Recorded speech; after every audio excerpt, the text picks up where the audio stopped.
Okay. Oops. Put that up. Let's bring this down. Let's see. You all ready to make a painting today? Here we go.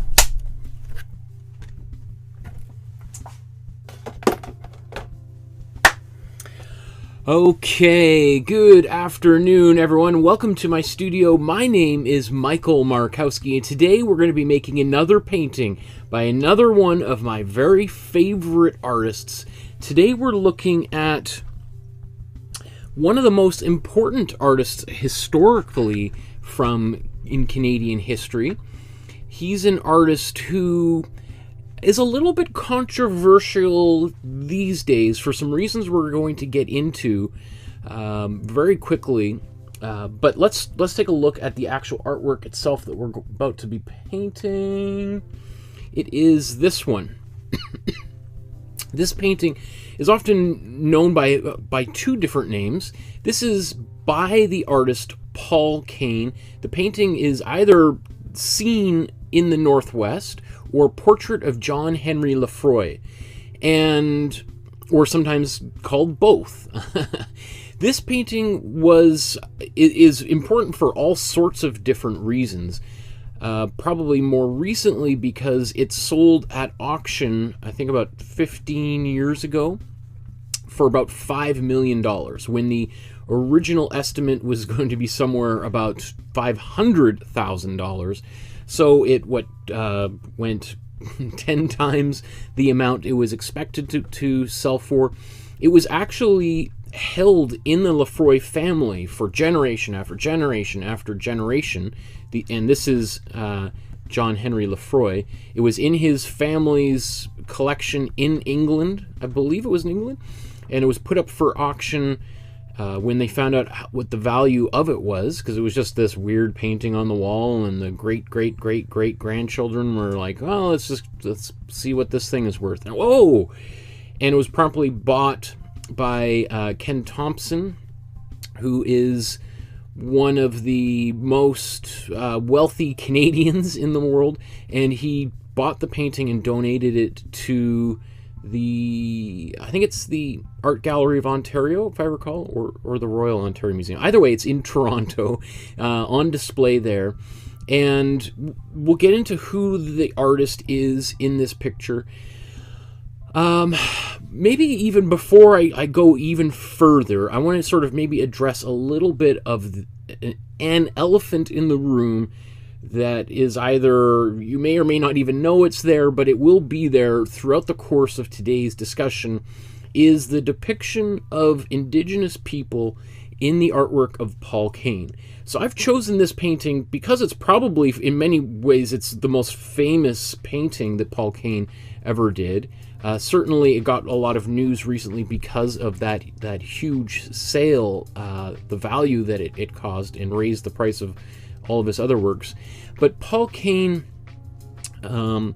is a fascinating, incredibly fascinating individual, and is primarily known for his travel across Canada in 1846. I think 1846 to 1848. He literally went from Toronto all the way through, or what Toronto wasn't even called Toronto, it was Fort York. Went to Fort York, went all the way up to Fort Garry, which is now known as Winnipeg. Then went all the way up to Fort Edmonton, which is now Edmonton, and then through Jasper and all the way down to what is now Vancouver, Oregon, or Vancouver, Washington. Can't remember where Vancouver actually is. And then out to the Pacific coast, and then to Fort Victoria, which is now Fort Victoria. And he was not the first European to do that. There was a few other people. I think Palliser would have been one. There was another Thompson that did that. But he's generally regarded, Paul Kane, as the very first tourist to make this particular travel. So let's just take a quick look at his biography. Born in 1810 in Ireland, he came to Canada at age, I think, 9 or 10 with his parents, and lived a fairly long life for people at this time period. So died at age 60 in Toronto. And again, the main biggest event in his life happens between 1846 to 1848. And on this journey that he takes across Canada, he makes hundreds and hundreds of sketches in various different small sketchbooks of the people he meets along the way. And primarily the people he meets along the way are the indigenous people that were living all over the country and in and around the various Hudson's Bay forts that he visited. And most people have little to no problem with the sketches that he made while he was traveling. It's really the images that he made based upon those sketches that have caused quite a lot of controversy, because essentially what he did was to change things around in those images, combine various different sketches, often of different tribes that he met along the way, and combine them into one painting. And we'll take a quick look at a few of these instances here. But it is... I think there's so many issues that we could talk about here, and I don't want to get kind of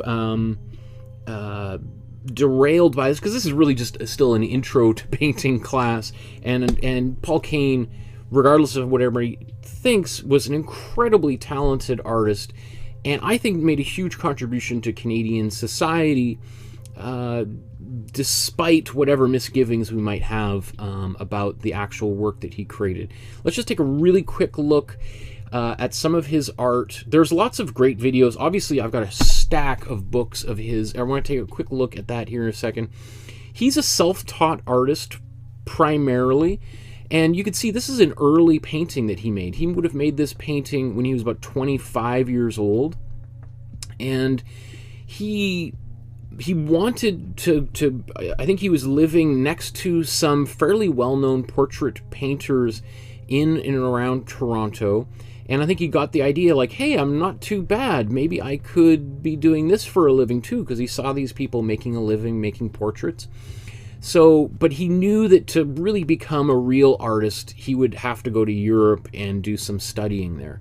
So he starts saving his money for this grand European trip.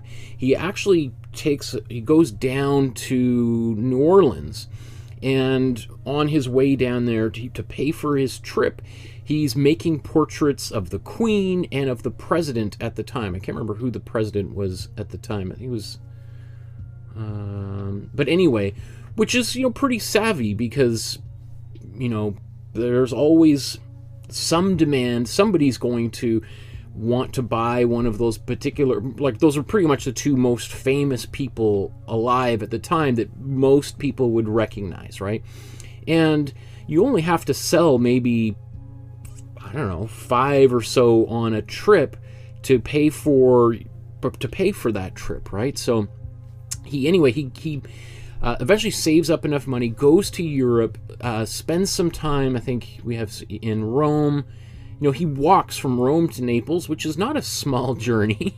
And I think then he goes to London, England, and this is another thing. He there's some speculation whether this really happened or not, is he met a fairly famous American artist, George Catlin, and George Catlin essentially did what Paul Kane did about 20 years before. George Catlin traveled across the United States in the 1830s, also making pictures of the indigenous people that he met and the landscape, the so-called unspoiled landscape, and made a pretty good living, and had this, at the time, I think the exhibition had just closed in London by the time that Paul Kane arrived, but Paul Kane was aware of the sensation that had been surrounding that exhibition and was thinking, what if someone were to do the same thing in Canada? And so again, this is where things kind of get murky as to what the motivation behind his journey was. He, I think, frames it as, I wanted to document Canada and the people that lived in this territory before they were all gone, right? And there's a term that this is called salvage ethnography, which is this idea of trying to document people before their ways of life and maybe even themselves are extinct, and because of various different factors, mostly the expansion of colonial interests, you know, whether it be just land for people to settle on it, or it is mining or deforestation, and various different kinds of industries. And so people have said that, you know, and maybe even Paul Kane would say that because he saw the news was rolling in of like these massacres of indigenous people in the United States and in Canada, of people being literally murdered and shot and killed, and their territories taken, like vast numbers of indigenous people being murdered, massacred, and then also disease running rampant, that as soon as a white person came in contact with some of these tribes that were fairly isolated, catching smallpox or one of the other viruses that were out there and just literally wiping them out. So I think he also felt like, this is happening at an alarming rate. I better get out there and document this for history, which is a noble intention. One would also say, well, if they're going to be dying of disease, are you not possibly going to be taking your European diseases out there, and you could be, you know, the person zero that is the cause of the destruction of some of these isolated tribes, right?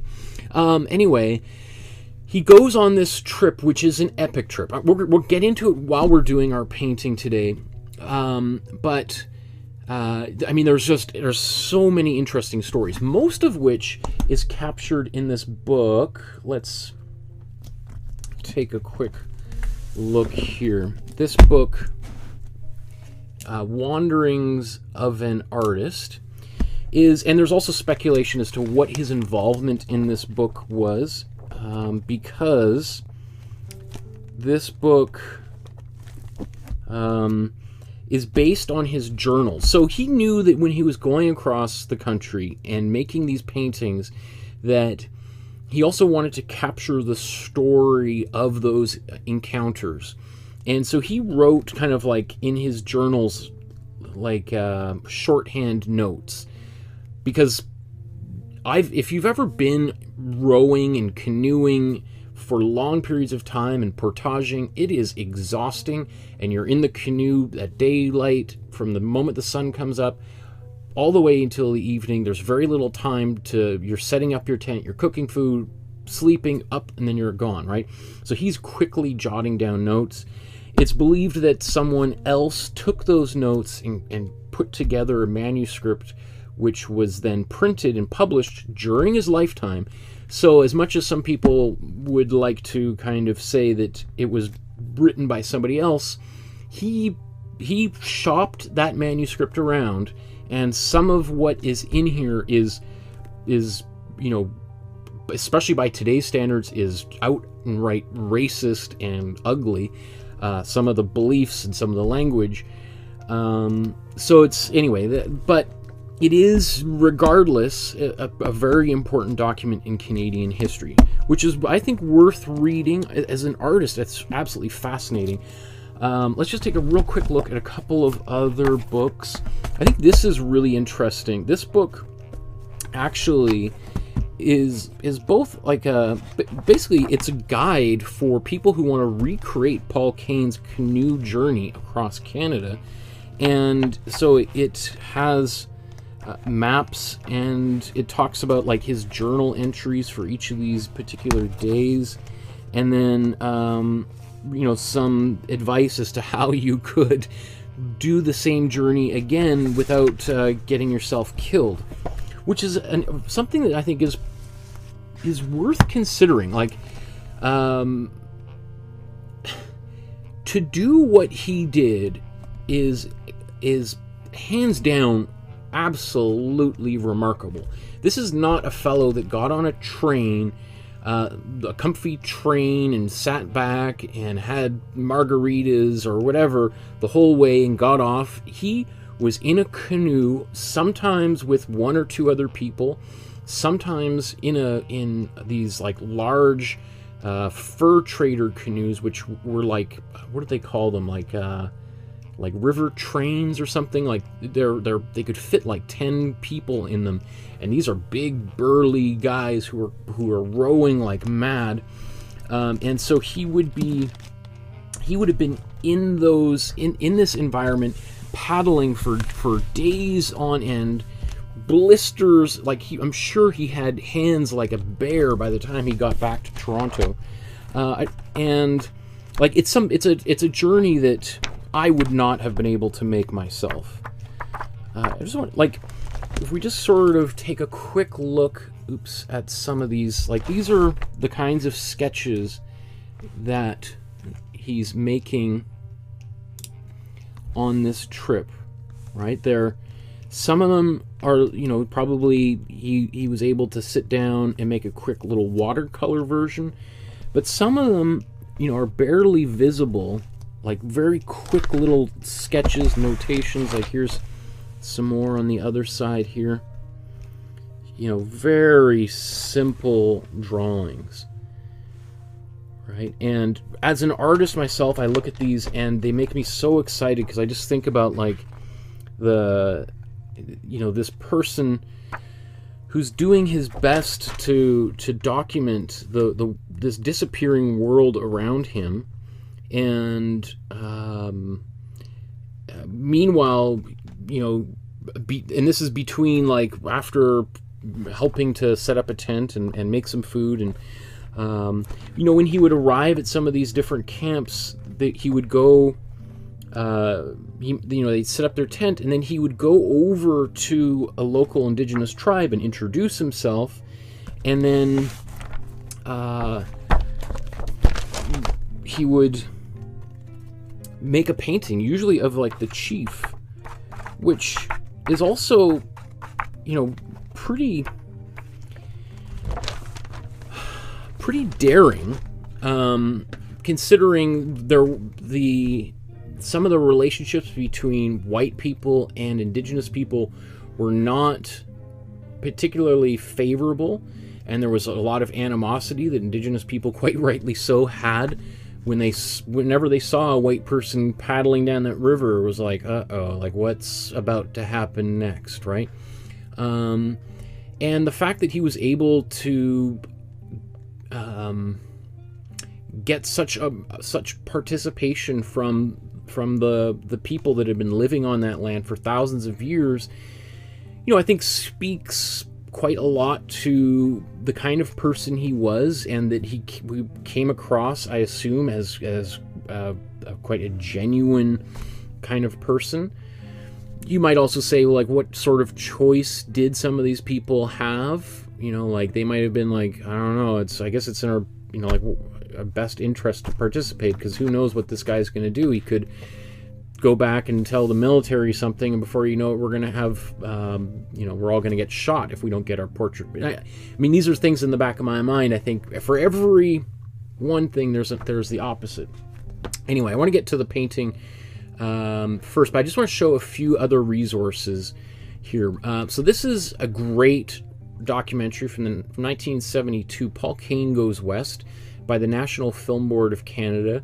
It is a little bit outdated. It's very celebratory of Paul Kane and his achievement.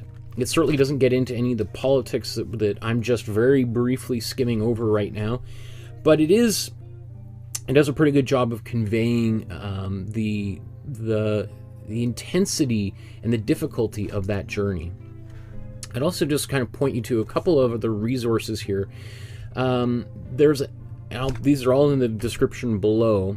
Let me see if there's a few essays here that I'm just going to point to really quickly that talk about some of the more controversial, critical aspects to his paintings and how he moved things around, how he redid the same paintings multiple times but might have changed the chief around or changed some of the costuming on the indigenous people. I think he took a great deal of artistic liberty to, his goal then is by the time he gets back is I'm gonna make a bunch of paintings, I'm gonna sell these paintings, and I'm gonna get rich, right? So he's probably not thinking, oh, I gotta make sure I honor the original people that I made these sketches on, and I paint them with as much accuracy as possible. I mean, there's probably a 5% of that, but I think he's also like, I gotta make, when in doubt, I'm gonna make great paintings. And if I have to alter some details in order to create a painting that somebody will buy, I have no problem doing that. So that is, and as an artist, I can totally understand that motivation. It's obviously complicated when we're talking about indigenous people or any people, or making anybody's portrait and then taking that and selling that and essentially exploiting those people for monetary value. But I think this is another essay here. I'm looking for a particular instance. This is kind of an early article that kind of gets into this from the late 80s. Here's 1986. Okay, so here, I just want to show this image right off. This is, I think, probably the most famously controversial image that Paul Kane did. And essentially, what he's intending to document is a particular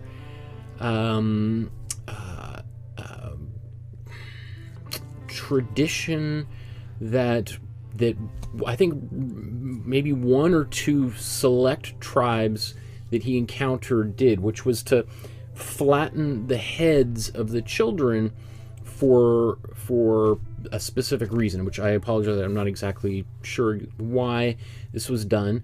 But in this painting, what he's done is he's actually taken 3 different sketches of 3 different indigenous tribes that he encountered along the way and blended them into one painting, right? So we have, like, maybe I'll see if I can in my book here.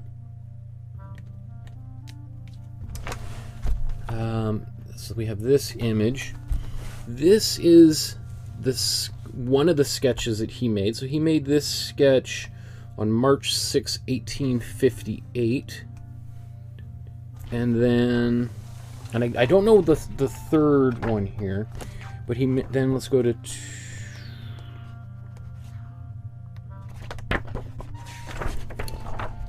Here's the other sketch that he made on May 7th, 1847, right? And so the actual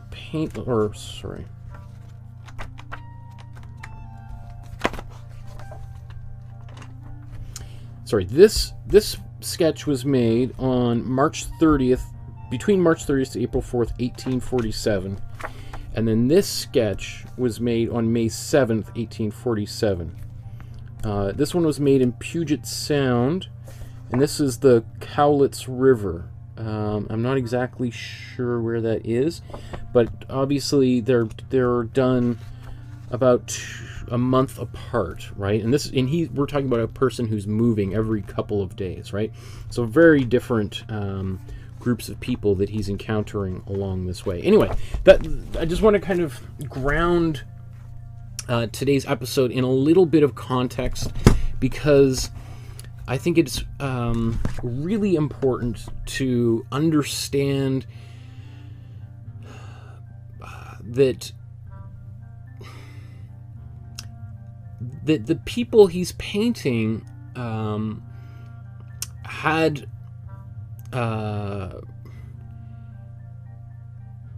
had lives and histories and of their own. They and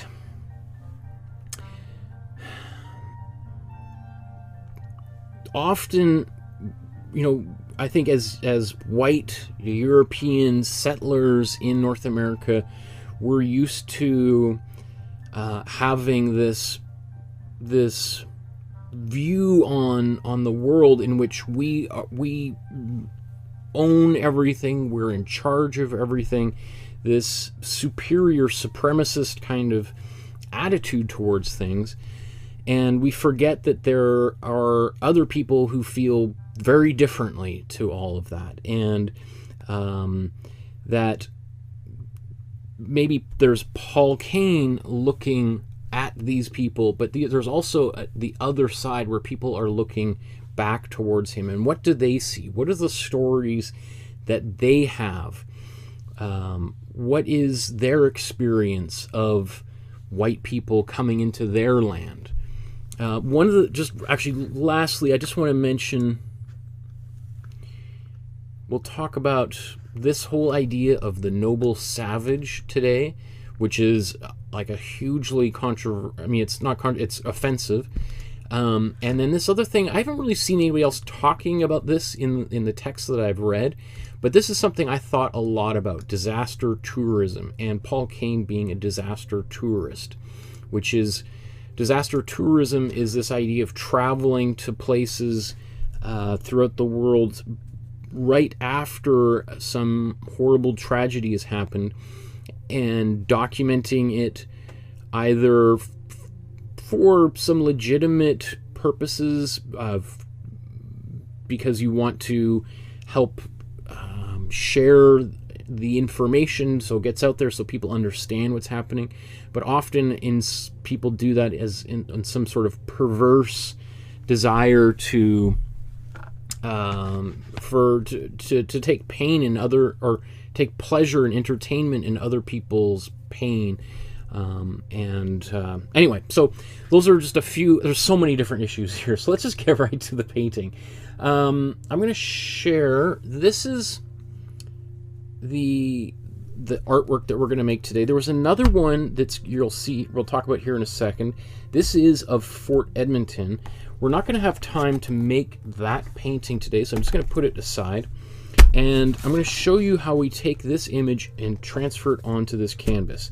So this is a file which you can download from the Dropbox folder that is in the description below. And if we look here, you'll see all of the different images that are in the Dropbox. If we scroll all the way down, you will see, where are we? Paul Kane, right here. You click into this folder, and you're going to see 6 different files. In that folder, you'll see the original here, the portrait of John Henry Lefroy. You'll also see the painting of Fort Edmonton here. And then you'll also see 2 versions of the outlines. Excuse me. Excuse me. So you'll see this outline. There's a JPEG and a PDF of that. As I said, here's the original painting by Paul Kane of Lefroy, and then here's the outline that I did. And so there's a JPEG and a PDF version of that, which you can download. And then just really quickly, I also want to mention that there is a private Facebook group just for people that are painting along with me. And so I strongly encourage you to join this and then upload your version of today's painting to the Facebook group. Okay, so how do you get that image onto the canvas? Let's take a look here. I'm going to play this video and I'm going to talk about it while it's on screen. So you'll see we're going to begin with a 9x12 sized canvas, which is usually the size that I make all of these paintings on. And then I take the printout. You can use print it on regular photocopy paper. You can get it, do it on your inkjet printer or your laserjet printer. You can take it to your FedEx, Kinko's, a library, or wherever, print it out there, and then On thin paper, thick paper, it doesn't matter. Thinner paper is easier to do this with than it is the thicker paper. You see there is a horizon line there. I'm going to do my best to try to get that straight, so I'm using a ruler just to kind of see if I can figure that out. Let's just kind of skip ahead here. Okay, and then, oh, come on. So then I'm happy with where that is. And then I'm going to take some carbon paper. You can buy carbon paper for any art supply store or dollar store. A really good dollar store will have it. And if you can't find it, there's a link in the video description below. And then I'm just going to slide that underneath here. And you can reuse that same sheet of paper over and over and over again. And then I'm just going to go over top of all these lines really quickly.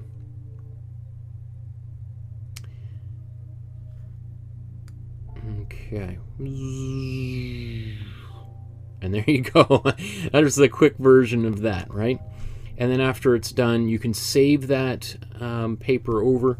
Now, I didn't do every single little detail because you see, it's not great at conveying all those details. I think I'm just looking to get that eye done there. But then once you're all done, you can peel off the original, and there you go. Okay, so let's go to,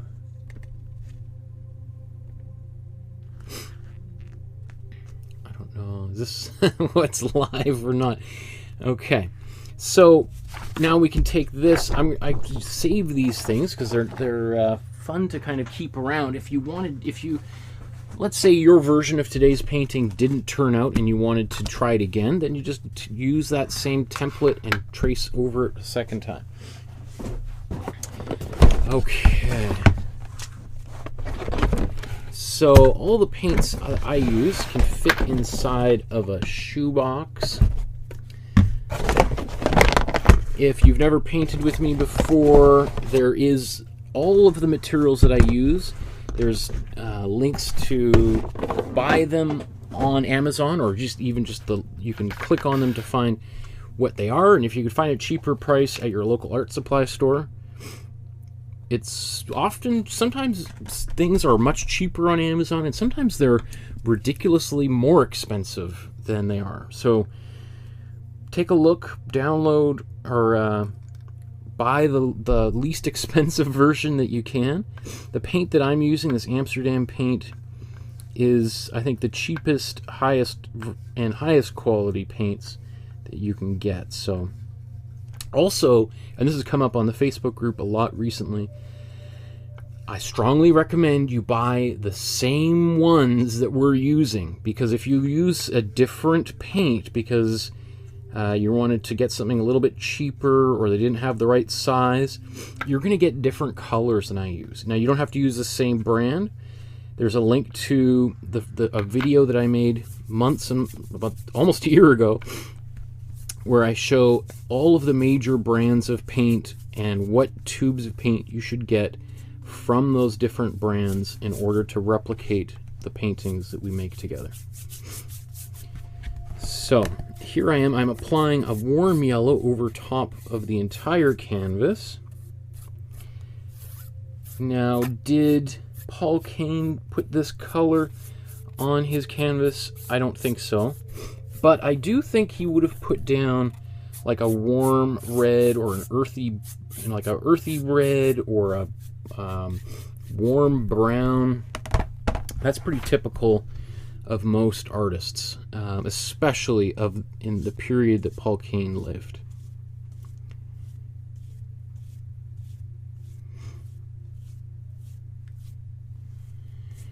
Okay.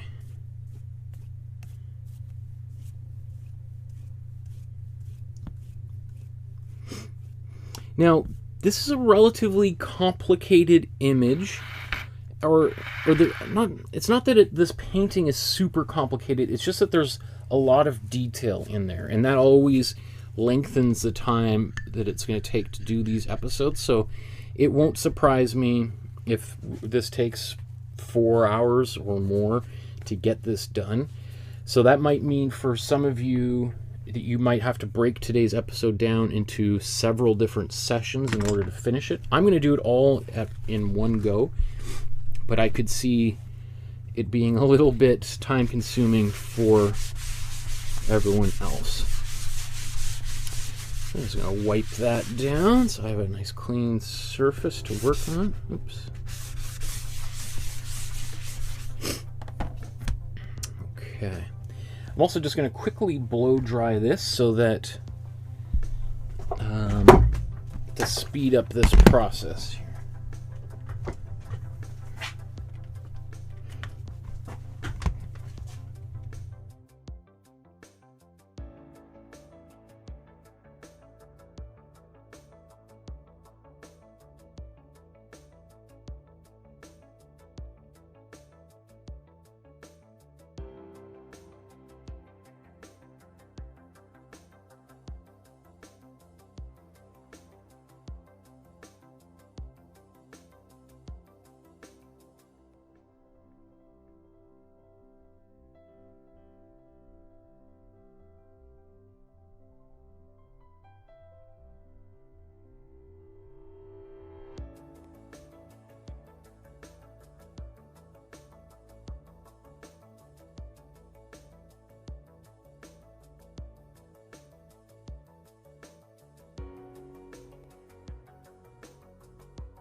Okay, just gonna grab a quick allergy pill here. My nose is running, and you probably don't want to hear too much sniffling.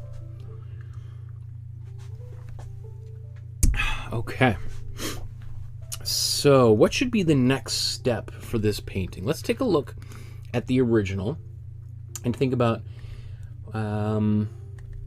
what we want to do. Usually I start at the background and then work my way to the foreground. And just looking at this painting, it looks like he would have done the exact same thing. And I think he's using really a lot of the same warm and cool color relationships that we're about to use, or that I've been using throughout these episodes. So what we have here is we've got a cool blue. You can see this kind of cerulean blue in the sky back here, and even on this far hills. We can see some cool red, this magenta in the clouds back here. And then as we move further into even some magenta on this back snow, and then as we move closer here, everything's getting a little bit warmer. You know, we've got warm colors throughout here, warm browns, warm red on his pants, excuse me, warm blue, kind of a purpley blue on his jacket, etc. Right? So let's I think let's begin with our cool colors in the background, and we'll paint the sky a cool blue, and then we'll start adding color in the clouds, and then we'll get to the foreground. We'll paint a little bit in the foreground, and then we're going to go back to the background, finish the background off, and then go back to the foreground, finish the foreground off, and ideally we'll be all done. Now sometimes you got to go back and forth a few more times, little touch-ups here and there, but and with a painting like this, that might be something that happens a lot. We'll see. This painting, so let's talk a little bit about who this painting is of here. Maybe, or actually, let me just get the paints on here first, and then we'll talk. Okay, so also, if you've been painting with me for a long time, you know what we've got here. We've got 2 yellows, 2 reds, and 2 blues. We've got a warm yellow and a cool yellow, a cool blue and a warm blue, cool red and a warm red.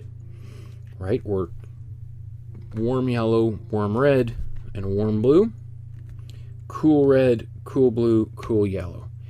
Right? So we want our cool colors in the background and warm colors in the foreground. So Where's my... Oh, yes. Forgot I wanted to use this white that I...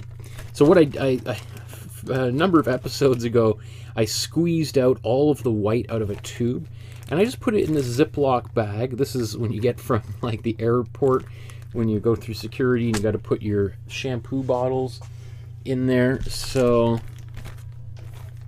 I'm trying to think. I was thinking about maybe squeezing this out through a little hole or something. If I could be super clever. I don't know. Let's think about this.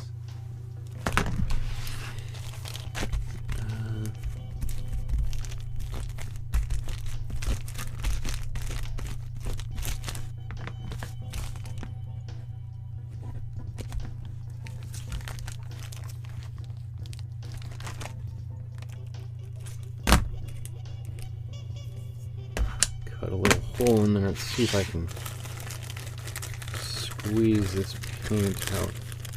Is this ridiculous? Like as if I have nothing better to do with my time. Oh my goodness, Michael. This is like me trying to save $3 worth of paint. But oops, look at there's anyway, it's working. Okay, so we're gonna mix this cool blue. We'll paint it in the background, and then as we go here, I'll talk a little bit about who this the subject of today's painting is. Let's look at them side by side here.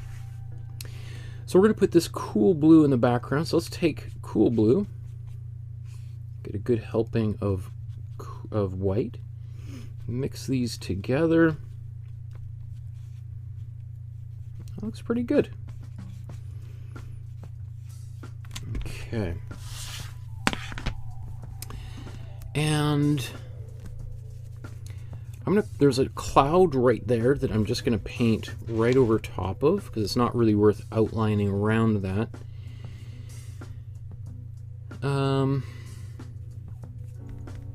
And it'll be much easier just to paint right over top of it. Now I just got a bit of yellow on my brush from the edge of the painting where there would have been some wet paint. That's all right. And I'm going to take this color and keep on going towards the edge here. Now I know that this gets kind of white over top of here, but I'm going to do that separately later on. In fact,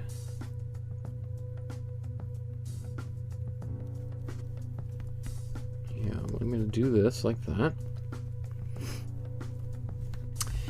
And then next I'm going to take mostly white now.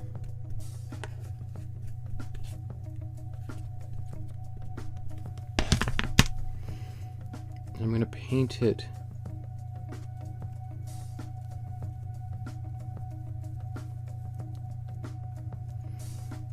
in this area right here. So we have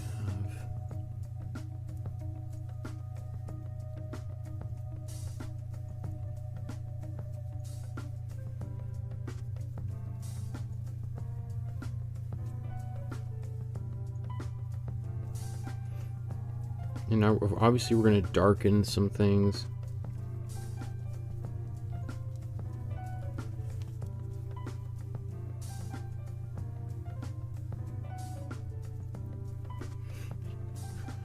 Let's get that cursor out of the way.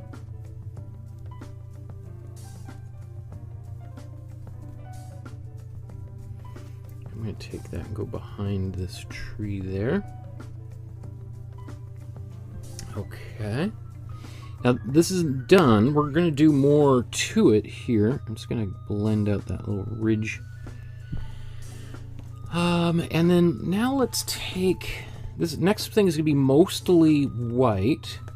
Let's So I'm going to take my brush, wipe off that excess paint.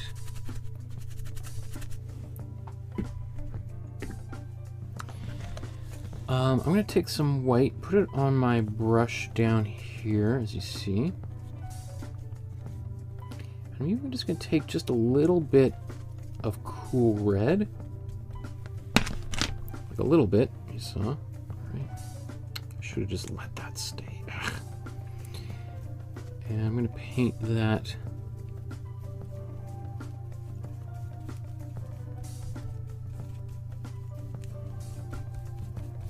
right over top of.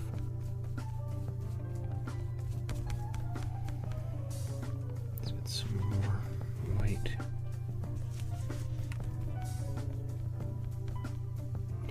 Now, probably Paul Kane would have just painted this whole sky cool blue like this, and then put the clouds over top of it. Now, the only reason I'm not doing that is because my fear is that as an intro painting class, a bunch of people would just take a look at that and go, "Are you kidding me? That's impossible." Like, now I'm totally lost, so I don't want to lose everyone. So I'm just quickly seeing if I could tidy that up. When you get those things, you should just let them sit there and dry and then pick them out afterwards. But you can see I can never restrain myself. Let's go back to this bit of white. I'm just going to take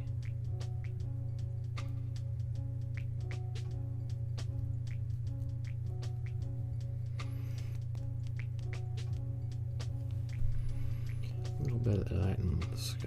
Okay, I think that's pretty good just for right now.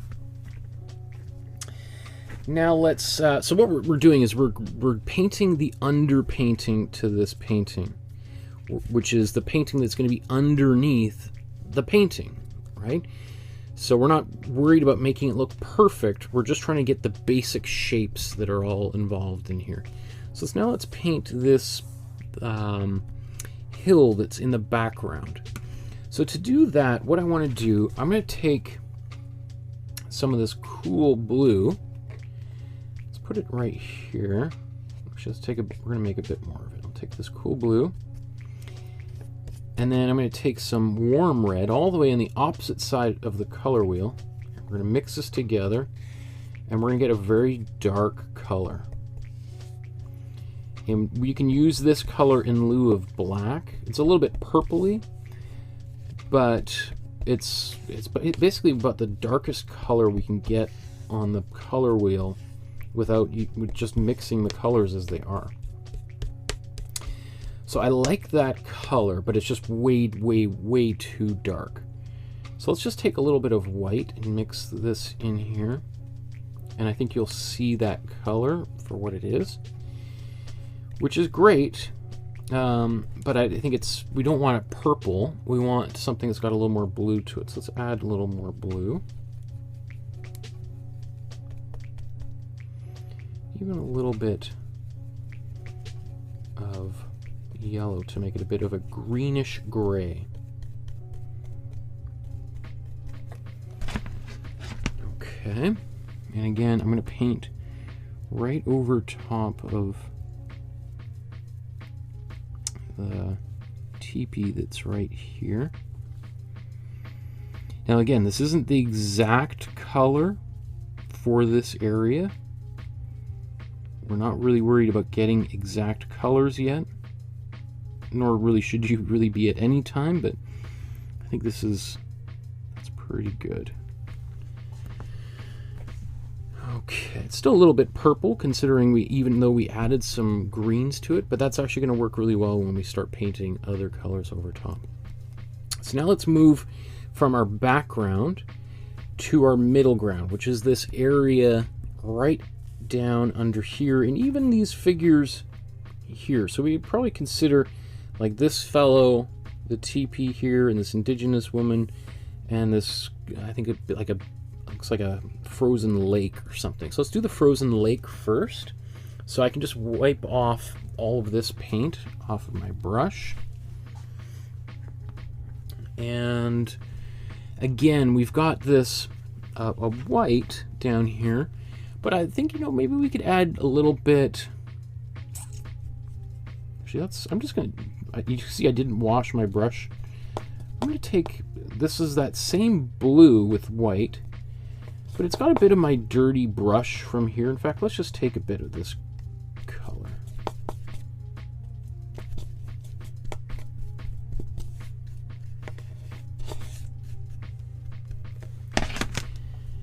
Okay. I'm going to paint it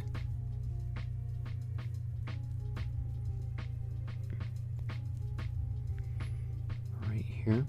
If anything, I'm going to go over top of a few of these details so that I'm kind of hiding all of the yellow paint.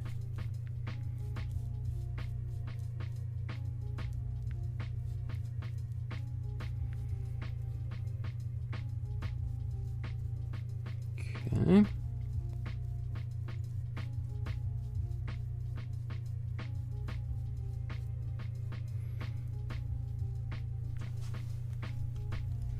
Now it's definitely a darker color than what was there before, but that's okay because we're going to adjust everything over and over and over again. But this is, again, we're making our underpainting, and the underpainting is it's like the base stock of our soup that we're going to be making here, right? So we want a nice good stock, right, that's going to flavor everything else. In fact, I'm just going to put a little bit more on this side here, even though our original looks like the trees occupy all this area. If we wanted to have any bit of the background kind of peeking in behind, then we've got kind of that option available to us there, right? Okay. And again, I'm going to wipe off that excess paint off of my brush. So I think we've got a really good start to the painting. I feel like I got a bunch of little bugs flying around in the painting tonight. Okay.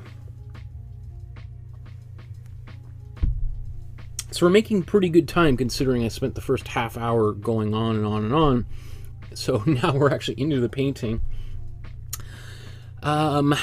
So now let's paint the snow here in the foreground next. And this snow we're going to make a little bit warmer. So we're going to add a little bit more. We're going to add some warm blue to our white this time. So let's take some warm, some white. Sorry, we need a little bit more. And there was a bit of color that got on there. That's okay. And I'm just going to take this warm blue. Maybe just put a little bit too much on here. I think that'll be kind of good because then I can always put more on top. Okay.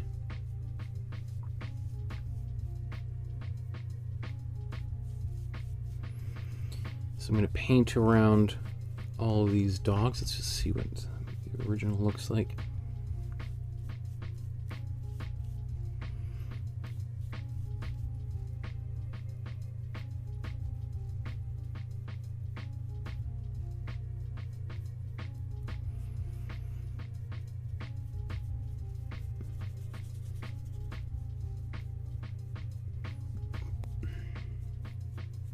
Now you'll notice I'm using a big wide brush to do this. I'm not using my tiny fiddly brushes. I know that's probably very intimidating for some people. You could use your smaller brushes if you want.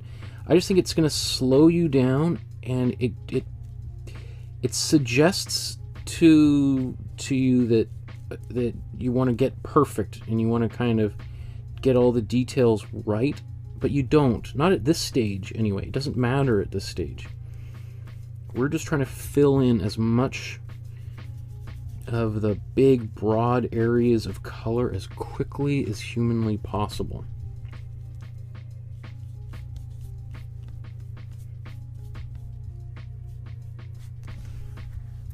And yeah, we are covering up a lot of my pencil lines. And we're going to have to do a bit of eyeballing later on. If you were really concerned about all of this, then you could take a dark color and paint some of your lines out a bit. And that would help you see them when you paint over, or when you're trying to paint them later. So I added maybe a little bit too much warm blue to this this layer, and I just mixed it again. That's okay.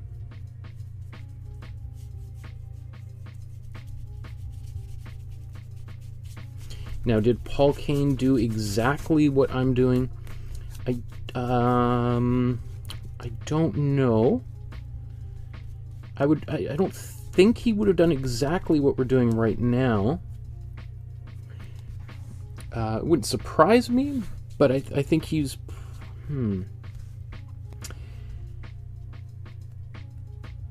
He's probably moving a little bit slower, especially at this stage of his career. Okay. So, now we've got the landscape aspect of this painting good. It's started. We're on a roll, ready to go. This is our, remember, our underpainting. So even though this snow looks very different than in the original, it's what we want, because we can brighten all of this up later on, and we're going to have some of these color relationships still in here. So we'll have this warm white that appears closer to us, as opposed to this cool white that will be in the background. Okay, so I think I can get, I think we won't need this big brush really for the rest of today's painting. So we can set this aside. Obviously, I'm just doing a quick clean. I'll put some soap on that brush later on. So I think what we want to do, we're just going to mix a warm brown. So to make a warm brown, what we're going to do is we're going to take this warm yellow, and we're going to do a bunch of this. So I'm going to kind of mix a bit of a bigger batch. So I took some warm yellow and some warm red, and now we got this really nice warm orange. And I'm just thinking to myself, okay, is there anywhere this warm orange could be used in today's painting? I don't think so, but there, I am going to take a bit of, and now we're going to turn it into a brown by taking some warm brown, or warm blue, sorry, and mix that in together. We start getting a brown. Now this is still very orangey, so let's just mix a little bit more of that blue in there. That's good. I will take my white. Let's do this again.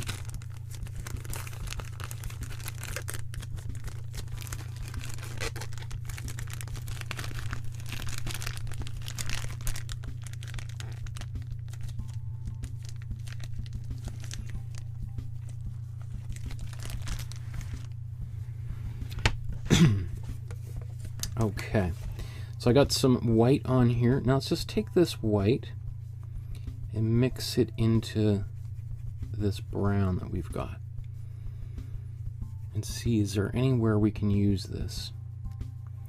We want to make it a little bit more, blue in here.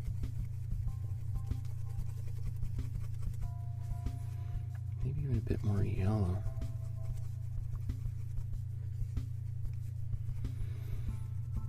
Okay, so this is just a real quick dirty mix here.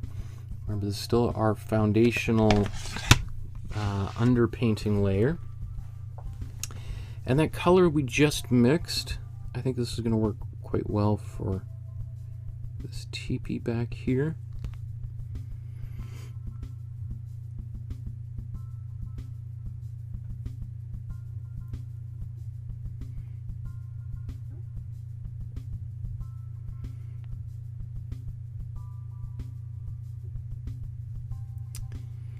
Even her clothes.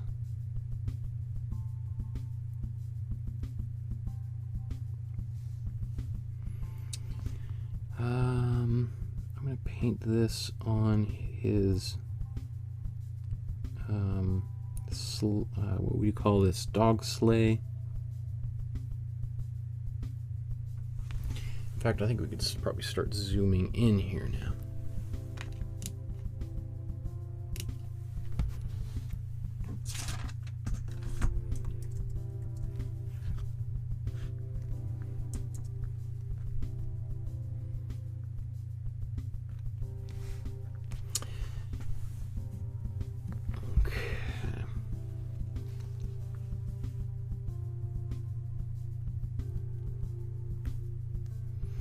Now again, this is not the exact right color.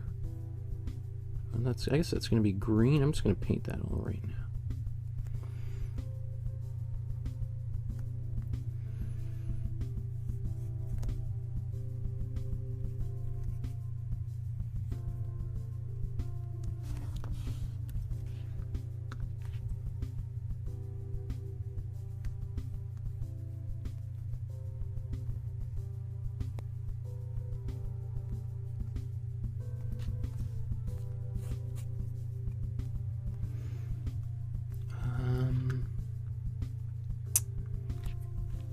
And then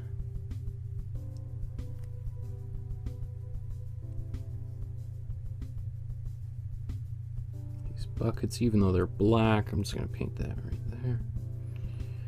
Oops, sorry.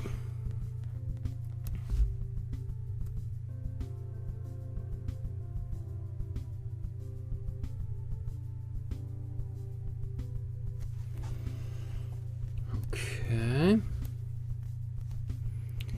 Maybe even just really quickly, I'm going to paint his snowshoes that same color.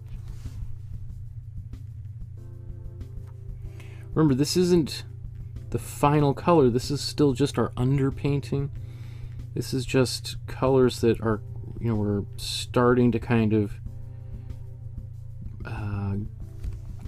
zero in on things, but it doesn't have to be perfect. You could just paint this green and orange. There's many, especially contemporary artists will do that exact thing. Well, instead of actually painting this blue, might paint this fluorescent pink as the underpainting, which yields really interesting colors later on. Okay. I'm going to take this color. It's a little bit, I add just a bit more brown into it for this tree log that was down here.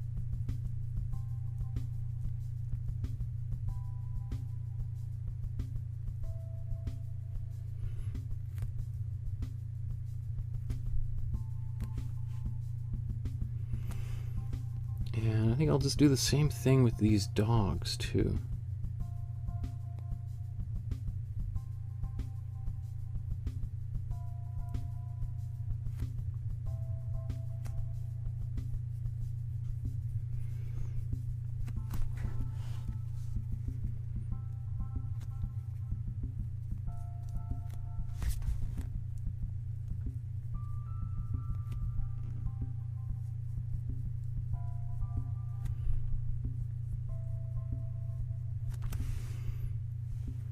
I think there's another dog back here.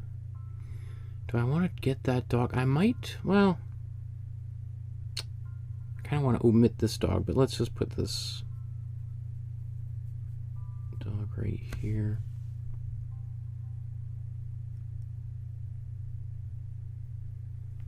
I have a feeling that I'm going to regret painting that dog because it's such tiny details. I mean, we're talking it's the size of my pinky finger, right? Okay, and then this other dog, let's get a little bit more white on the brush. Same brown, just more white.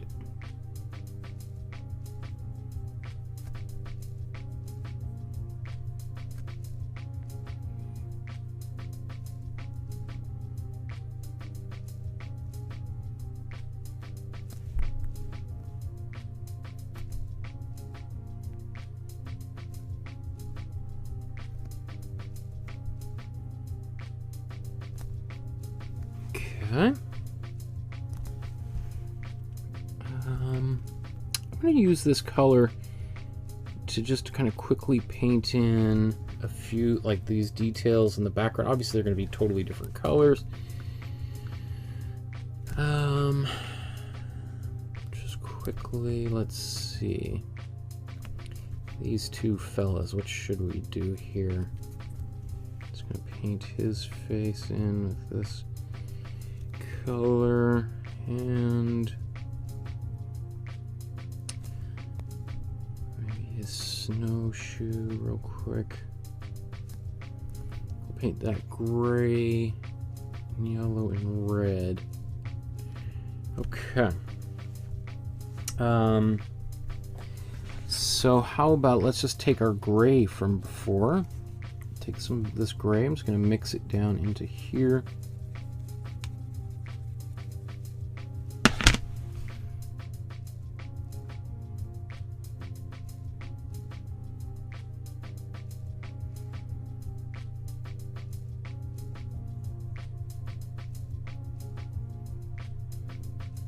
Right, so we're using that dark gray that we had.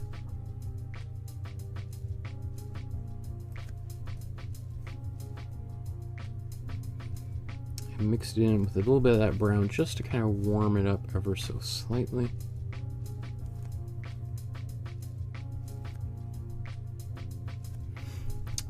I'm just going to take this same color, put it right in his kind of collar.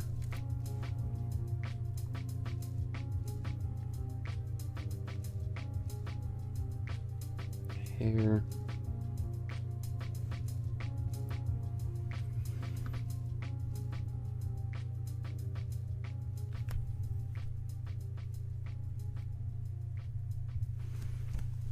Okay.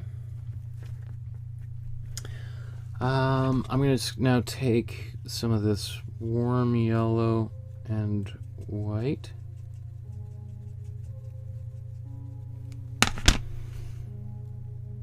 Just going to paint in his jacket.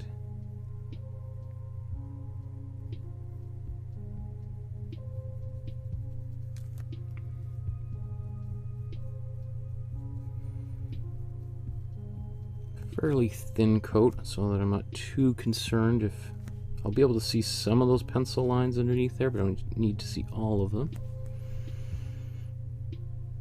And I guess we could paint his gun.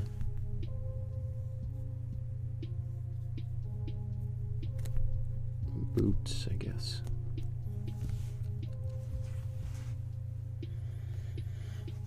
And I just realized, what is this? How did I miss that? Let's just paint that in. Again, none of this is critically important that we get all this perfect. It's just helps to kind of get in the ballpark. Okay, and then I think we just need a little bit of warm red right out of the tube. Actually, not even out of the tube. I'm going to take my warm red. I'm going to take a bit of white here to make it be a little bit of a slightly pinkish color.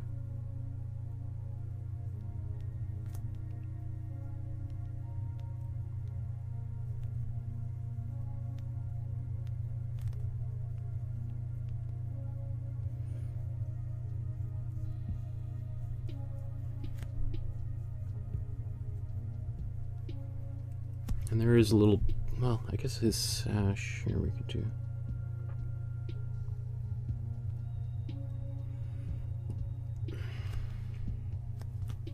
Yeah, I'll just leave all that. I'll add all those details later. Although, yeah, I'll do that later. So let's zoom back out, and same here, so you can see how we're doing.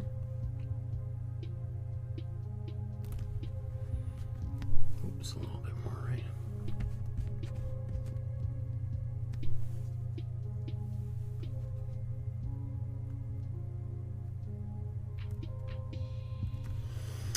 Okay, clean off that brush. Now it's the tree over here.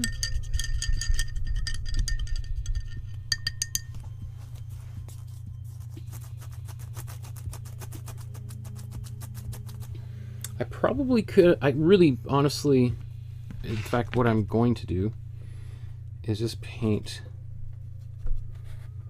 this cool blue right across here.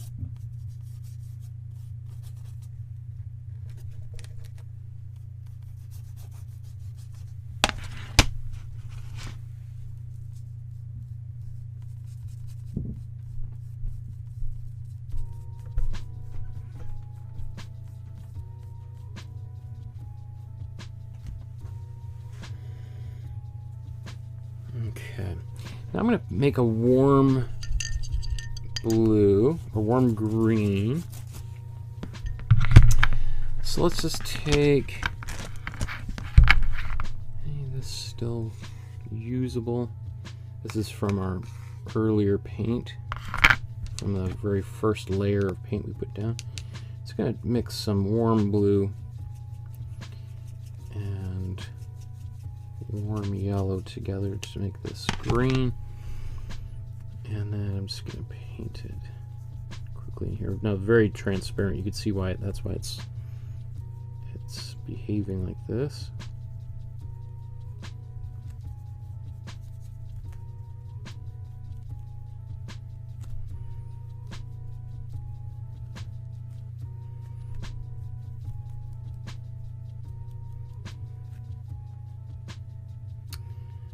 Let me see. We're going to have these.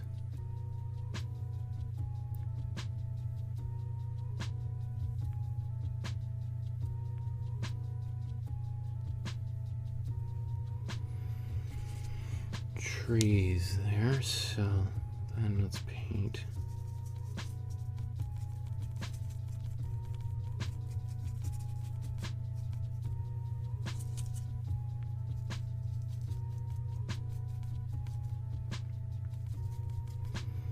So I'm just going to leave a few little places where that is going to poke through. So it's kind of a bit of a mess right over here. That's fine. There is another trees over here. I'm going to do all that later. Obviously, there's going to be snow and stuff all over that tree.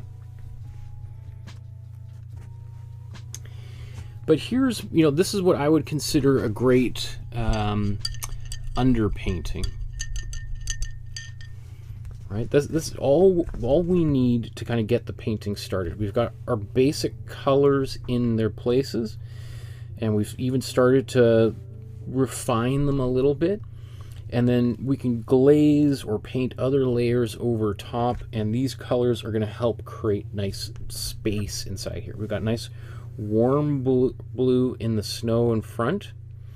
And then we've got nice cool blue in the sky and behind, which is going to cause that sky to go back and the warm blue to here. Great. Now, obviously, we've lost some of the details, so we'll paint all that back shortly. But I think we're ready to go. It's time to take a quick sip of tea.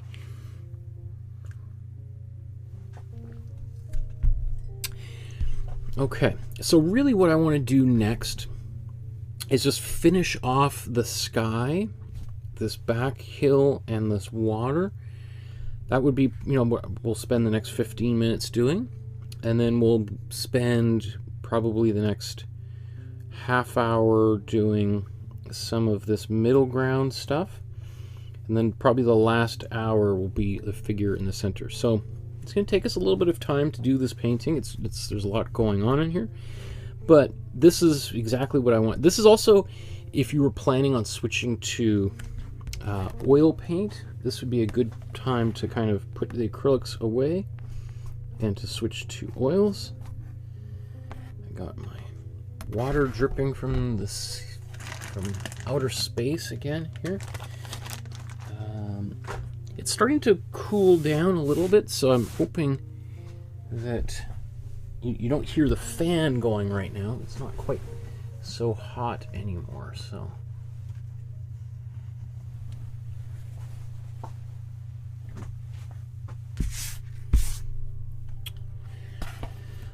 Hopefully that's the last drip. Okay, so in terms of the sky, like that blue that I put down originally, this cool blue with the white, I'm pretty happy with the way. I mean, I could add a little bit more white in here. I don't really mind it like that though. So I think what I'm going to do is instead, I'm just going to leave that. And I'm going to just kind of move, maybe I'm going to do this part here next. And just blend this out a little bit. So let's get some, we need a little bit more white.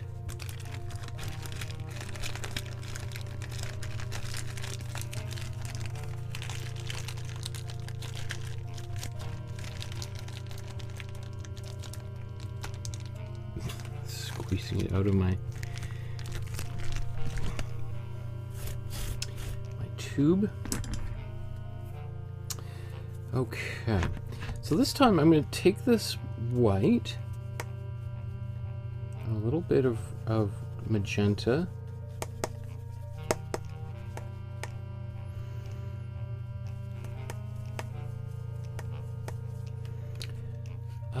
I'm even going to take just a little bit of this gray that we had here.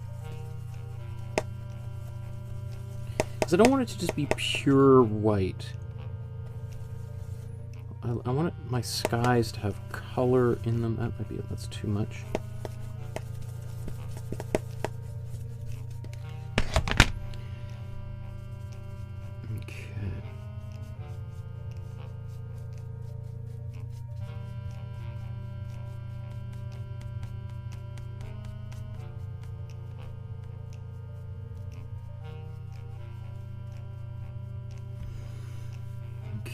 And then I'm going to take my glazing fluid. That one's out. So let's.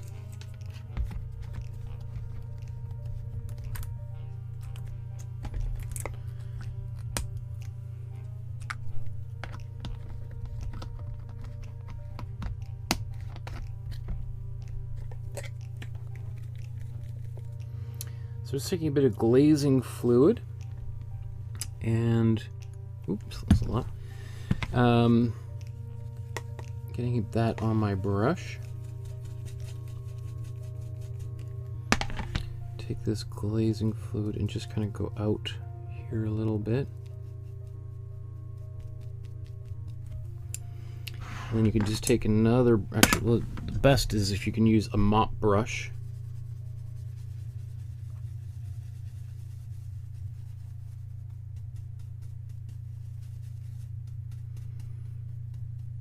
Blend things out.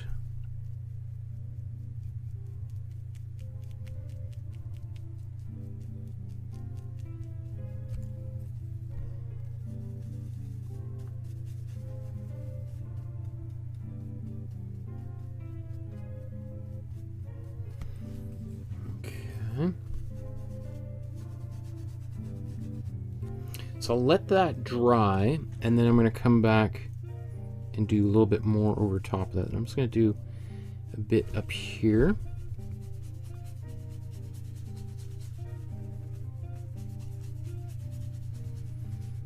And soften that up. Let's do a bit of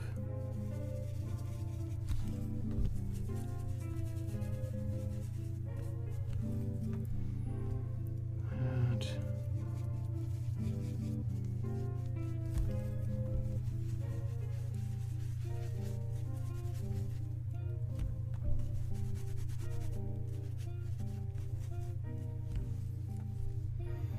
just to soften those clouds up.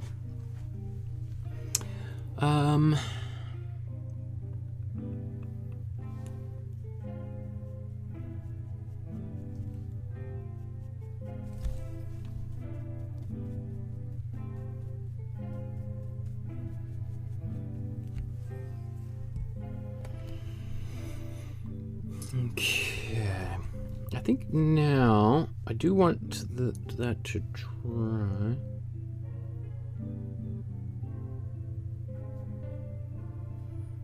Just try to soften this edge up.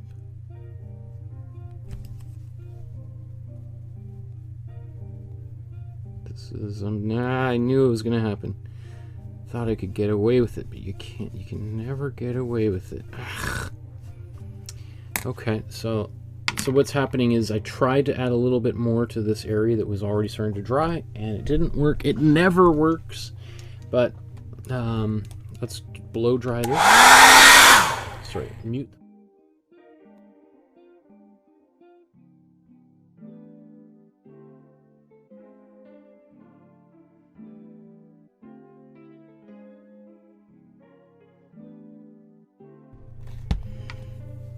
Let's try this again. Do it the proper way.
Okay.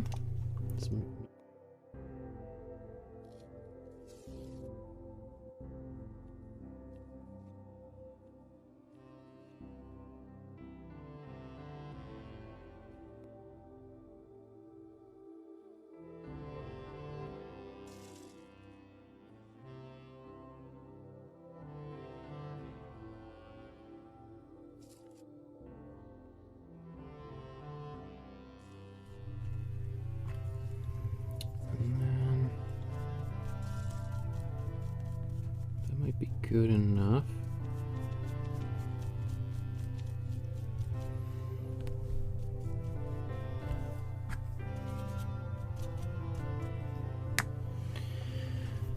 Okay. Not quite. I'm just going to move forward here. Let's do the... Actually, let's start out with some of these peaks. I'm taking my glazing fluid. I think I'm going to move to a smaller brush.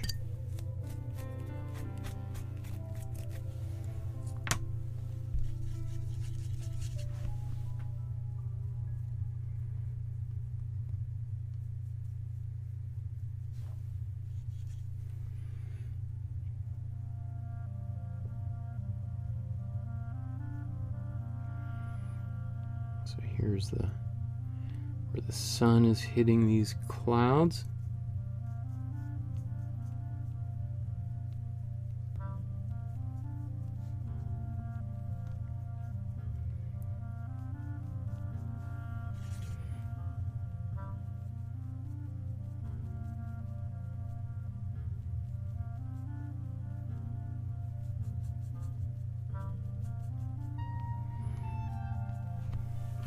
Okay, we'll probably have to do more white here in a second, but let's let's darken this a little bit. Now we're going to start getting darker into these same clouds. Let's take some of this gray. Let's put it right here.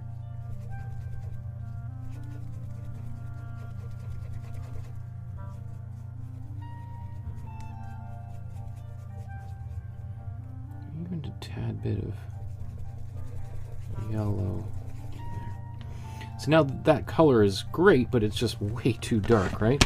So the first thing I'm going to do is I just take my paintbrush, wipe off all that excess paint. You can see there's still a little bit in there. And take a bit of glazing fluid.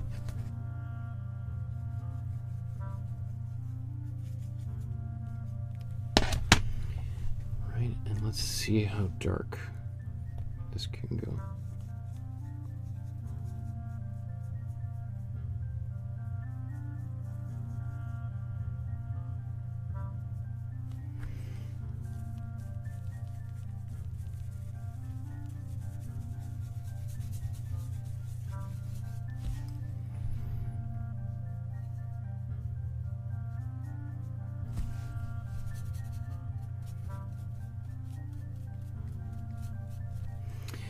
So now this is a quick and easy way of getting kind of dimension in clouds.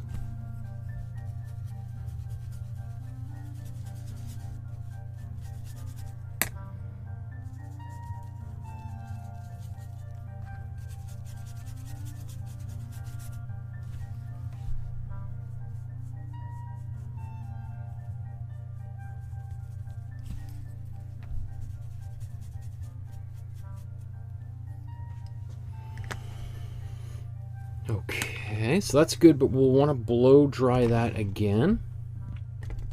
So I'm going to mute my mic.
Oops, sorry.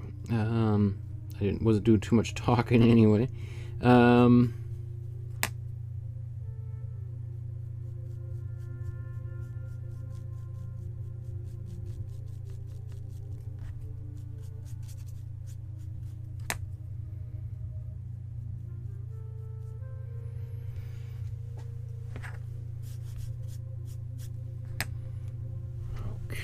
Okay.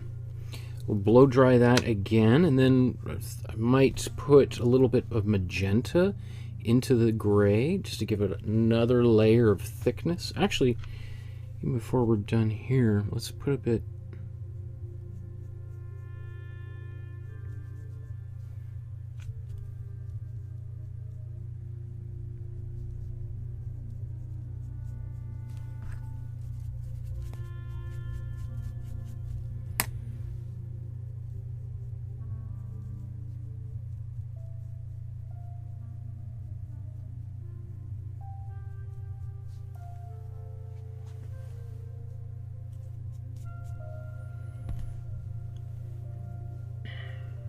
Okay. So let's blow dry this. And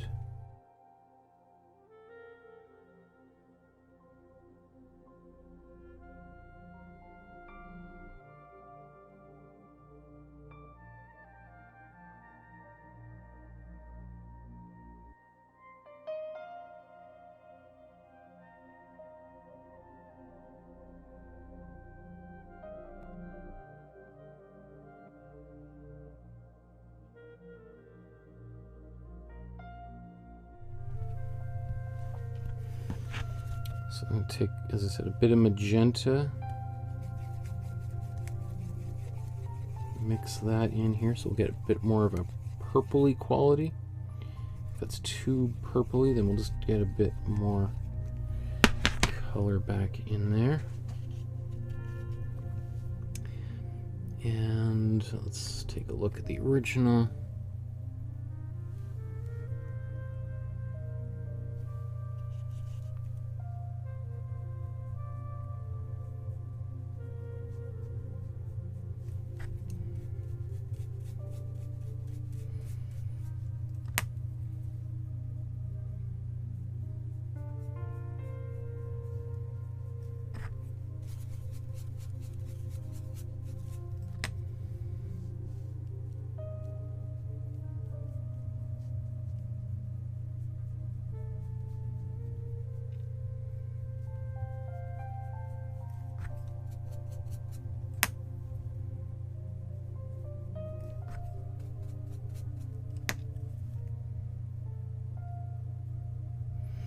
I want to try to avoid having a little halo around his head, so of like lightness. So I'm just going to go in kind of tight around his head there.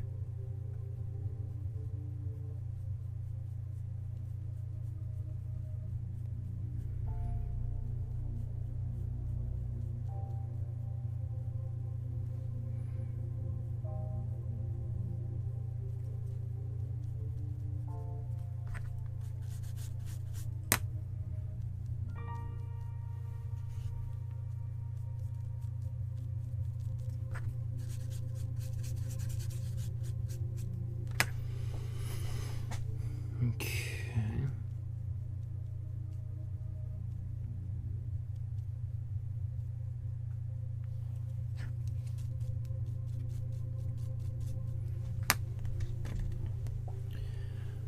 Oh, so where did that go? Okay. I think I might now just go back over it with a little bit of white in there and get those highlights just a little bit brighter. Potentially.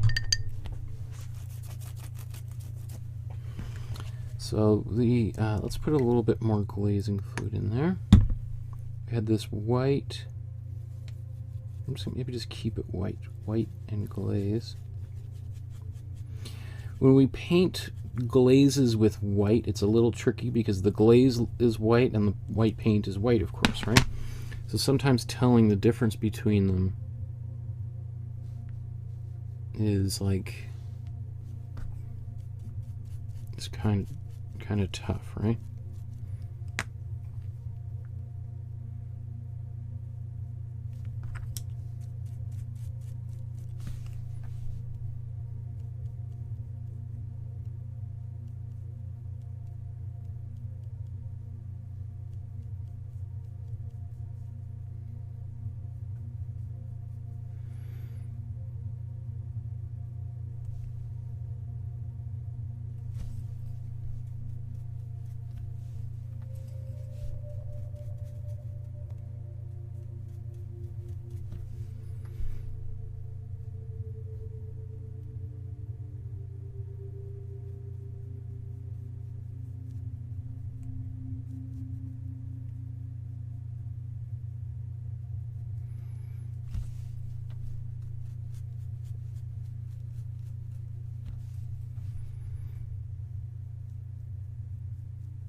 So I'll let that dry. I wanted to start going in here with a bit of a darker glaze, but I think I should do that as a separate event.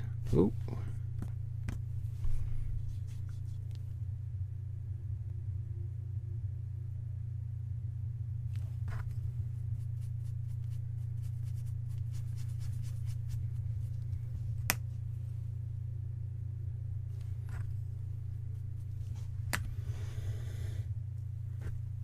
Okay, yeah, I'm gonna blow dry that. Add just a little bit of more darkness in here.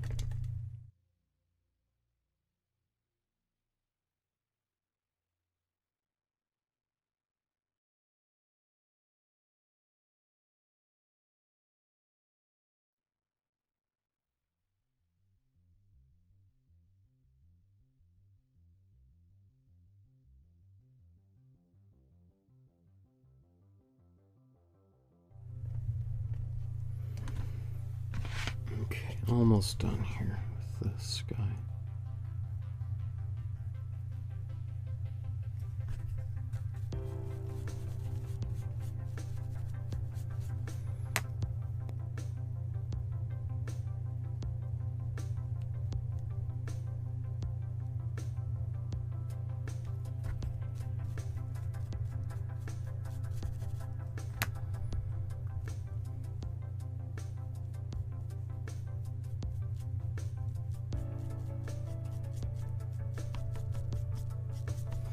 That's close enough, right? Close enough for government work. It's not exactly correct, but, you know, he probably spent a couple months painting this painting, and we're trying to do this in the next 3 hours, the very latest, right? So let's move on to the hillside in the background here. I think we're pretty close. That kind of, I think we'll just...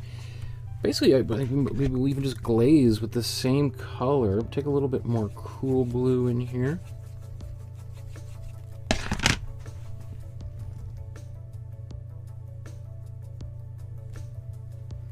think it needs a bit of white.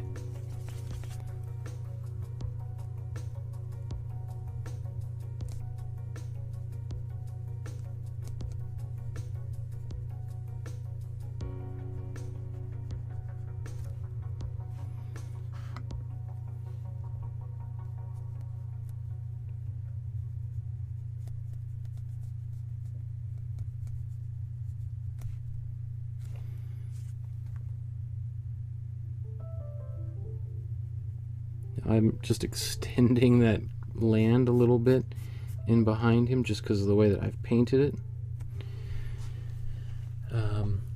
Now let's take a bit more, let's take some yellow, mix it into this color, get a little bit more of a green.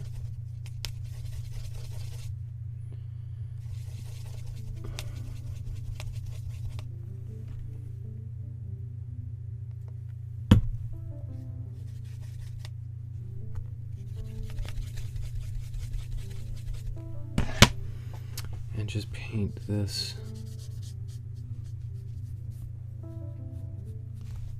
over top. I think it even needs just a bit more green, or more yellow, I mean, to make it a bit more greenish.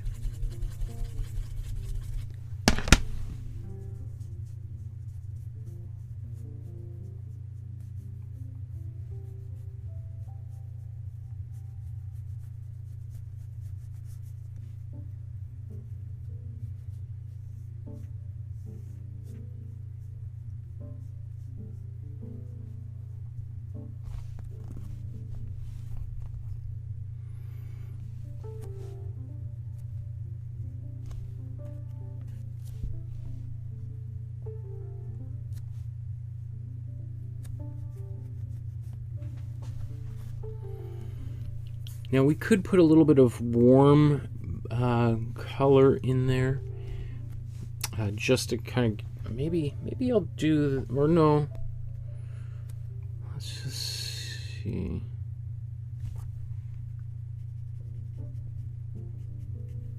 I was just thinking about kind of giving it a little bit more nuance here with a few darker lighter colors in there. Just how much time do I want to spend in that particular area? Let's see. Let's see if we just get a bit darker paint.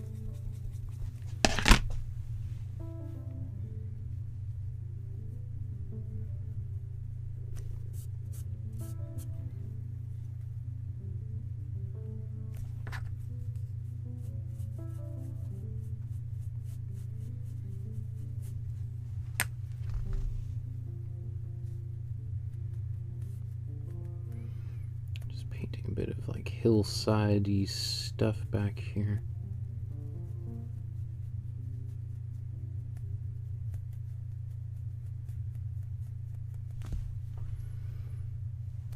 I think that's good. We don't want to spend too much time on the background, as long as we kind of get the basics in here. Okay.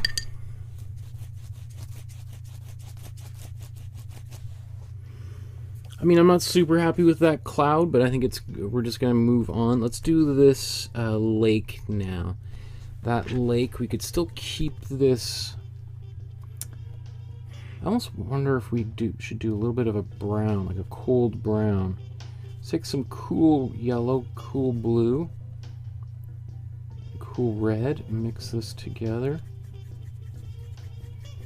It's similar to this color, but I want just a bit more of a brown.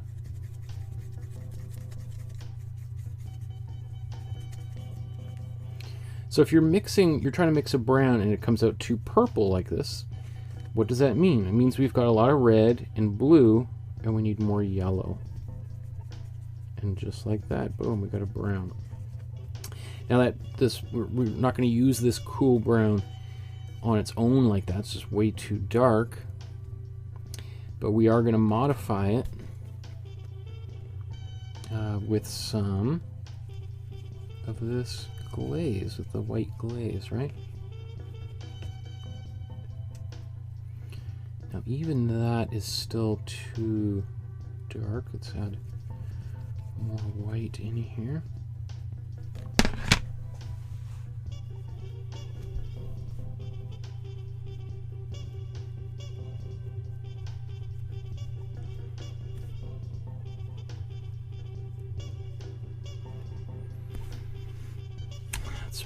Almost a little bit too dark. I probably could have added a bit more white in there, but I'm just gonna move forward.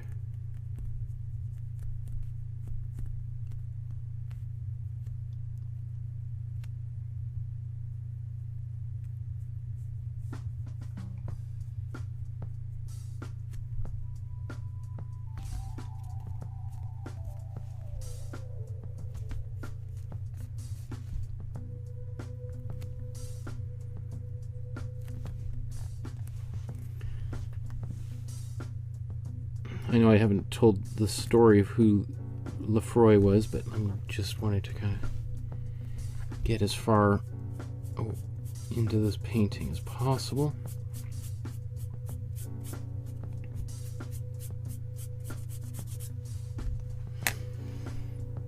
Okay, I'm just going to take a little more glazing fluid. In fact, even just wipe my brush off.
It almost looks like this is the other side of that lake, or at least we're in sort of a, what do you call it, a culvert or a bay or something here.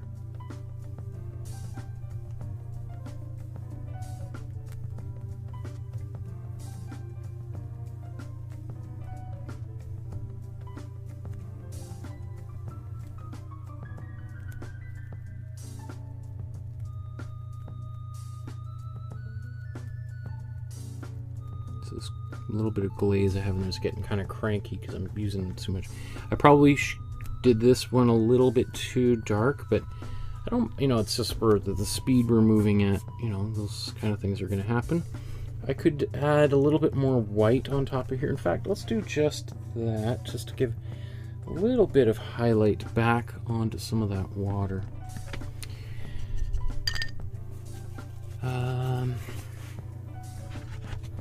Let's take our white. What other color could we put in here? Let's take our white, even just a little bit of warm red in here.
Soften that down just a bit.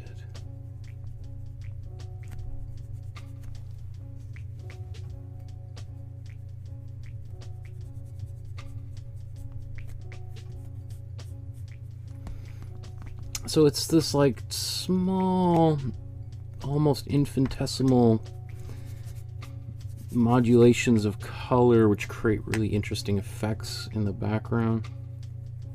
I don't know exactly what he did back there, but you know, a little bit of this warm white is going to help give it a little bit of space.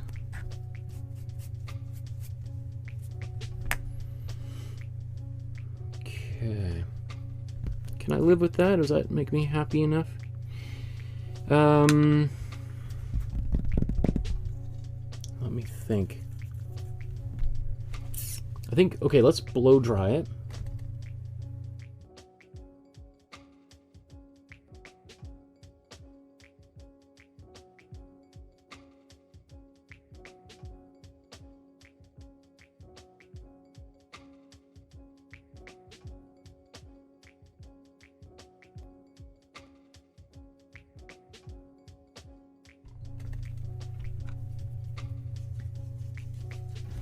And just add just a little bit more highlights.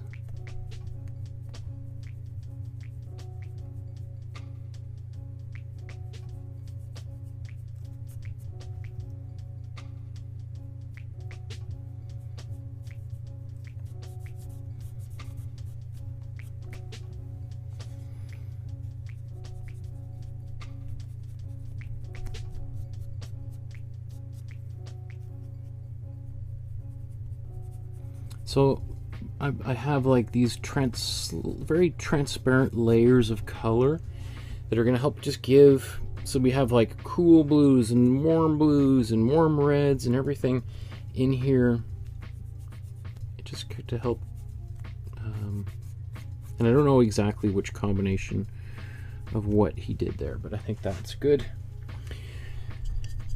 Okay. So I'm pretty happy now with, you know, the sky, clouds, background, hillside, and this lake, frozen lake. Now we're going to move to, we'll start to, well, in fact, we can do all of this, well, before we do all the snow, I think we need to build some trees out. So let's mix a warm brown, which we have done previously, right? Remember, we mixed our warm red, warm yellow, and warm blue. We made this color right here. This is a great color, but it's not the color we want. We want it to get darker. In fact, yeah, I'll do it right. I was going to do it up. So let's just add a lot more blue to this color. A little more red. A little more blue.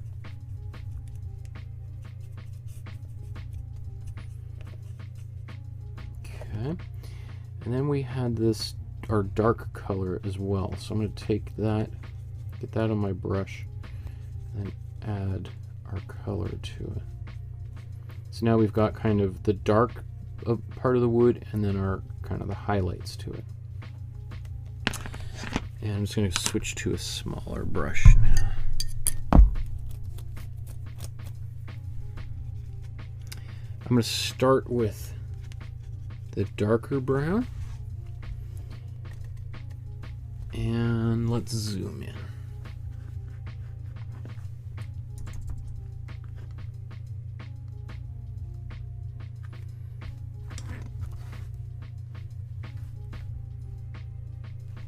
Okay.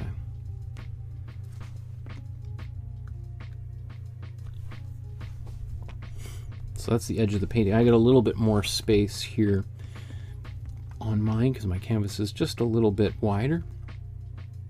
And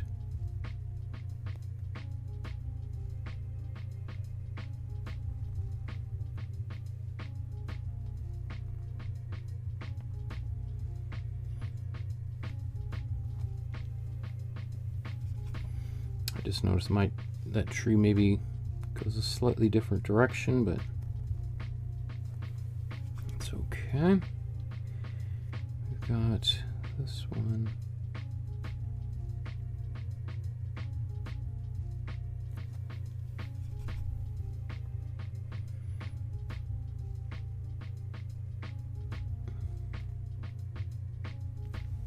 Just going into the snow there. Now she does have some pretty dark browns on her clothing, as well as these posts coming out. I need a much smaller brush here.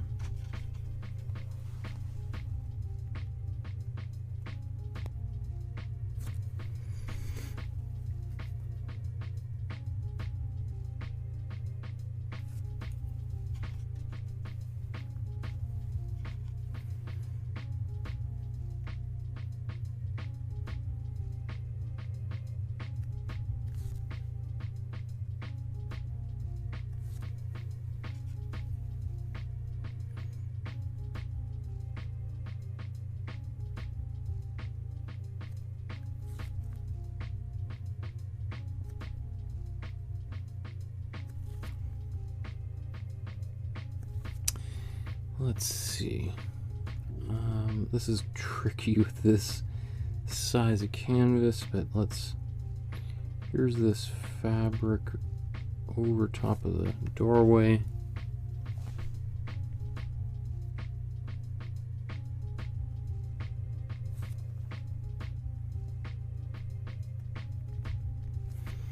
Obviously this is going to get much darker shortly. Now there's just this fella, could be a kid or an adult, I don't know, here laying here, arms crossed.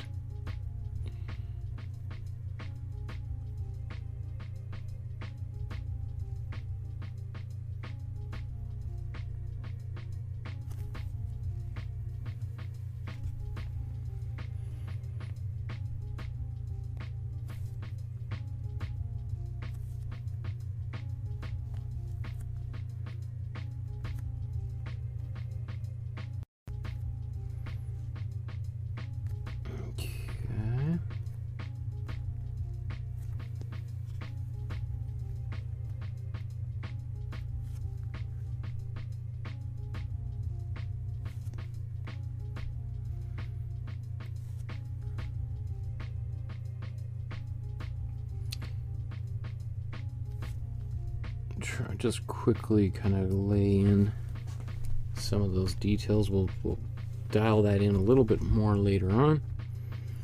Let's see, with her, let's get some darker hair.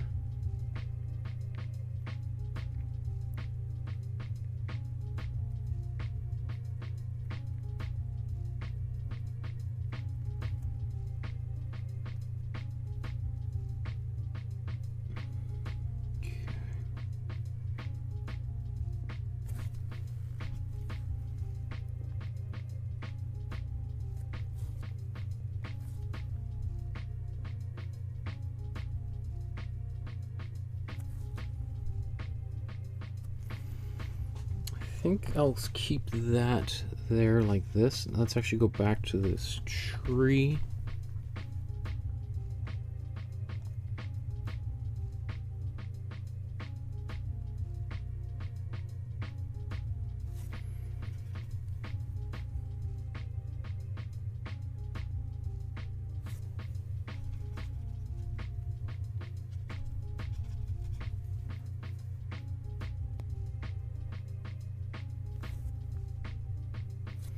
There's going to be snow on these branches shortly, but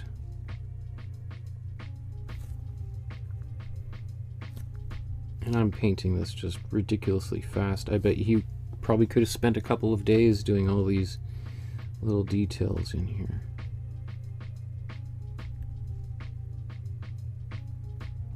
And this is the kind of stuff that is super satisfying to when you see it all done. All of the work that somebody puts into a little space like that, but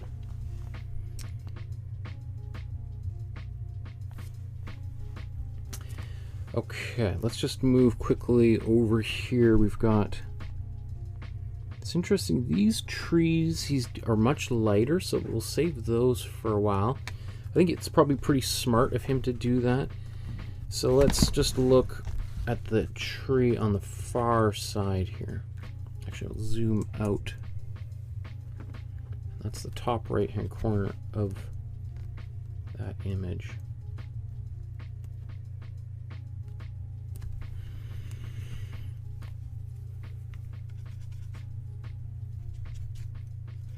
And I'm going to darken my brown again and get even more of that darker color that we had.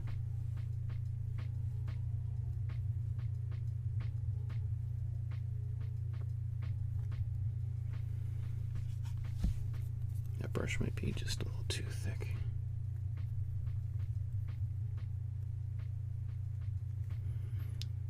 And trying to kind of give a bit of variety and variation to this tree trunk, so it's not just one big solid or straight line.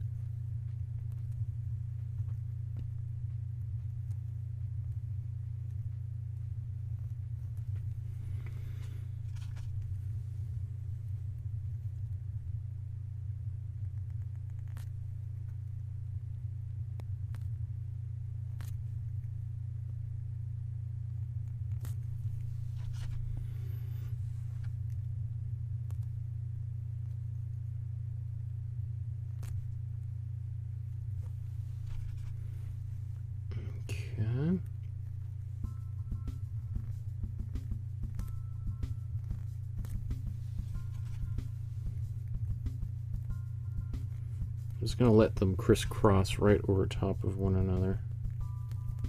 I think they come right down to here, don't they?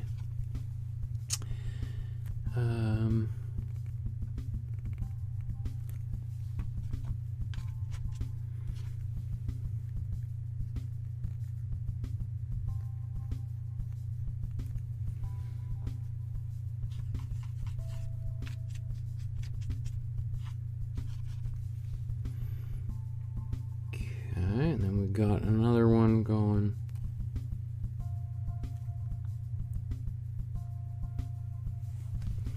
I'm actually going to have to mix a bit more of my warm red, cool blue, this dark color. Kind of ran out. And scripting and saving, and it's like, we're going to need more of it, so let's just mix more of it.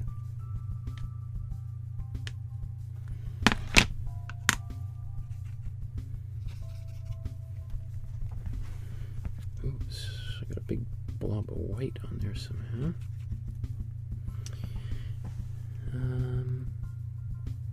Oh, it needs more brown.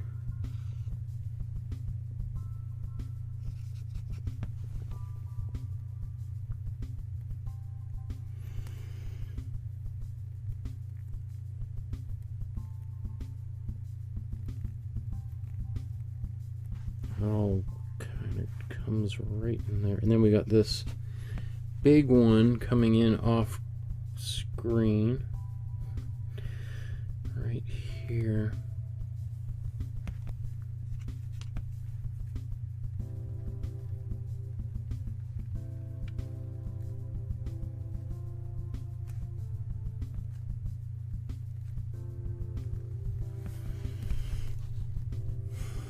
Okay. So just like the other tree on the other side,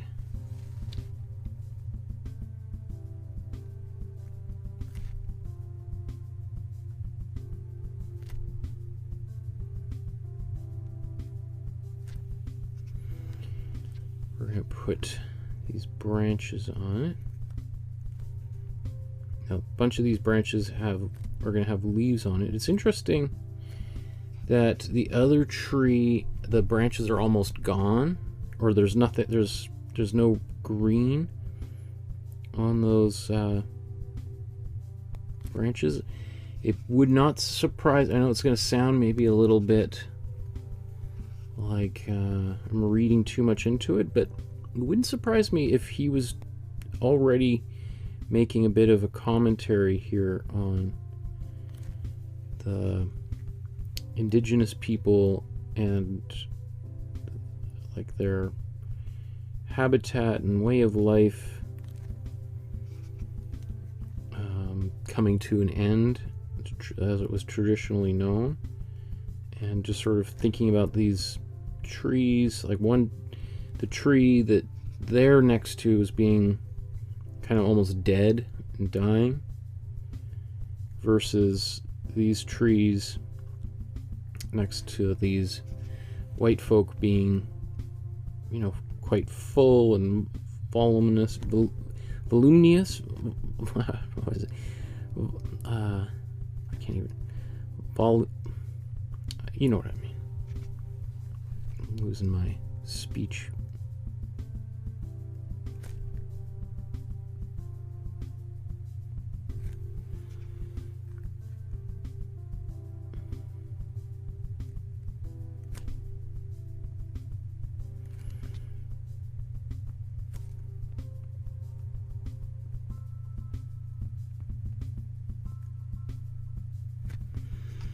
So I'm going to speed up here. Like, I think ideally in an ideal world, what I would do is spend time actually putting all of these branches in, and then put the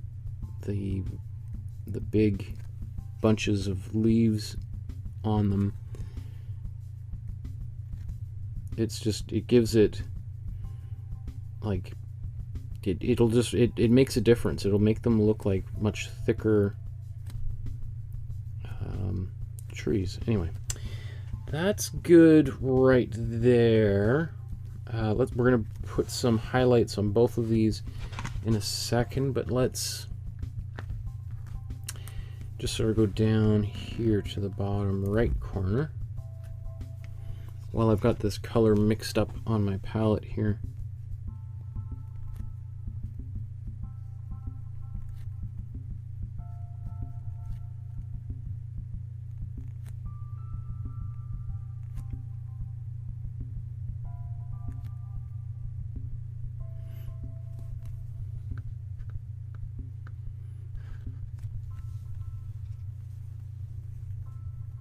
Maybe even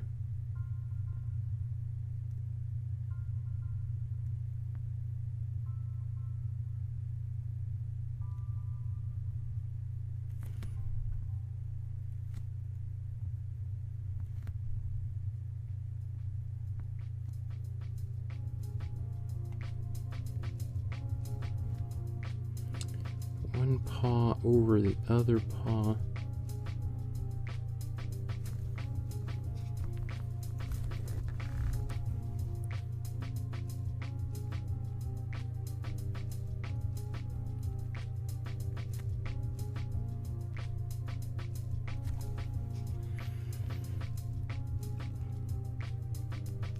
You see how I'm just trying to make use of as much of the colors that I have on my brush right now, as opposed to getting one little tiny thing finished and then moving on.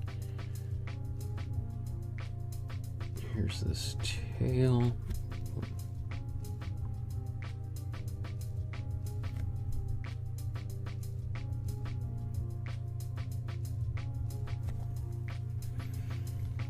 Do the same thing.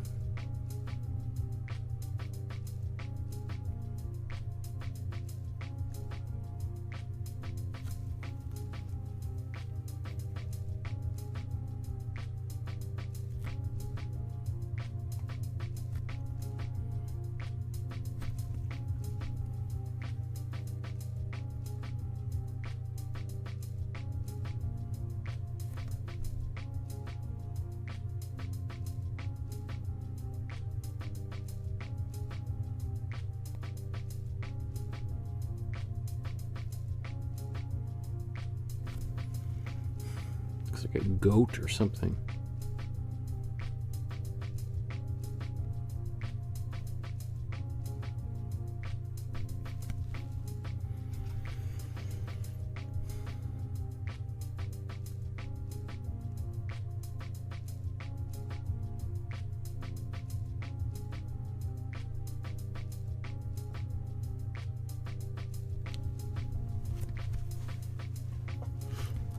Okay. Let's keep moving here. Taking the same color.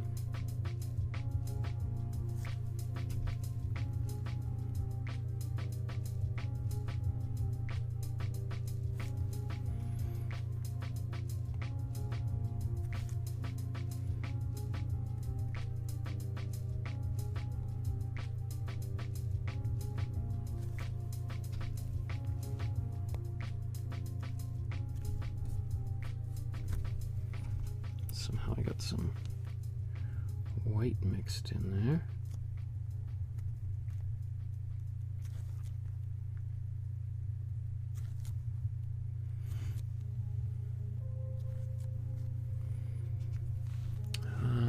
Let's do these containers of something.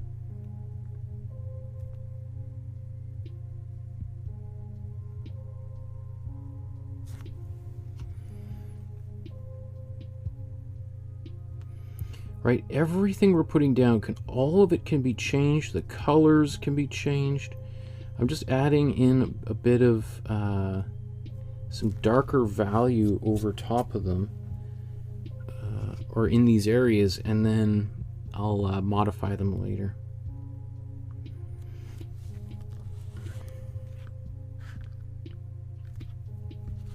I guess it was a little couple twigs sticking out of the ground here.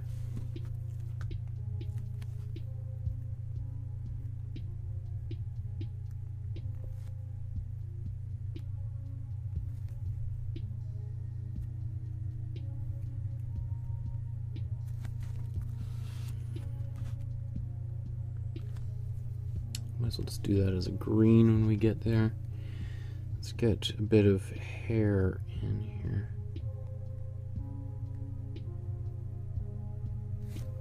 Even though I don't have any facial features, I'll do that last. Let's see, another.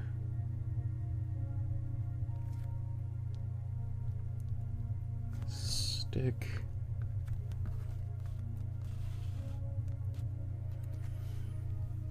And then one last one right here.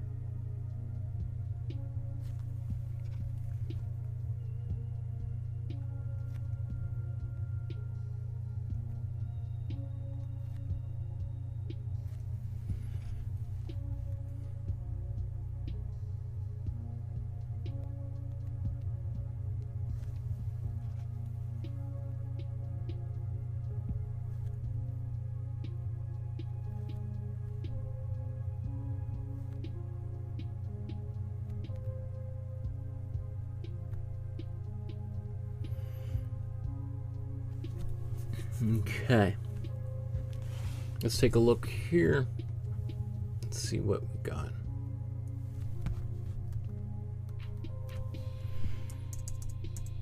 Oop.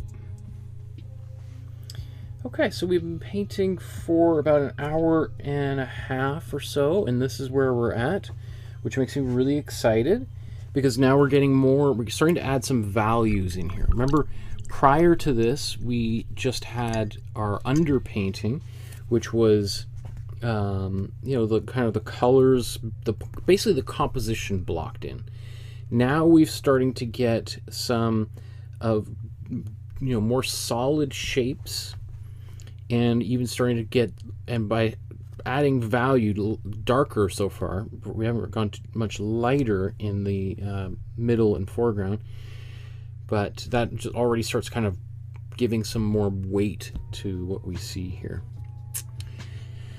So what I want to do is I want to add a little bit of lighter brown onto some of these trees, and I also want to do a little bit of these trees that are back here, which he's lightened up significantly. They're almost a glaze that he's painting there.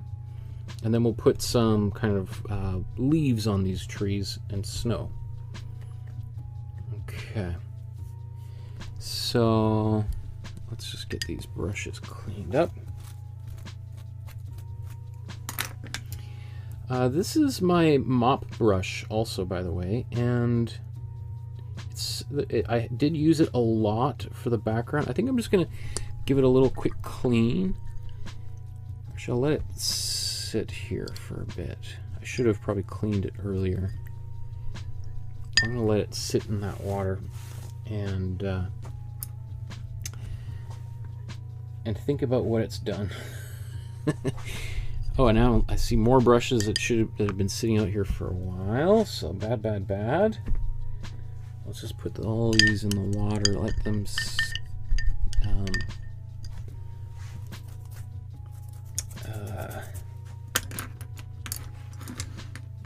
get some of that paint out of them.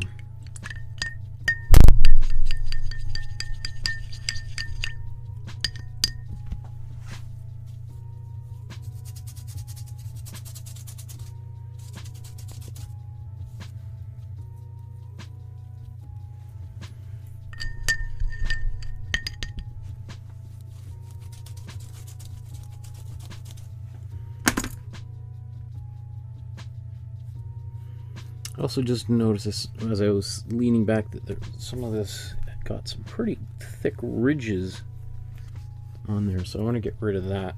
I don't like those big thick ridges when I'm painting.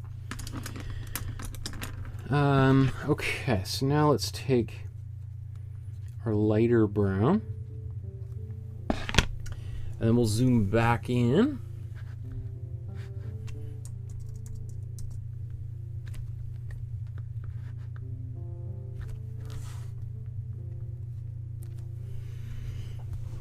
And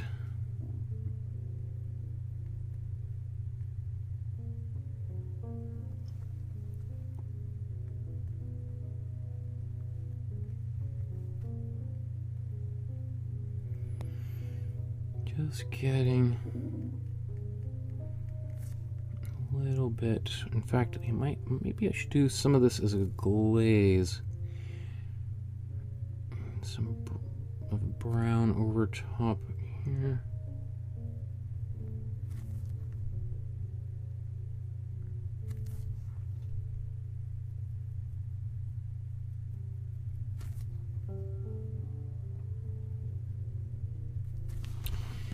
Yeah, I'm just going to take a bit of glazing fluid and do a bit of this because a glaze, it'll be a little bit thinner. A bit of white to it.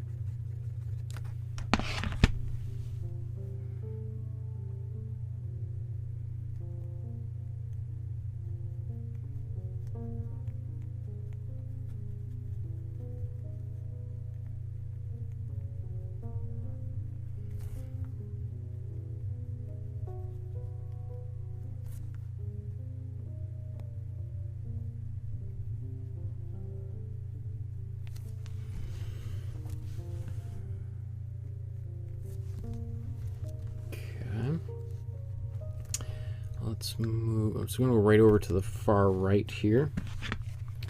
Let's take our paint again.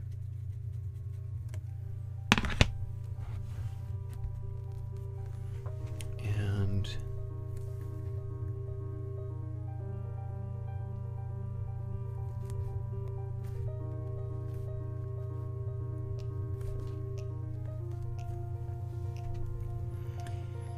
just kind of go down the right side of these trees.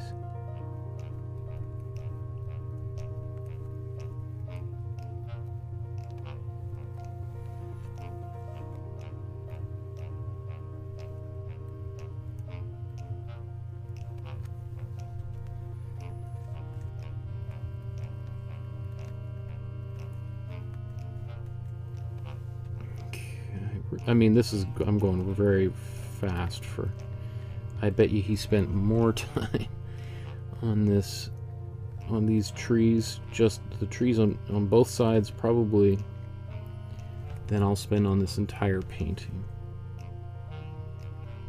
So, just bear that in mind.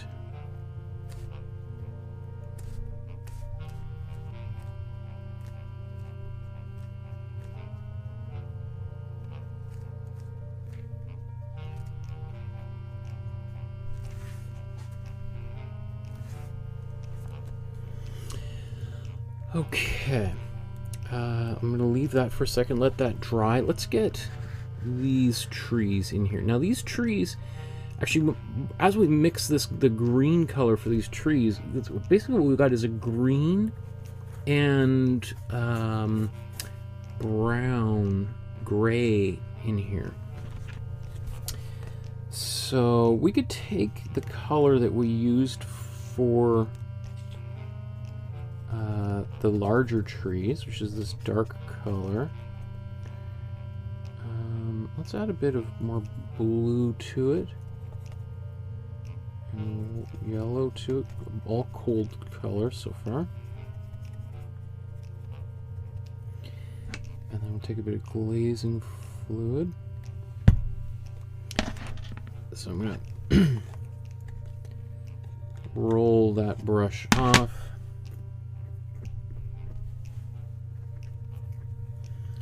Get rid of the excess, and then come in here with the glazing fluid and get this on. Right, you can see it's sort of just like a kind of a grayish green. And then let's see.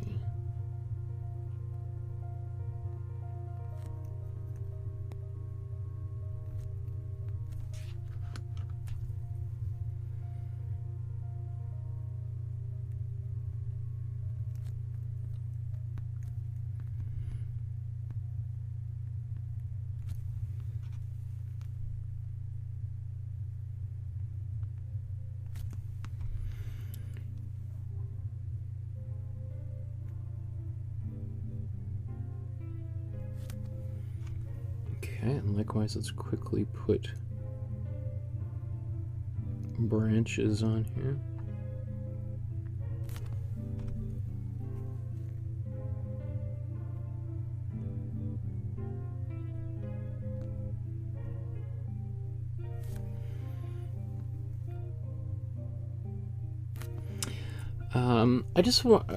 I wanted to say I think I misspoke recently when I was just talking about the disappearing habitat of the indigenous people at this time, and I don't know, it just stuck in my mind as I don't feel good about calling a people's land and the world in which they had been living for thousands of years their habitat. Seems a little offensive to me. So, like, talking about people as if they're animals is anyway, I just wanted to say that I recognize that, and that's some of my own bias just coming out of there, or some kind of internalized racism or whatever, and I don't feel good about it, so I just wanted to kind of just let you know that I heard myself say that. So yeah, let's go over. Actually, I did see there's a little piece here, and we're just gonna skip over that.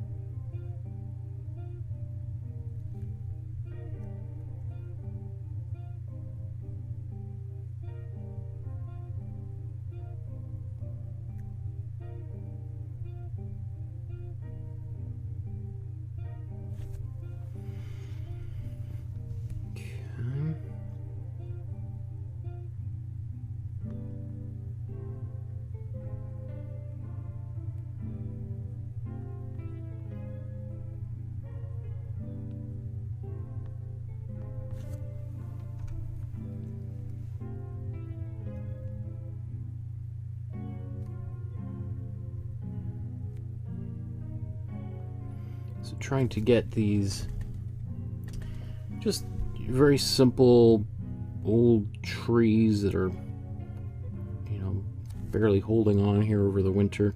They don't really have any snow really. Oh, I guess there is, now that I look at it, there is little bits of snow, so we'll get that on there. But certainly no big clumps of leaves like some of the other parts here. And even just gonna give a little bit of this color into the ground as well. Oops.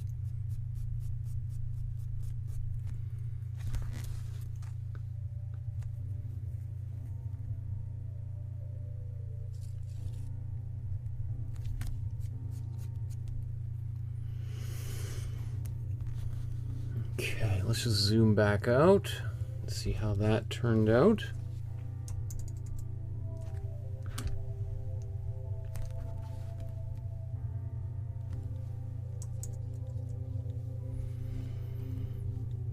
Okay, so now I think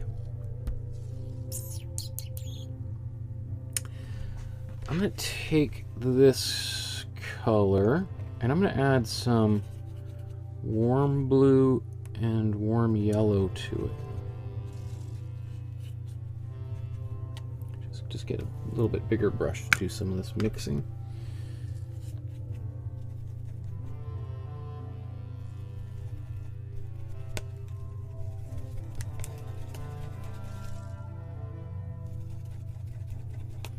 So this is my warm yellow, warm blue, and then I'm taking this gray that we had mixed earlier, mixing it into here. So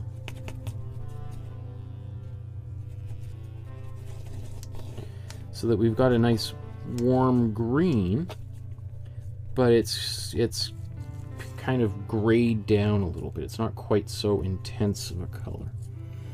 And I'm also going to add just a little bit of glazing fluid to it, just to make it just a little bit transparent, so it's not quite as heavy as the tree trunks.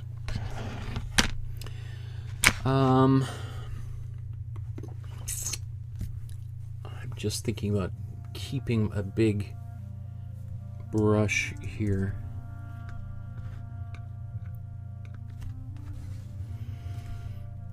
Okay, so let's move that down. Zoom back out one. Okay, there we are. So, just for the sake of time, I'm going to just go a little bit faster with this. And I'm using like a flat brush. I'll show you here. Right, and then I'm just going to kind of go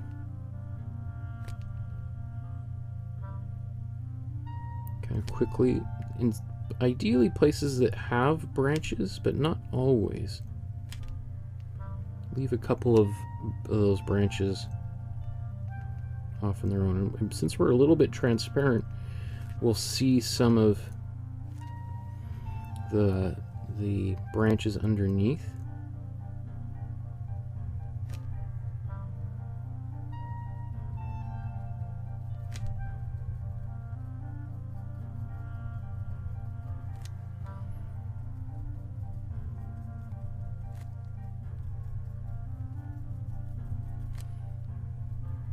As we get into here, it's going to be kind of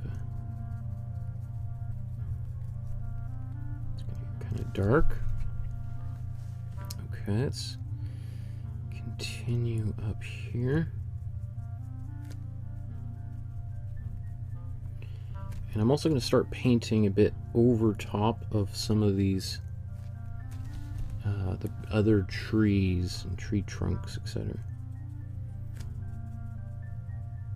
I'm going to keep a little bit of some windows into the trees and behind.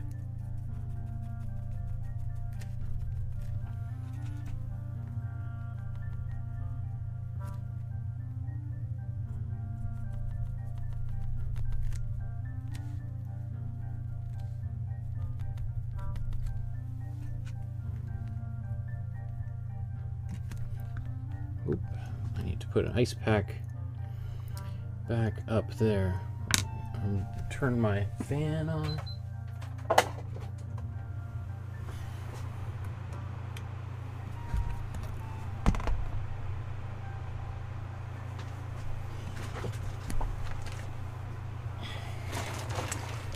So I was getting too excited that the heat had dissipated enough. It's not quite there yet, so ice pack goes back up there.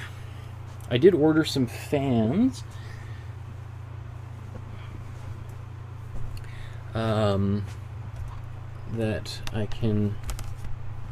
That I'll hook up there eventually to blow some of the heat that is accumulating up there, obviously.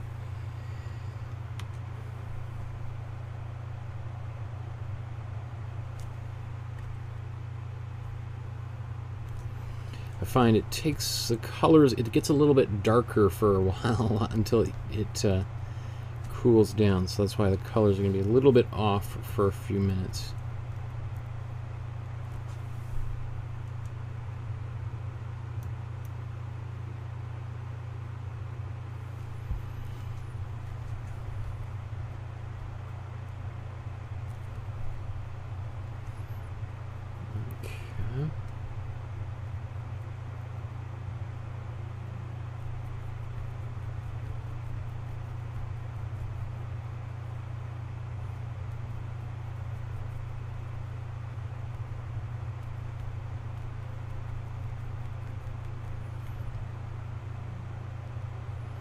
Alright, so I'm leaving a little bit of this green that was in behind there, because that will look like there's light coming in through some of the lighter parts of the trees. I just noticed there was a cloud back there. I didn't get that. That's no big deal though.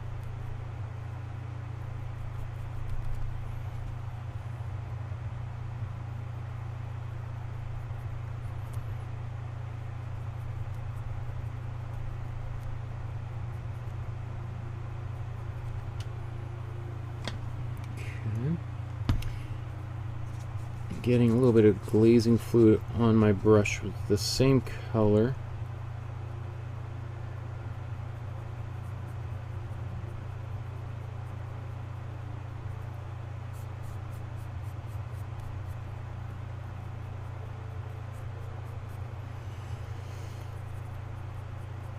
We can do some of this later, but since, you know, if we were painting this on originally on our own, then we wouldn't know where these shadows are. Okay, let's just do the same thing. I'm going to take this green that I just used for shadows, just put this in a few different places there. Let's scroll over here.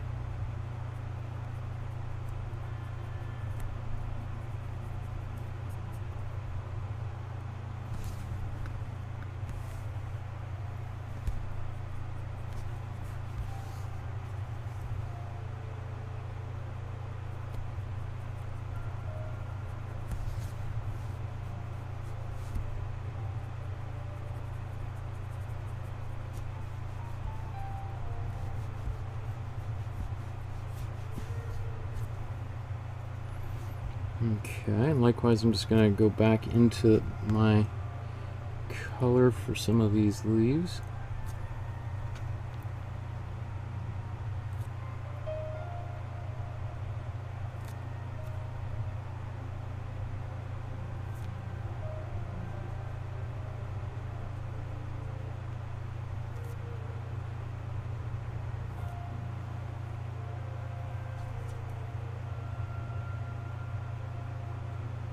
Take a little bit of that glazing fluid, put it on here, and get a bit of a shadow on here. Now it's a bit of a greenish shadow, but we're going to be modifying a bunch of stuff anyway, and I don't mind that green on this brown either.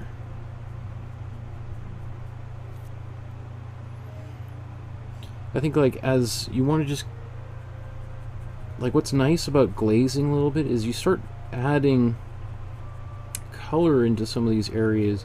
It starts to complicate things to the point where people are like, I don't even know how you did that. How did you get that color there? It's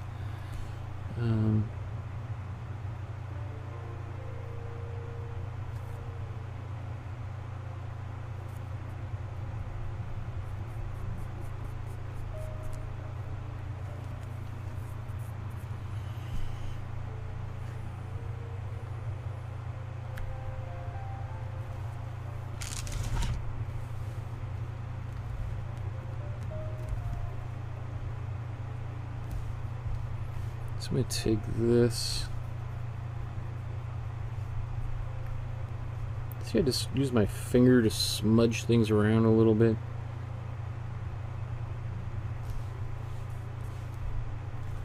I don't know how much of that's going to survive, but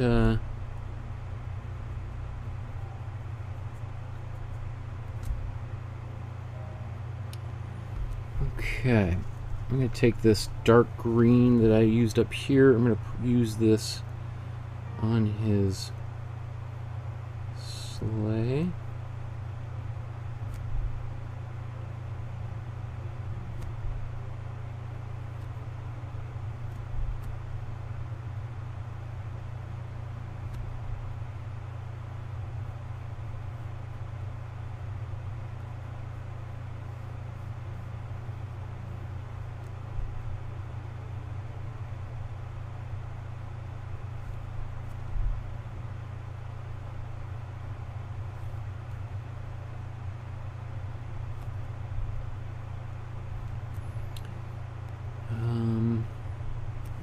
Okay, that's good.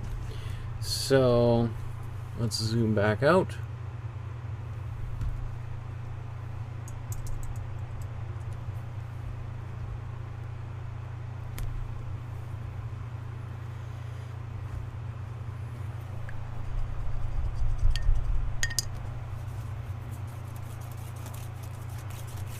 So I think now what we're going to do is we're going to start putting some snow on here. We're going to change this color from this warm blue that we have here. We're going to put white in. We're going to even put a little bit of cold blue back in here, which will kind of reflect the sky and also just kind of create some color harmonies here. Obviously snow all over in these trees. We can use a cool blue to be coming out of the teepee here. Okay, like I'm really happy with where everything is so far. So let's just keep on painting. Like, you notice here, I haven't even touched his face, right? I bet you 90% of people, if they were to do this painting, that's where they would start. I'm working my way there. In fact, I also think it's a good idea because it's like I'm warming up as I'm painting, right? I'm building my confidence. I'm doing all these other things. I know some people would say, well, what if you got the face wrong? What if you put all this time and energy into this painting and you get to the face and you fail there, then the whole painting is lost. Well, first of all, with acrylic paint, I could paint that out and paint it again 20 times until I'm happy with that face. So that's not, for me, a concern. I also think that approach to painting is like a fear-based approach, and that it's like, okay, well, I don't even know what the analogy would be to something else in life.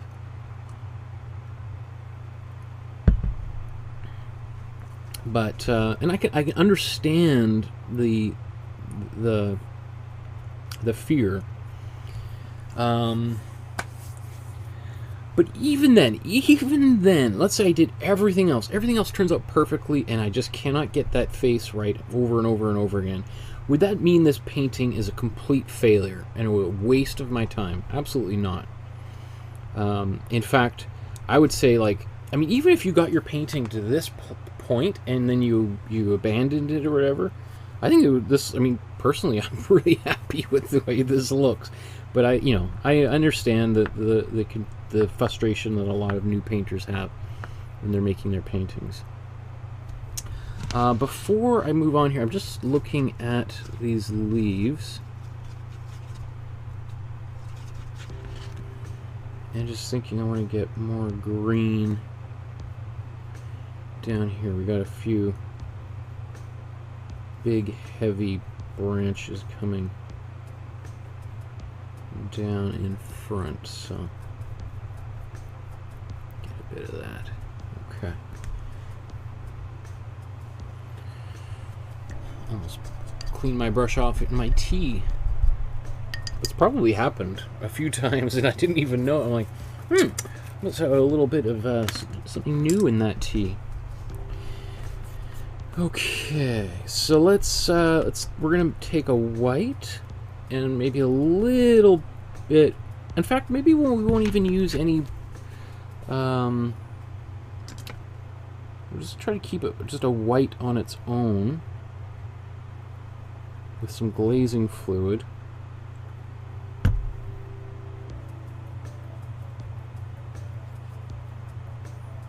Lots of glazing fluid in here.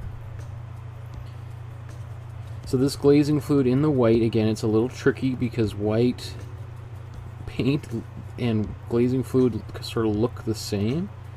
So I would sort of err a little bit on the side of caution and start slower. Let's go start from the left-hand side here and zip in.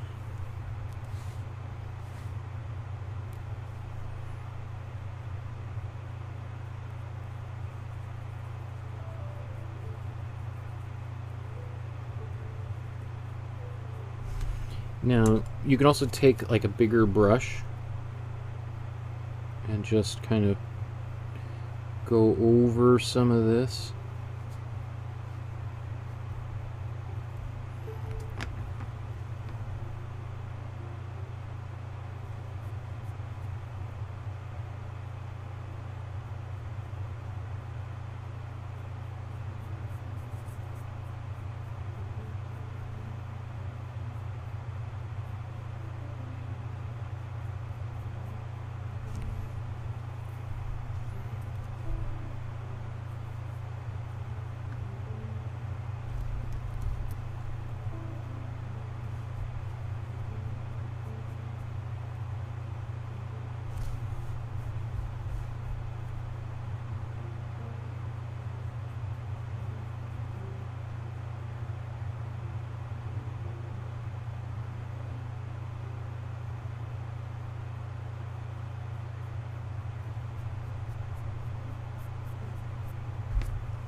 So I'll kind of keep this a little bit darker, might not. So I'll kind of paint around it a bit.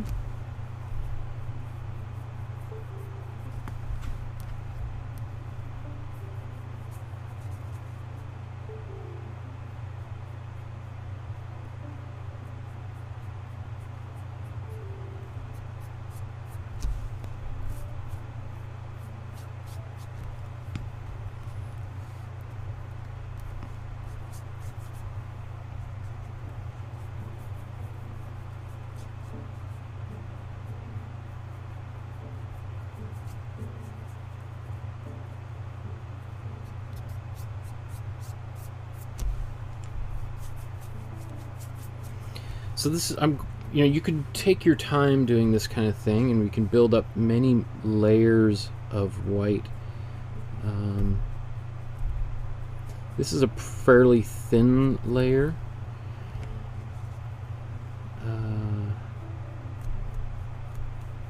I like the results I'm getting here. I could imagine for some people this is too slow of a process. And for some people this is exactly what they've been looking for all of this time. Because the change that we've made just now is quite subtle.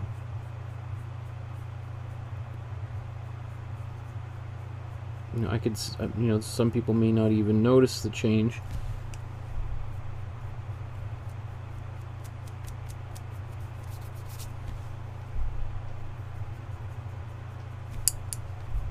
I don't like I'm painting over some of these things. That's okay.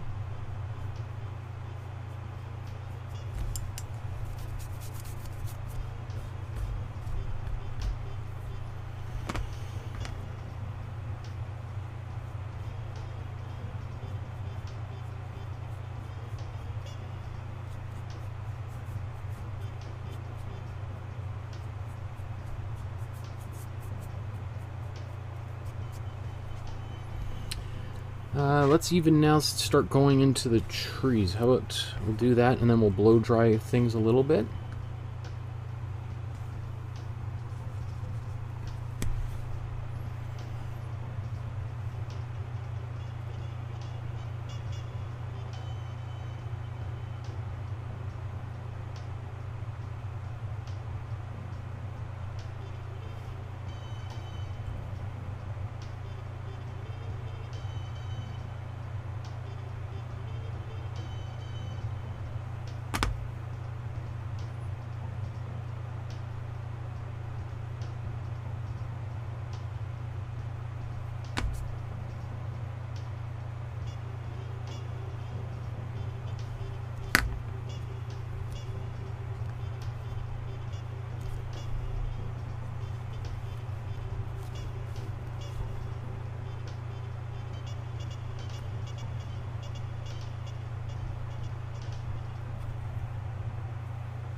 Okay.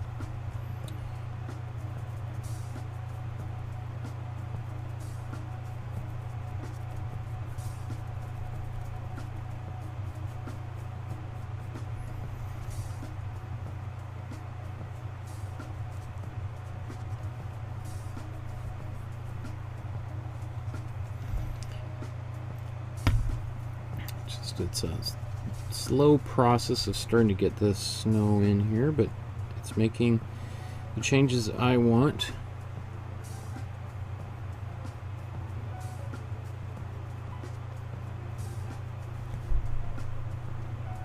I always refer to glazing as like the timid painter's tool or process of choice, because you can just keep on doing little things like this endlessly until you're happy with the results. So let's do these trees, the snow on the trees now.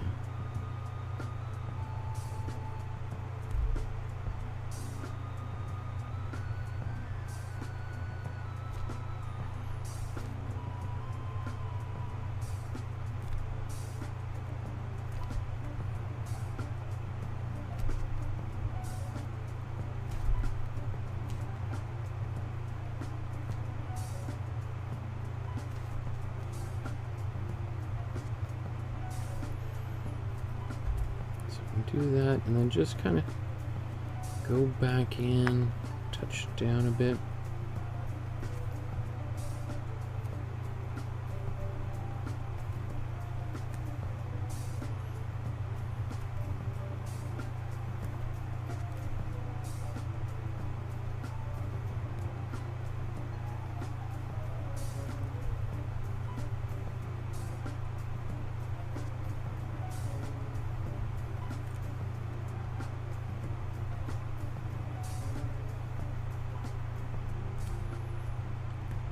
So obviously, as we get closer to the bottom, the branches are bigger, and the snow on top of them is heavier, so they're kind of sagging a bit.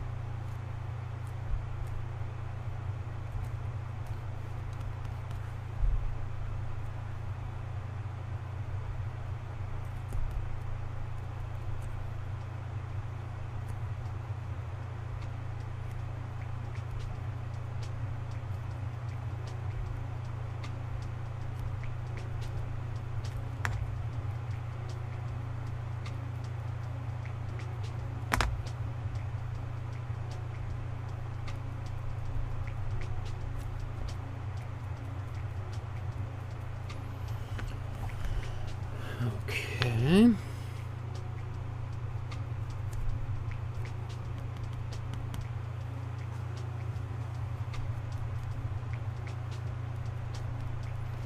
As I said, he probably would have done a number of layers like this. I'm getting anxious of time just looking at the clock here. So I think I might do 2 more at most here.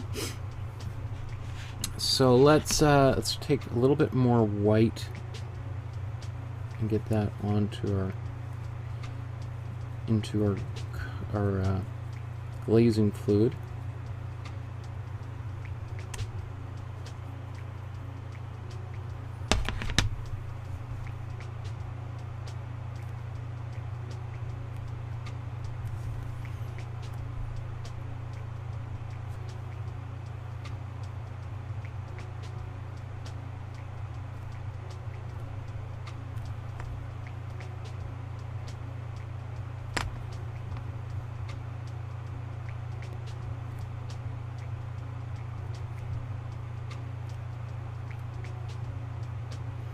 So sort of like dabbing little dots of semi-transparent white.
So you can see I'm trying to leave a little bit of the area.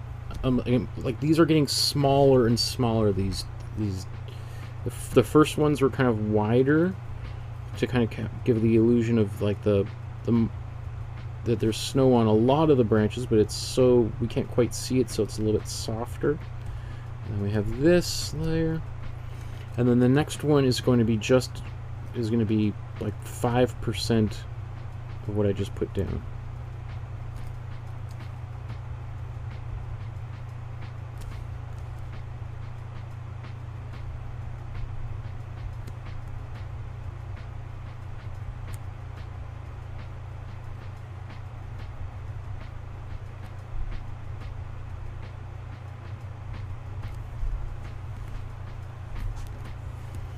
So let's just quickly go over to the opposite side here.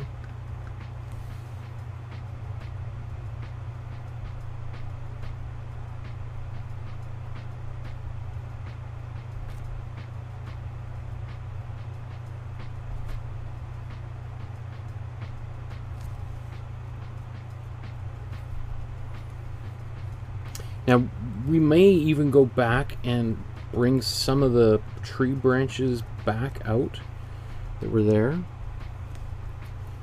So, I'm not done with all that just yet.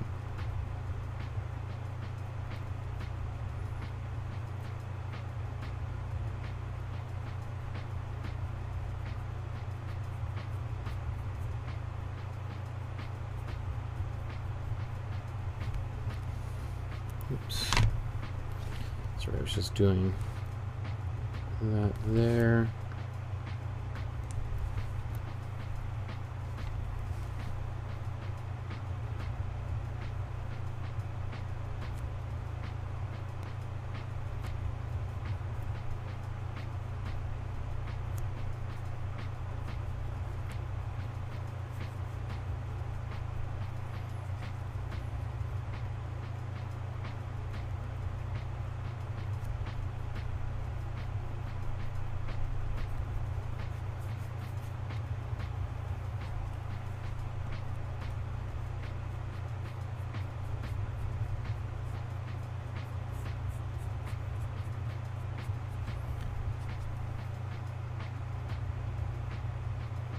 You know, it's interesting, like, reading a bit about him, Paul Kane, and looking at the images.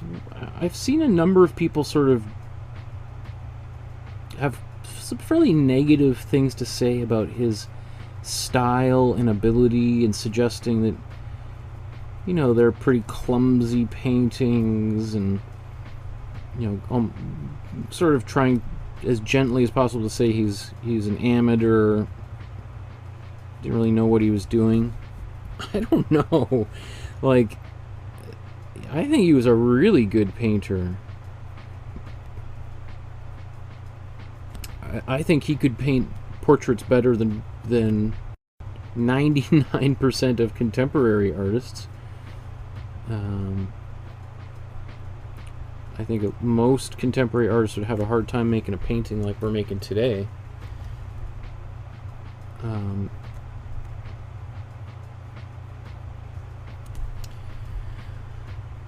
Okay.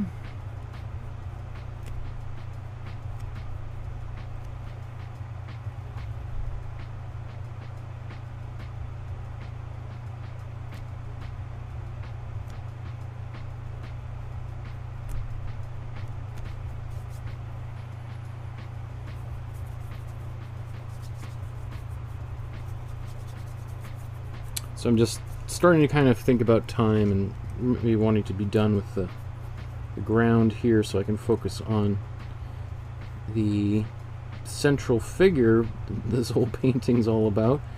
So I've been doing a lot of work here on the snow. I think I'll just wrap that up here.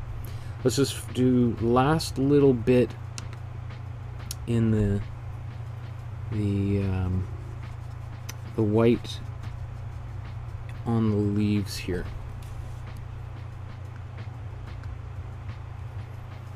So this time I'm basically white with glazing fluid, but mostly white.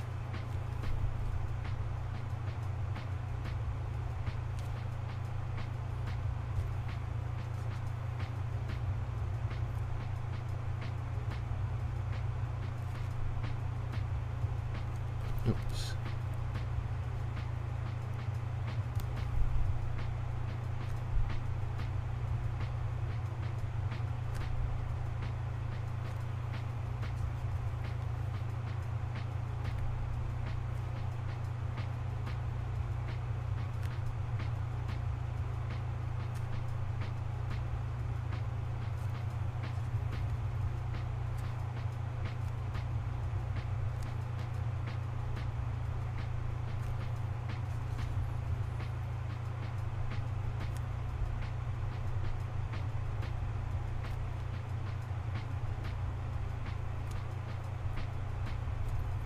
Also, just kind of think about where the light is coming from. We don't want everything illuminated because some of the snow's in shadow too, right?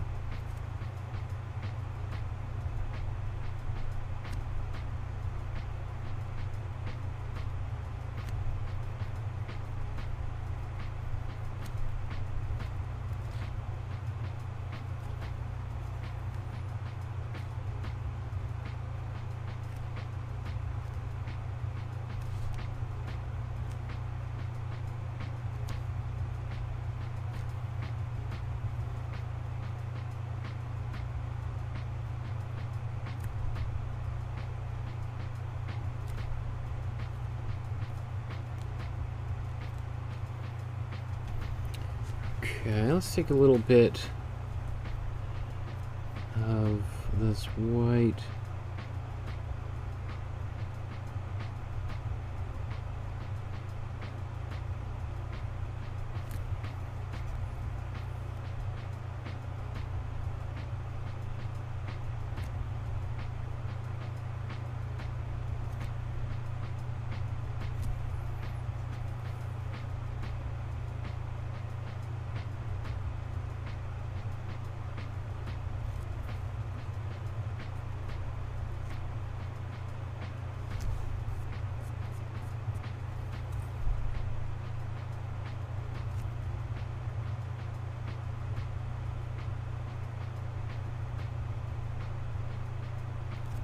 Now ideally, probably making this a little bit gray, this snow that I'm putting on would help, but I'm just gonna move forward here. We gotta get a lot more stuff done here in the foreground, so.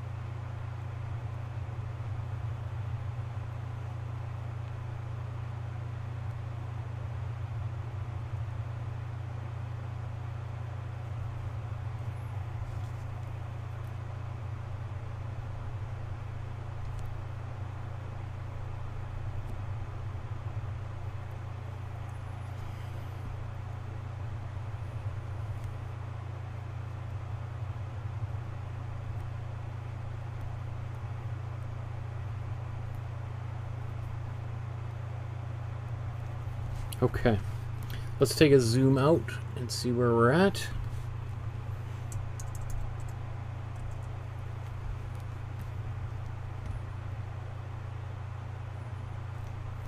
Okay.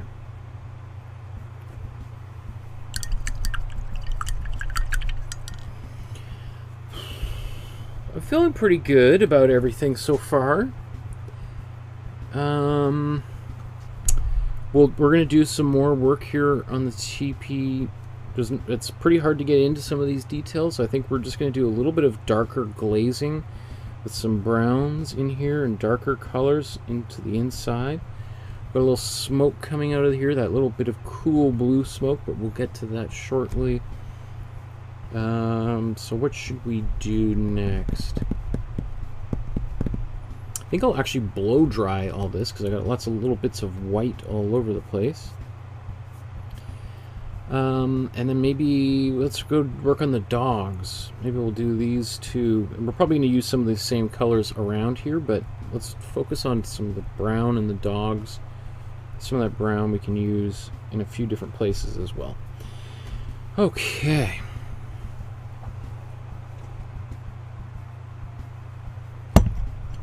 I'm feeling really, like, we've been painting for about an hour and 45 minutes.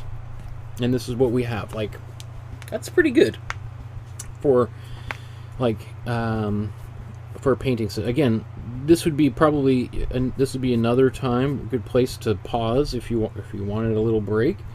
I'm going to keep on pounding forward, but yeah, this is good. Okay, so let's mix, or we've got actually, let's clean a brush here. Let's see what our mop brush is doing as well.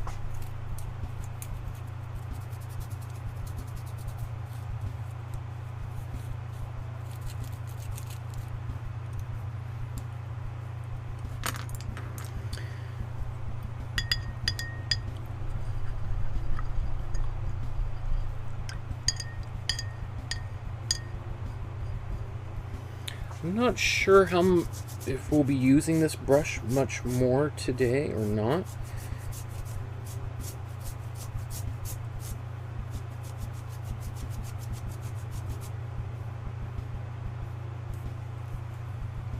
But if we do, it's kind of ready to go.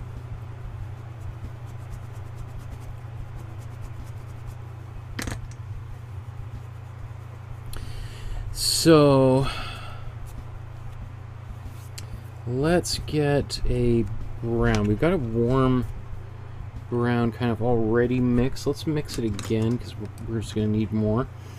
And we can do it in here as well. So let's take our warm red. Let's mix a bunch more. Warm red, warm blue, and warm yellow.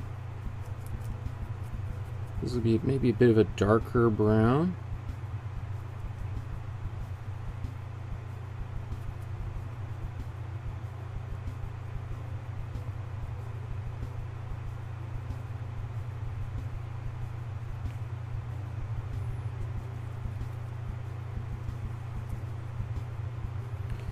So you could, I don't know how well that turned out on camera.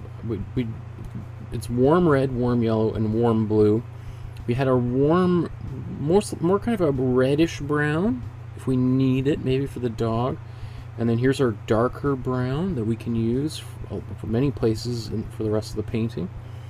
And yeah, I think that's good right there. So let's get our smaller brush, I think.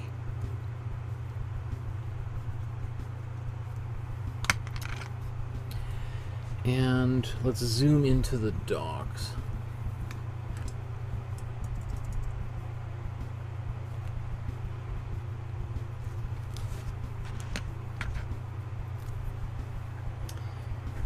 Let's put that brush in the water. Okay.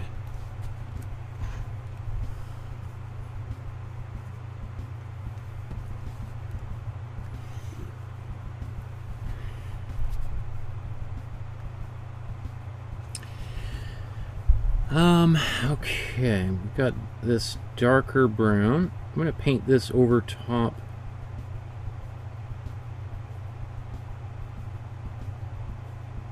this dog in the background.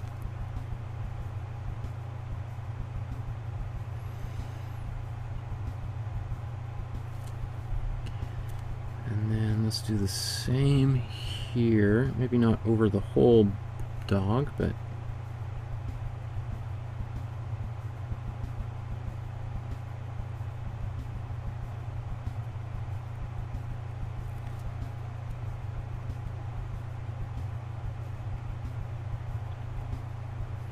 so you see how, like, I can see I've got this previous dark layer underneath that is working kind of as a shadow, and then I can just sort of paint over top of all of it. Doesn't mean it's all done, but it's just kind of simplifying things a little bit for me. Let's go. You could do this as a glaze too. This would work just as well. So glaze. Here's this. I think a kind of a saddle.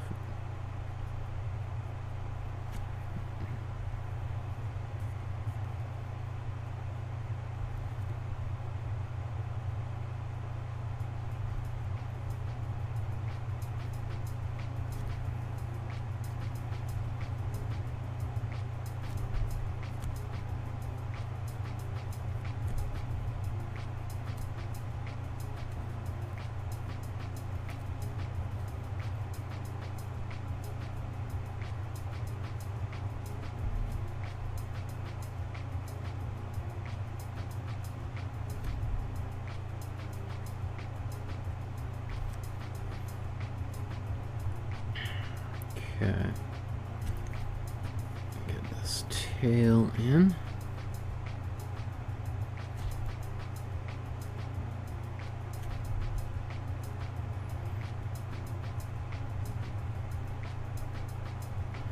Again, I suspect that this is something that he would have taken his time on and done a really nice, careful job.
Okay.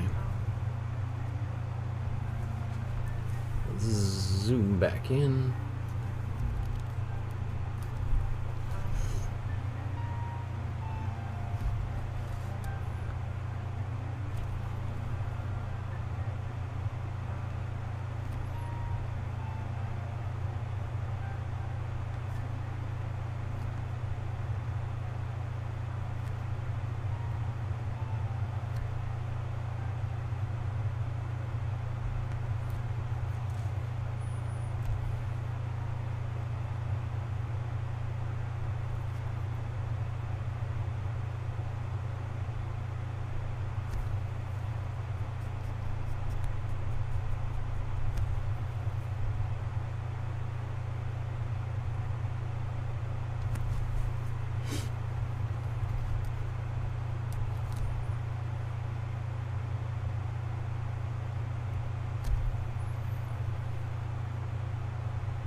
Okay, let's get a bit of one of the darker browns we've got here, and let's do these ropes that are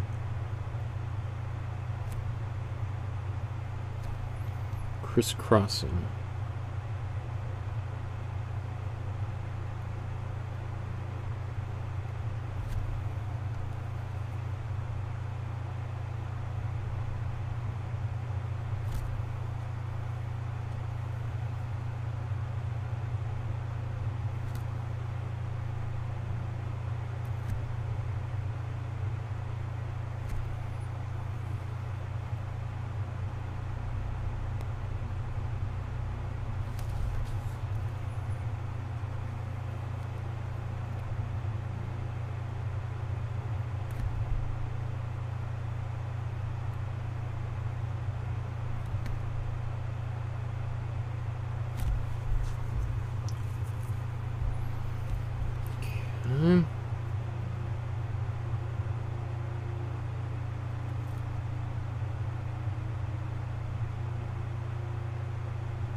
Between his legs here.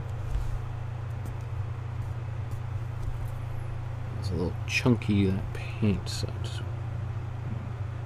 quickly push it away.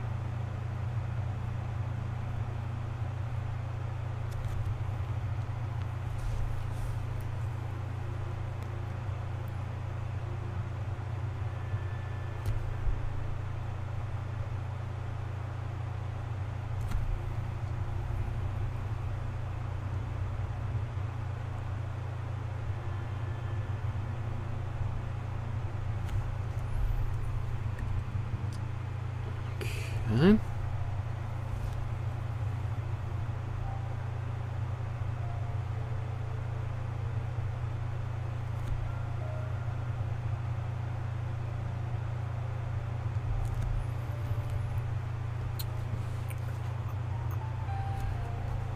Let's see.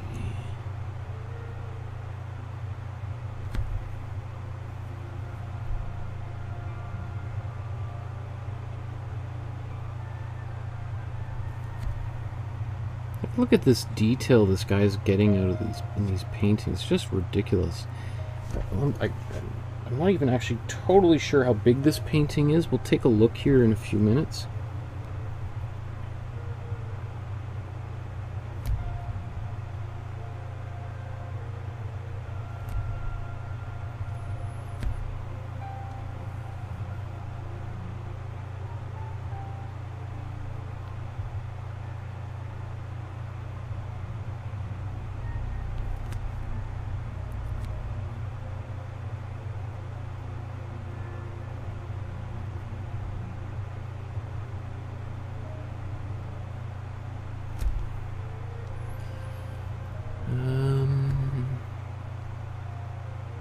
Let's get some shoes on this dude.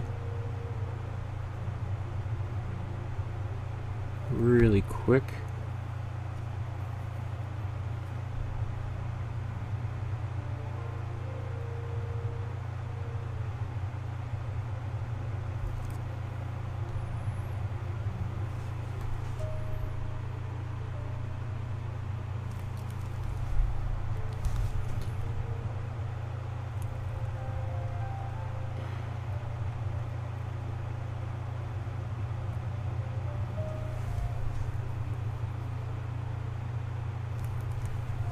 Oops, the dark, just doing the outline of that gun there.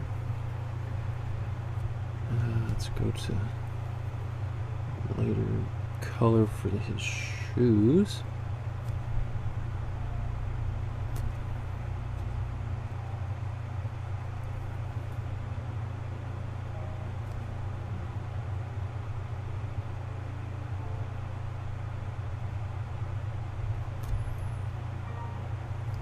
Okay.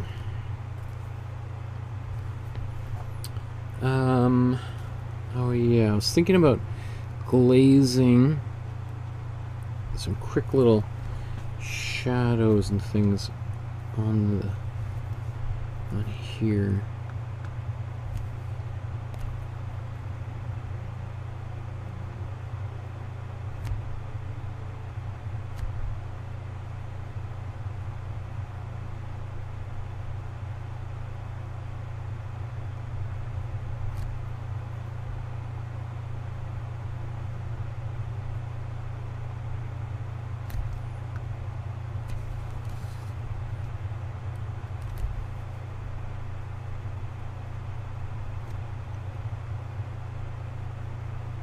Going to darken this backside, even though he didn't quite do it. Actually, I should probably do the opposite, because that's where the light is hitting it, shouldn't I? That's too late, so I'm just going to keep it like that.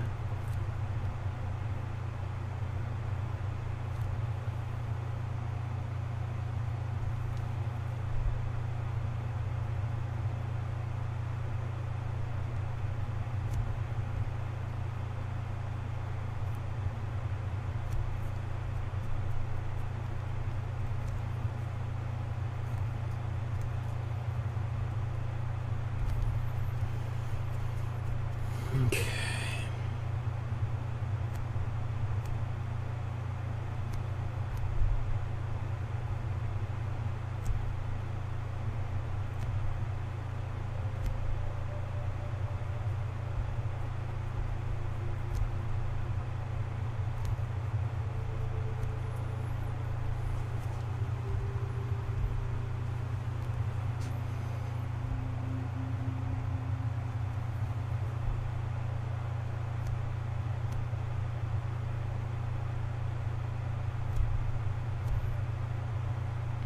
And just keep building up a little bit of darkness. I might also darken the ropes potentially.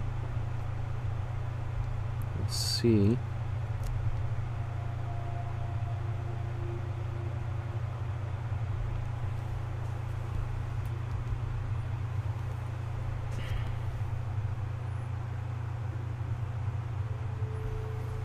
Okay, I'm going to go back to a green, warm green. So, warm blue, warm yellow.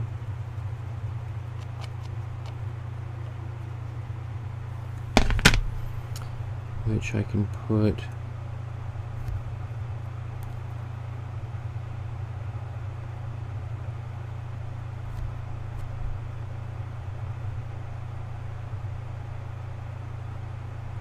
is a bit too bright, but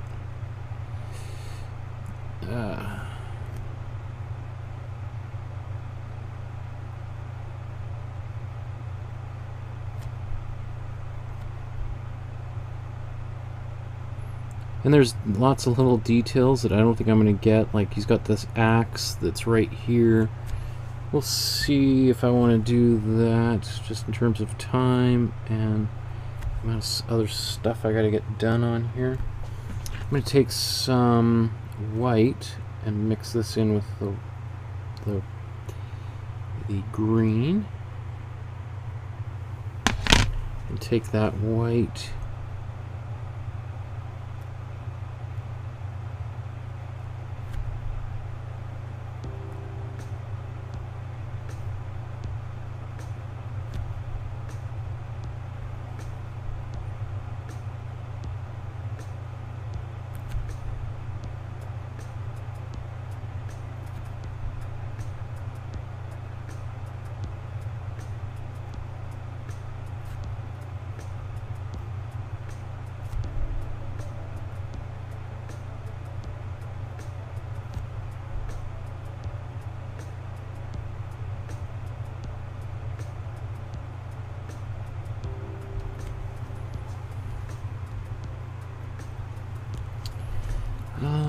Maybe just while I'm here, I'm just going to take...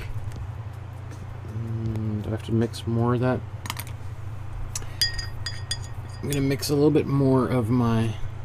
I guess I need more of each color, don't I? I'm just going to mix a little bit more of the dark color that I use. So that's warm red and cool blue.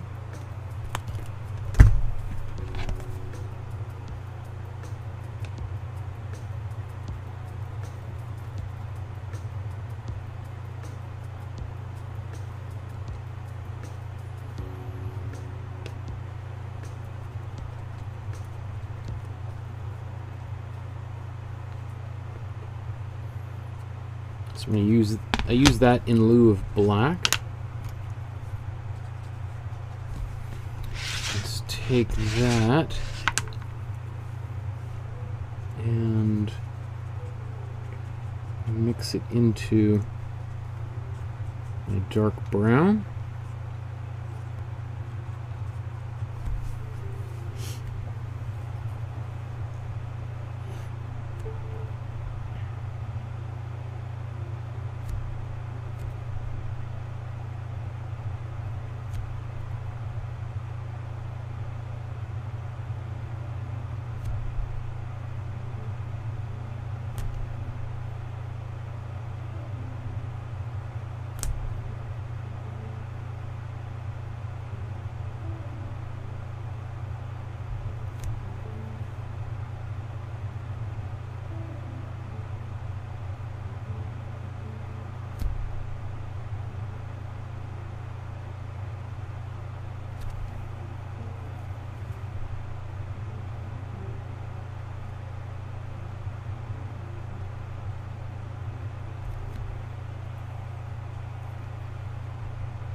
So let's actually do quick glaze with this color.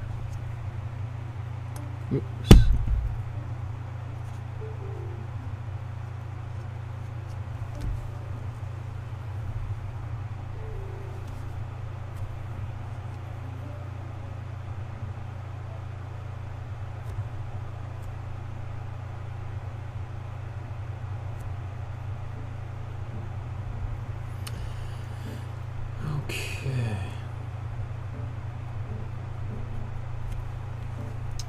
I'm going to take that dark color and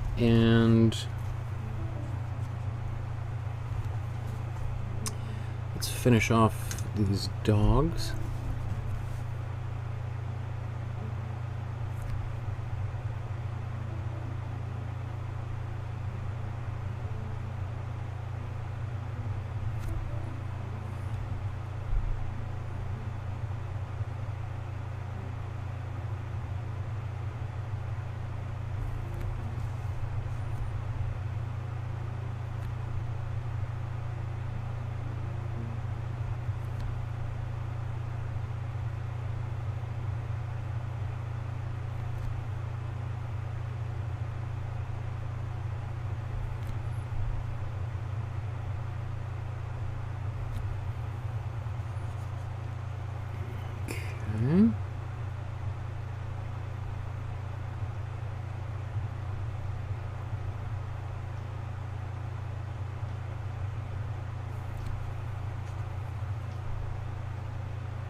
take this darker color.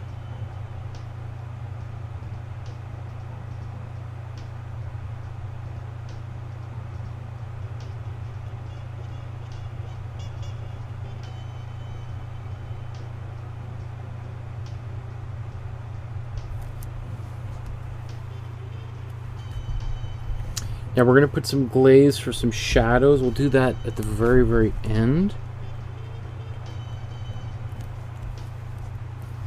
As well as the little tongue on the dog. We'll get that. I think we're pretty close to now finishing doing the figure here. I think I'm just going to take a little bit of this darker glaze.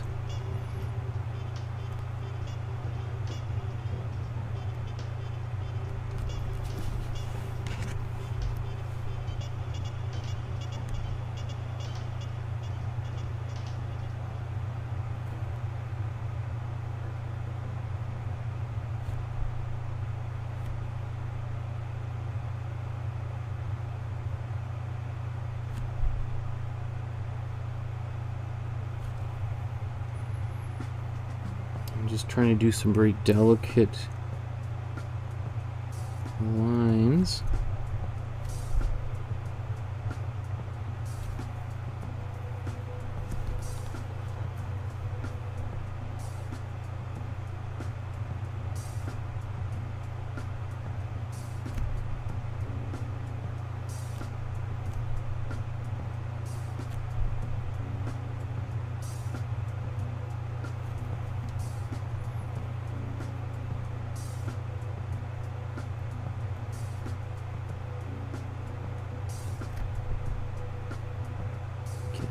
His shoes down here.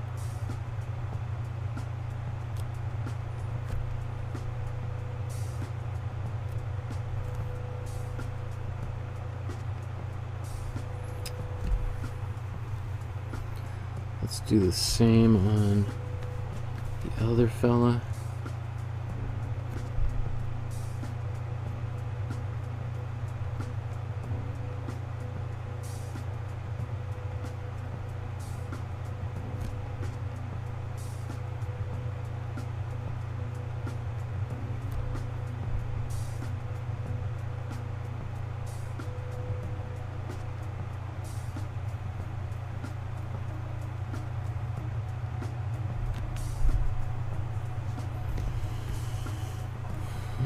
Okay.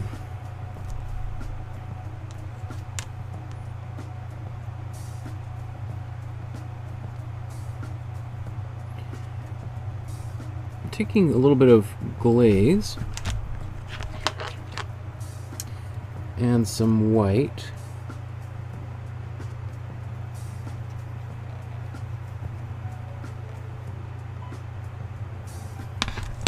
So that I'm going to come down here, extend his gun down a bit, but also so that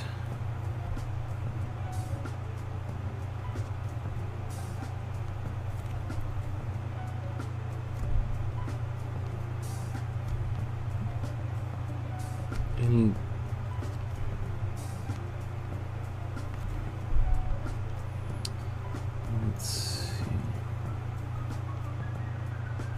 going to quickly add a tiny bit of highlight.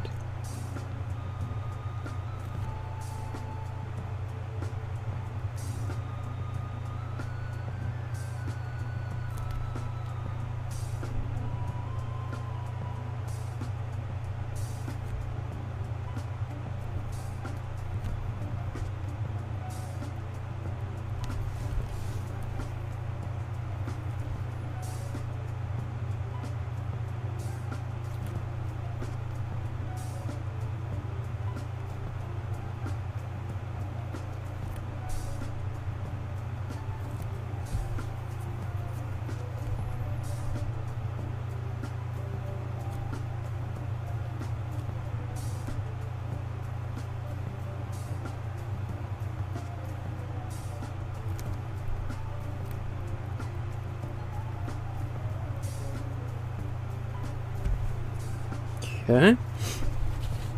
Let's coming along, ever you know, stroke by stroke here.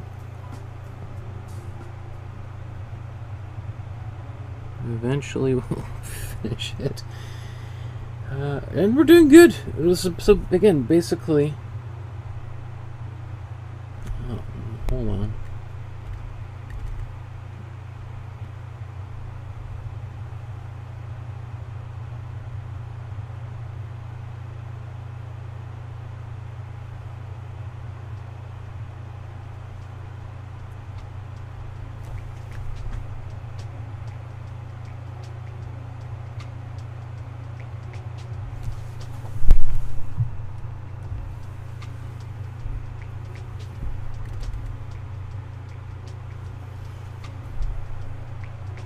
Oh, I've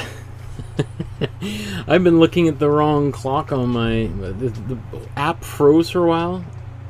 We're twice as long into this painting than I thought. I thought we were still like, I was like, wow, we're doing great. We're like not even 2.5 hours in. Then I look at it like, oh, we're almost at 4 hours. Okay, whoa, taking me a little bit longer than I thought. It's like, wow, it just okay.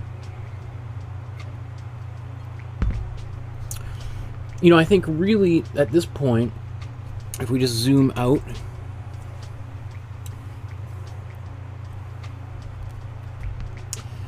mostly what we've got to do is really just him and some shadows. That's pretty good for this like time period here. So I'm just going to quickly wash up these brushes.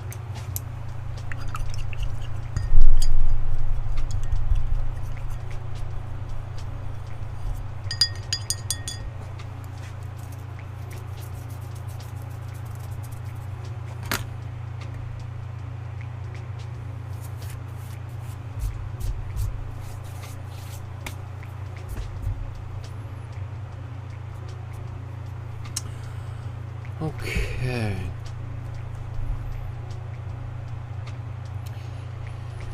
So, yeah, I think let's tackle his face. If actually anything, I'm just gonna take a second to wash my hands a little bit. I'm starting to get these little flaky bits that are falling off onto the painting, and sometimes that gets into the paint. So I'm just gonna quickly take 2 seconds to wash my hands.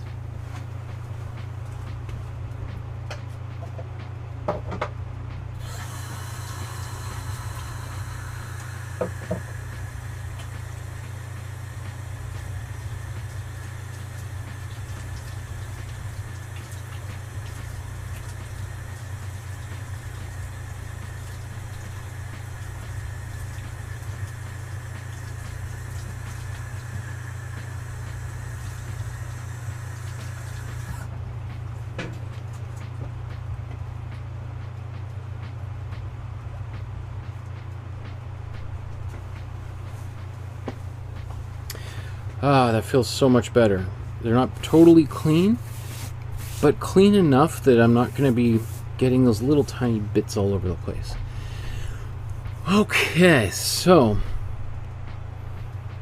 feel pretty confident about everything here. Now let's do, you know, maybe the most important part for a lot of you is the face.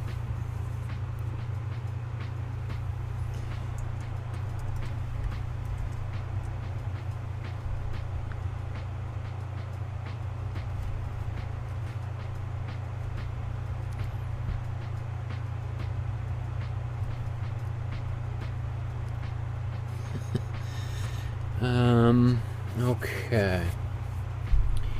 So, get brush ready. I'm going to start with a kind of one of these browns that we made here, not the darkest brown. So you can get a bit of glazing fluid on there just to make it a little bit easier to paint. And let's look here.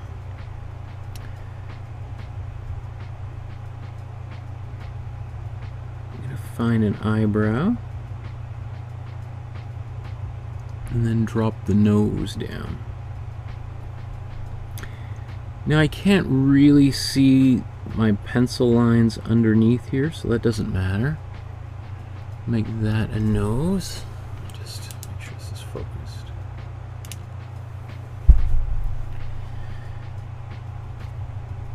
So here's one eye. Let's put the other eye over here. And the other eyebrow.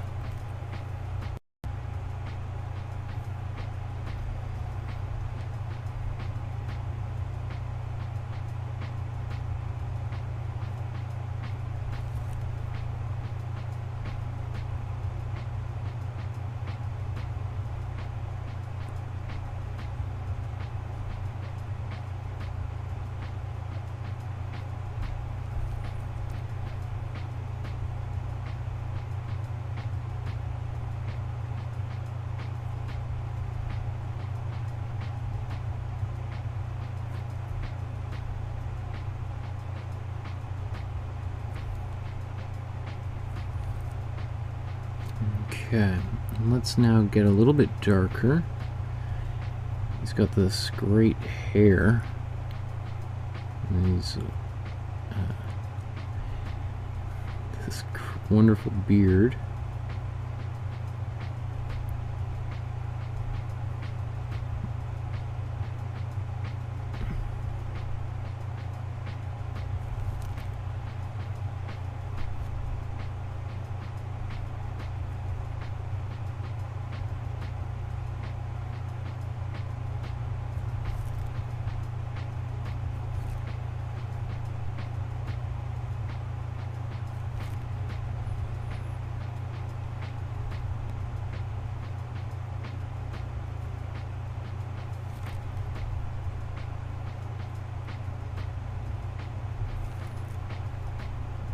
And I'm just going to take, actually, let's just the same color, this brown.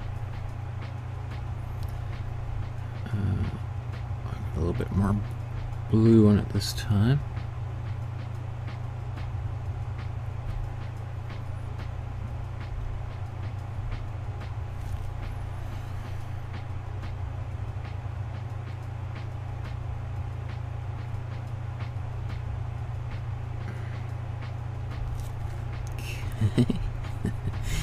See, I'm not sure how much detail I'll be able to do in here, so even if I just left it like that, I'd be okay. I'm going to do a little bit more, but I'm not going to be hard on myself if I, you know, reach a bit of a wall in there. Let's get this.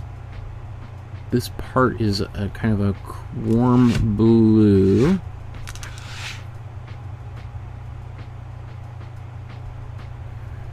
I'm taking, oops, it's a bit big of a gob.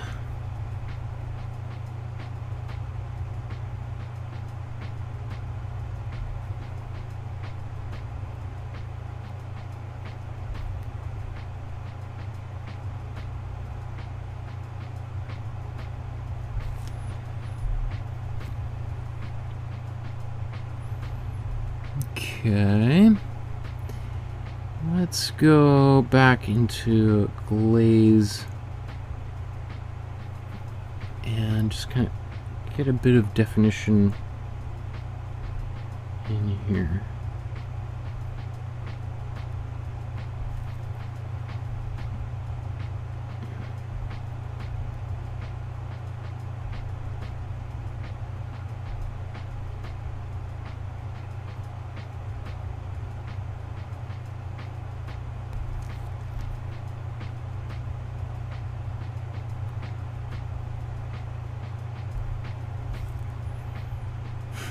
So this is like kind of miniature work here, right? This is like a miniature painter would be.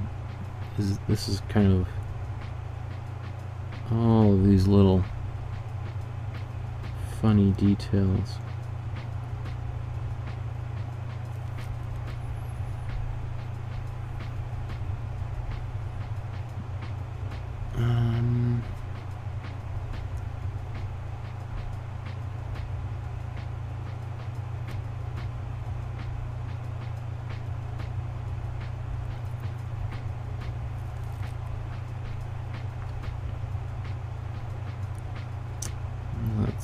see.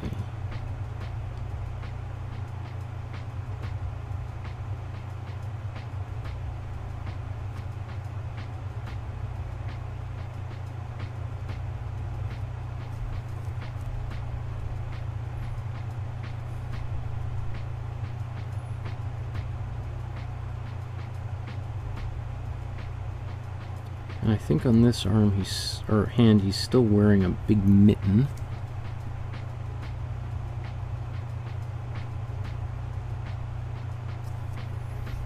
Put that there.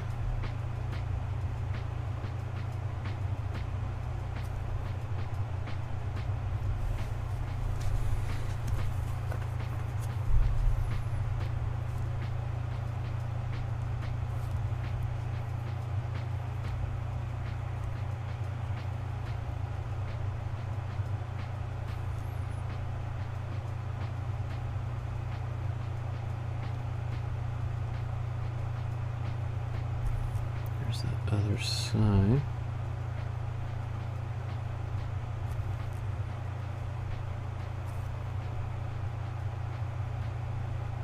Just sort of glazing this out here now.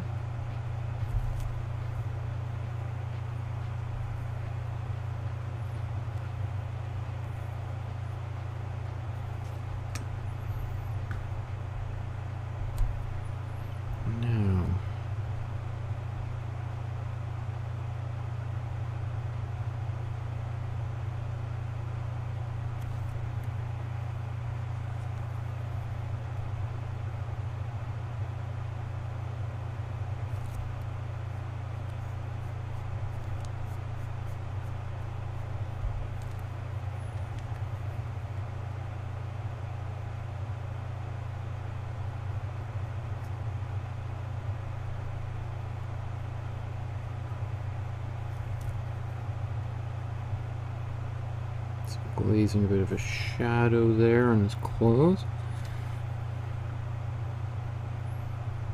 I think I'll be doing more of that later.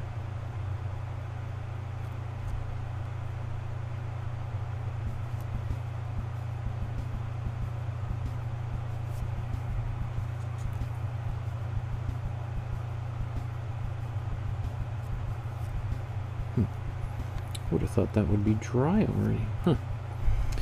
Okay. So in terms of his face, I like this color that I've got, but I don't have enough of it. So we need to kind of mix a bit more of it. It's warm yellow, warm red, and white. And a little bit of blue.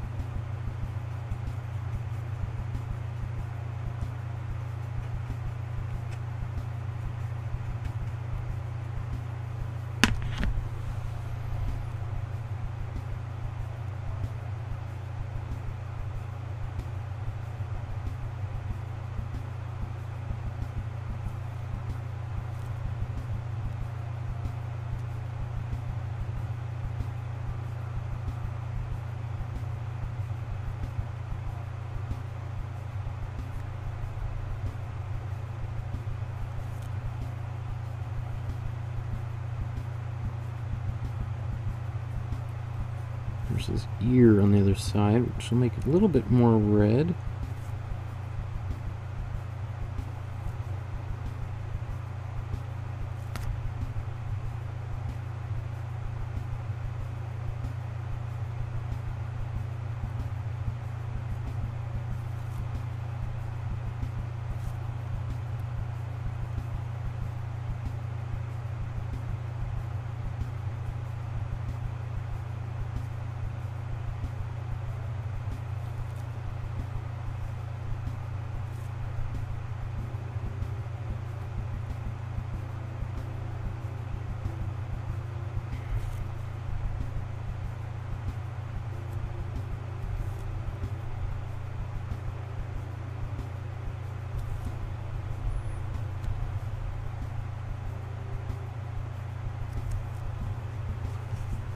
Okay.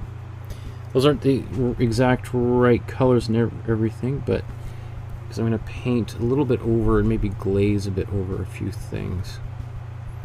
I'm going to take that same color with that red on there.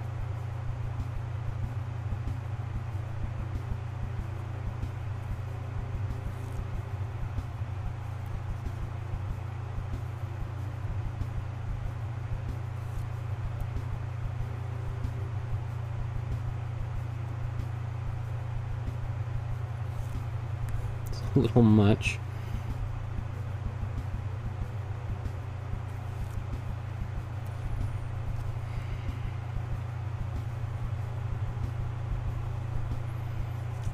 It's a little much, so I'm just going to take a bit of glazing fluid on my brush here.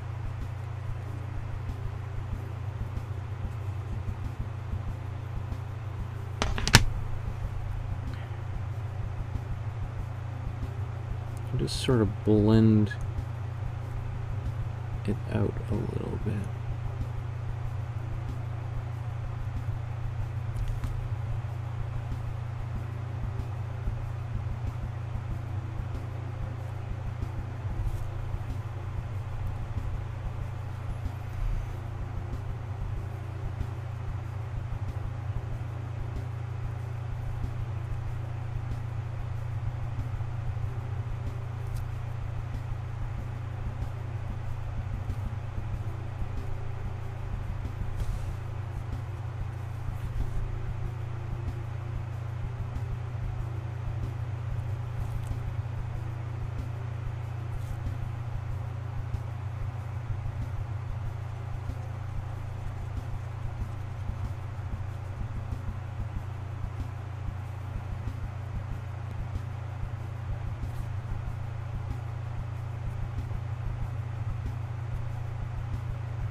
This is a little bit silly to spend this much time on such a tiny face, but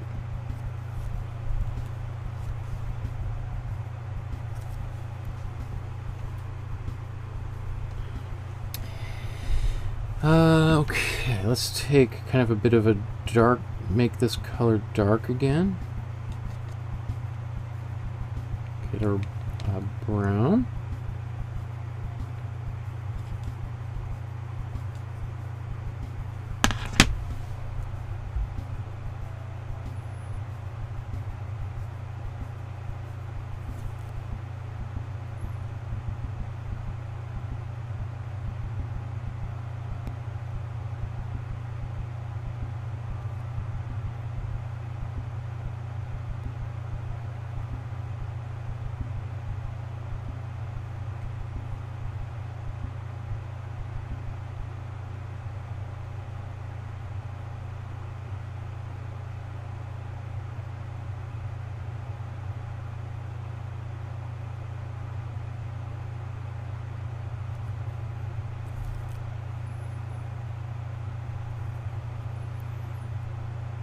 Okay.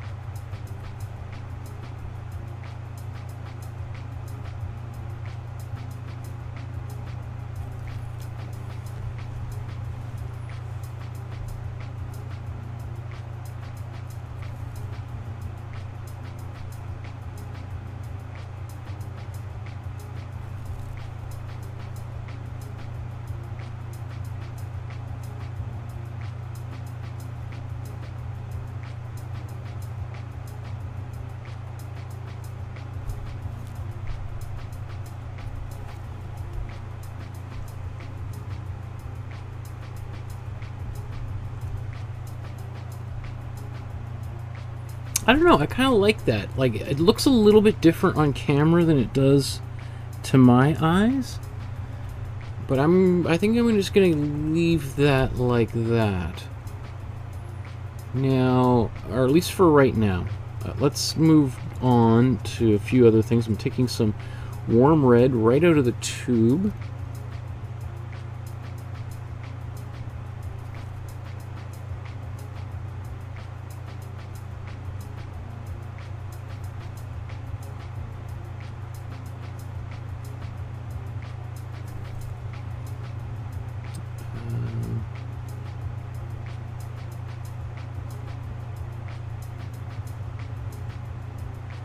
going to paint this all warm red.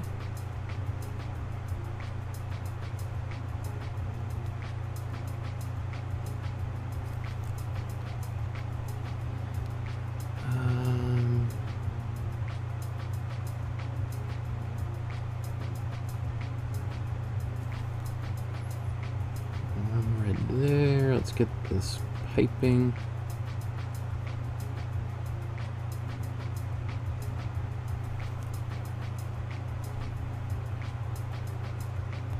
I don't even think I'm going to put warm red on his lips. I think we got enough there. Let me take a bit of darker color, mix it in with my warm red.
I wonder what the significance of these kind of tassel-y things are.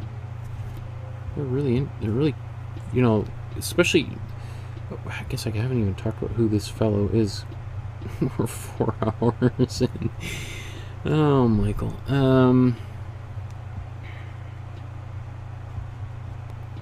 Just gonna paint these little trousers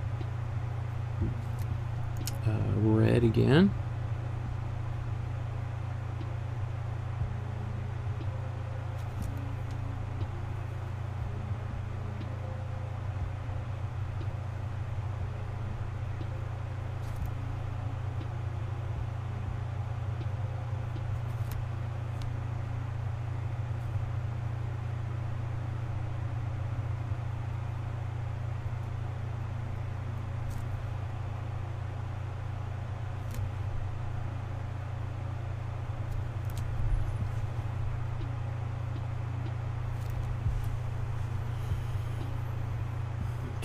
And then I'm going to take this bit of a darker, actually I might need to let that dry.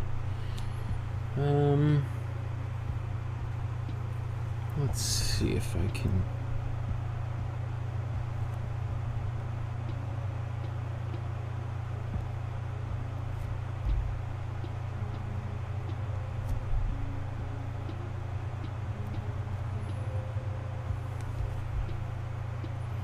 Just do little details while I wait for his pants to dry. I definitely put on fairly thick application of paint. Let's go over here.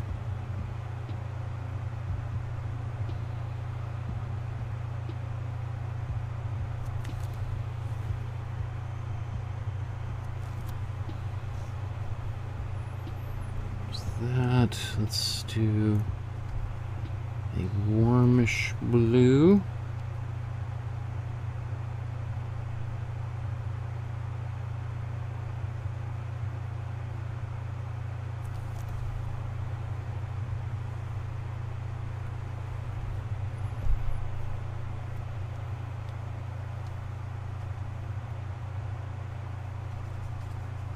Do a warm blue with a little bit of white.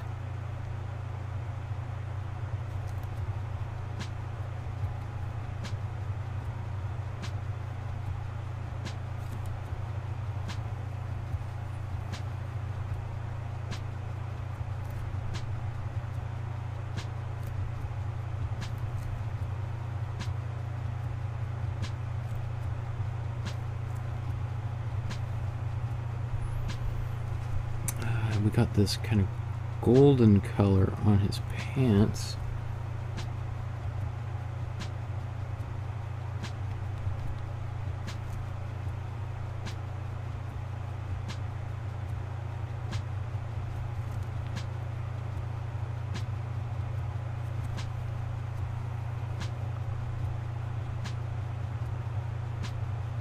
Shoes down here.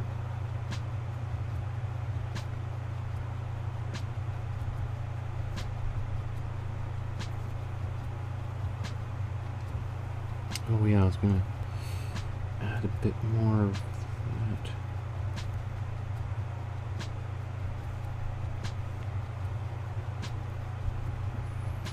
Let's get a darker color.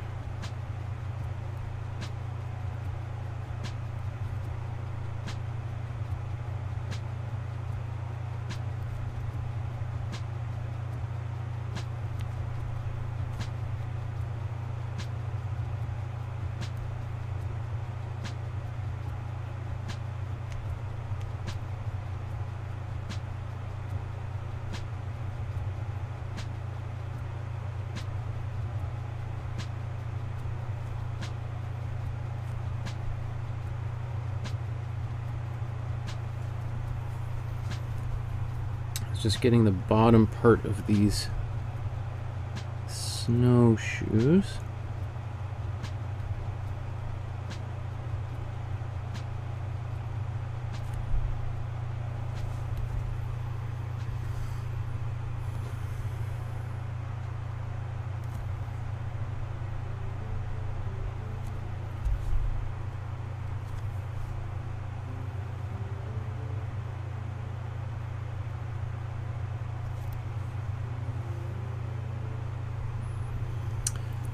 There is on this other guy some red too, right? So, although this is still cooking.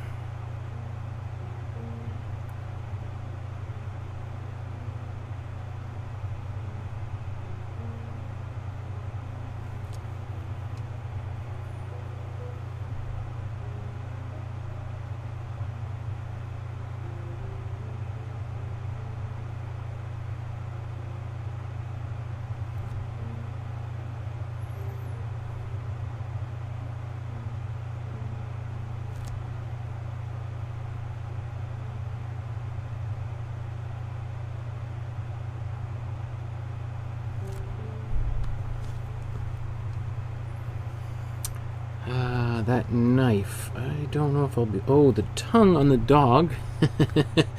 Let's get that. We can't miss that.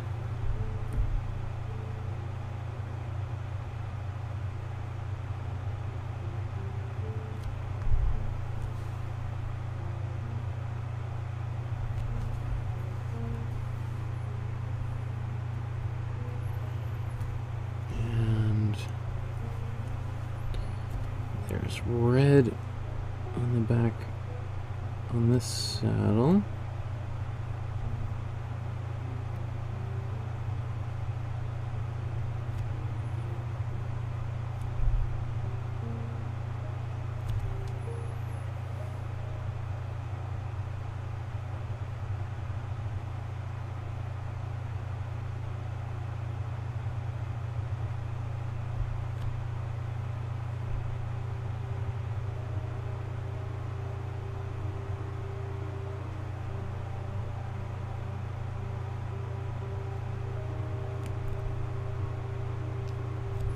I know there's another thing here. I'm afraid of getting it a little confusing there, so I'm just going to leave that alone.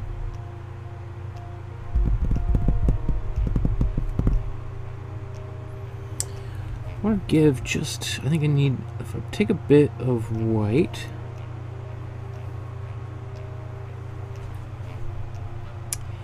just give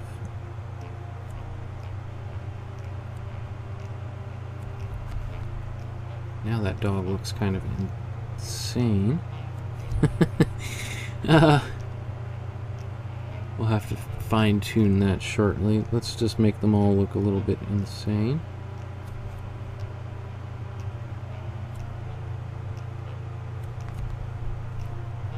All three dogs, insane dogs. Okay.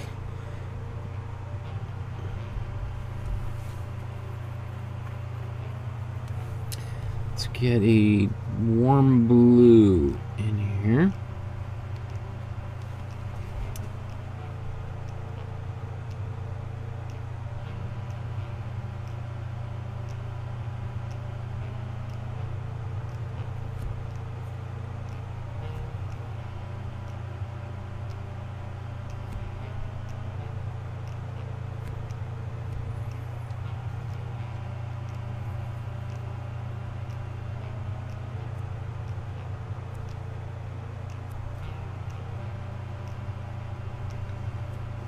I think I'm going to do the little dots on there. Just leave that for now.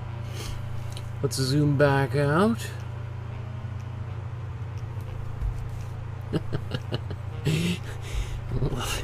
Those little eyes on the dogs crack me up now.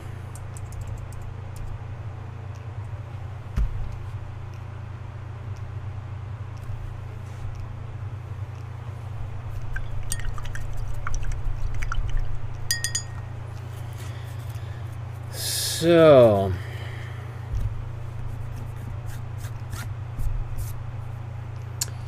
let's I want to bring some of these back out, these sticks and whatever it is that they were.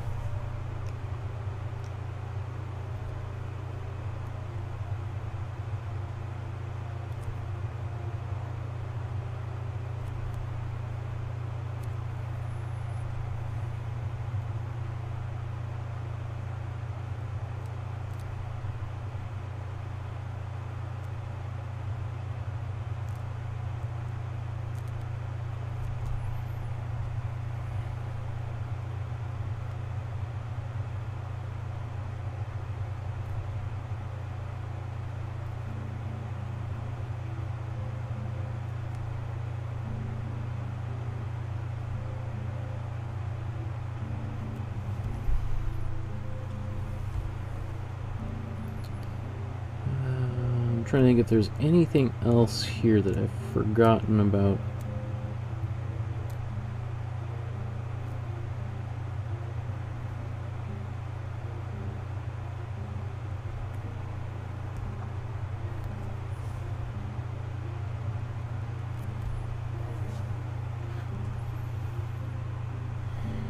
Okay, obviously we're going to put some shadows in here in just a moment.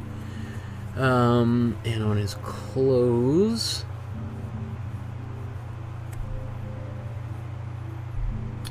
do I need to darken?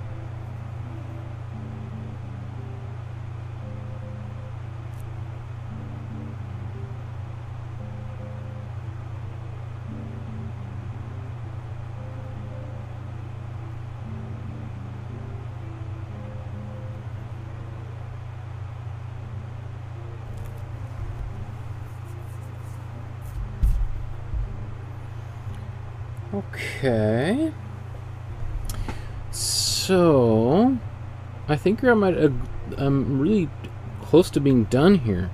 What I want to do now is just a little bit of darkening glaze. Let's maybe look at the eyes of these dogs just before I do that.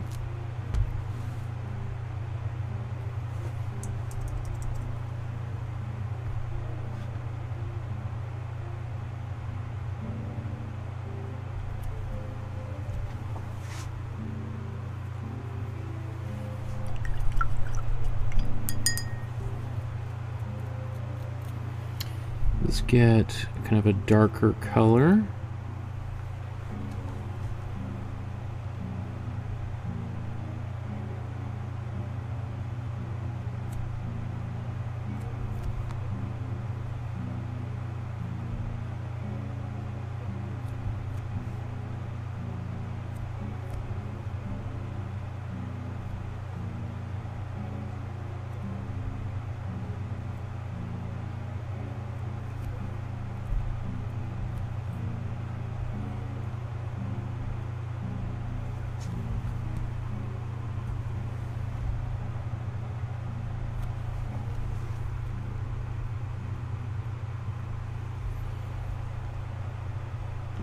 Okay.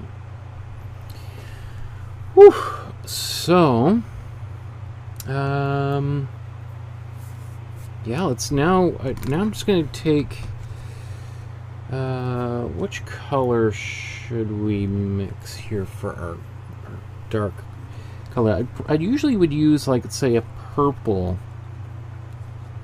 So let's just do that. I'm going to take cold red, warm blue, mix these together.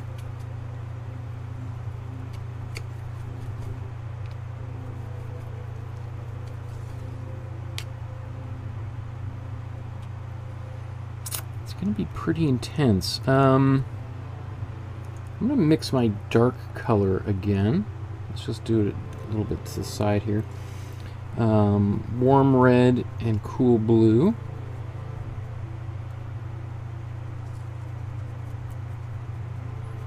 And this gives us also a purple. So that's one purple, and this is another purple. This one is darker, more dead color, less life to it. So I think we might use a combination of both of these for glazes. I can kind of pop back and forth.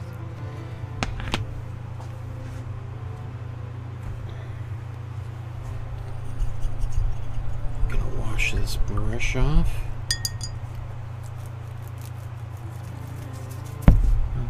Let's go to a smaller brush for this. Be a little bit more precise. Put glazing fluid there and glazing fluid here. Where should we start? Let's go towards the background. So let's take our glazing fluid, take a little bit of that color. This is my as it just sort of, it's dead purple.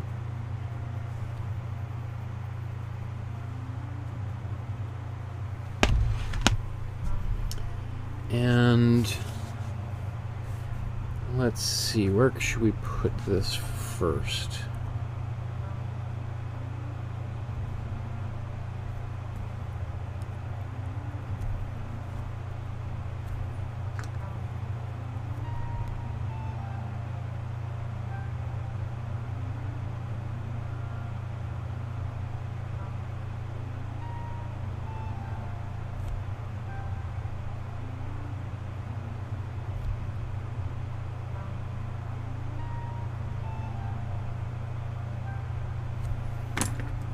Remember, I saved my blending brush for here.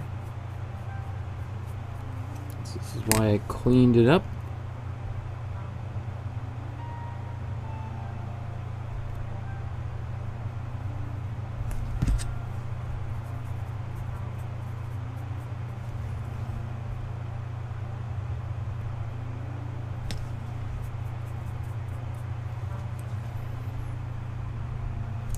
Okay.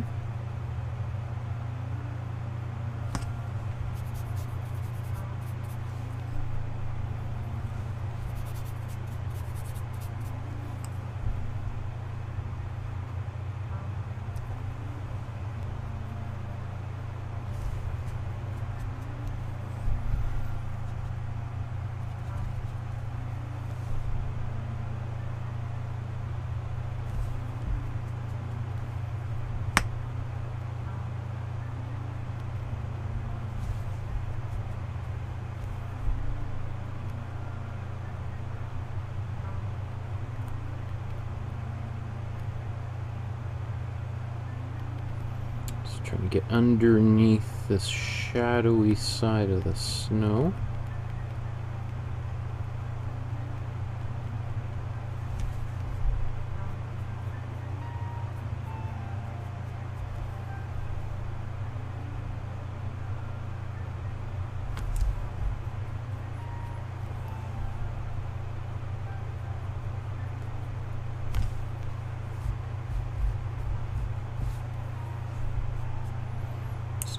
Stand out a little bit more. Let's do the same thing here.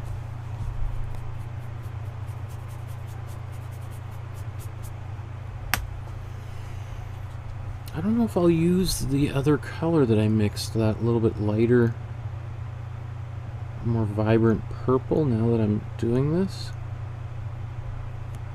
I'm not sure.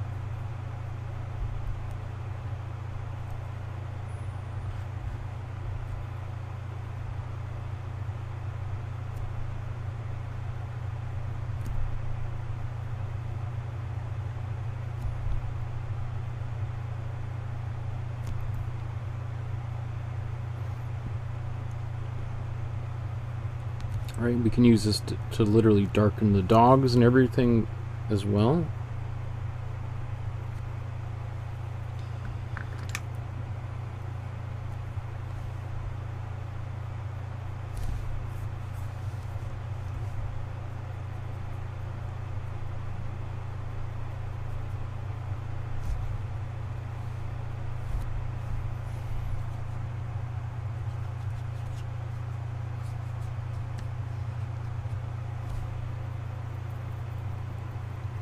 Testing sometimes, you know, I just mixed a little bit more of it together. I just want to make sure it's not too dark.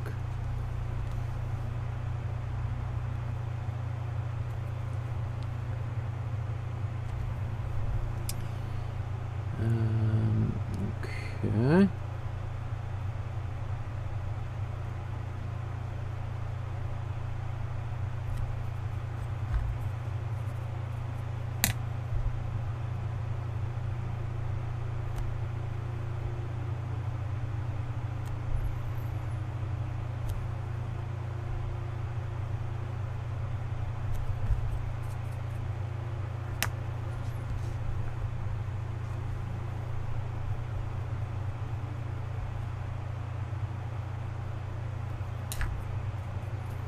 There's some weird things shadow-wise in here.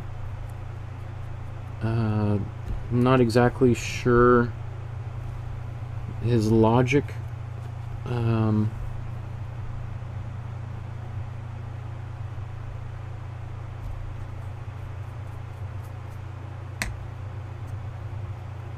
But that's not unusual. Shadows are pretty tricky, so sometimes artists kind of fudge it a little bit.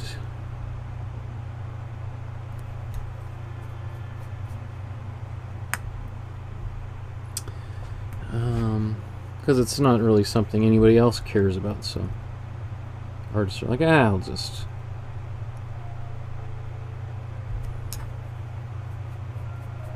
throw shadow in here. And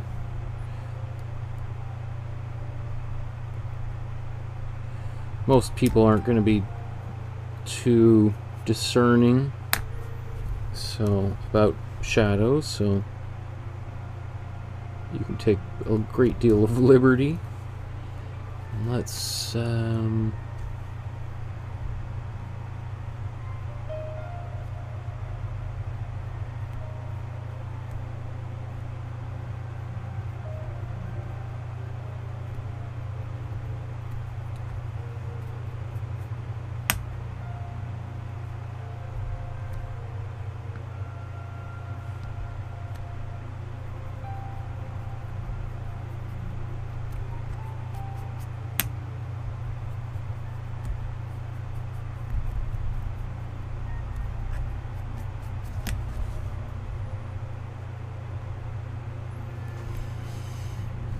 okay, now let's just kind of take a look at his clothing again and where we can add a few quick shadows on his body itself.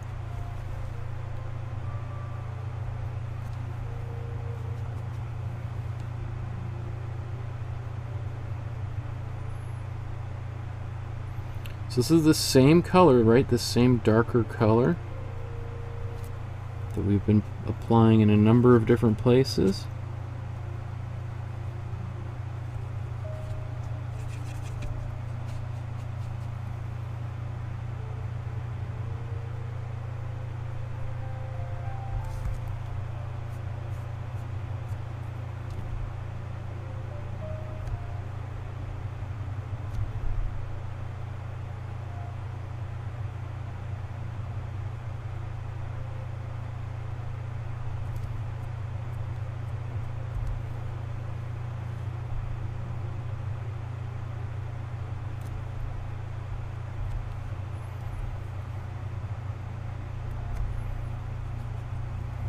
Okay.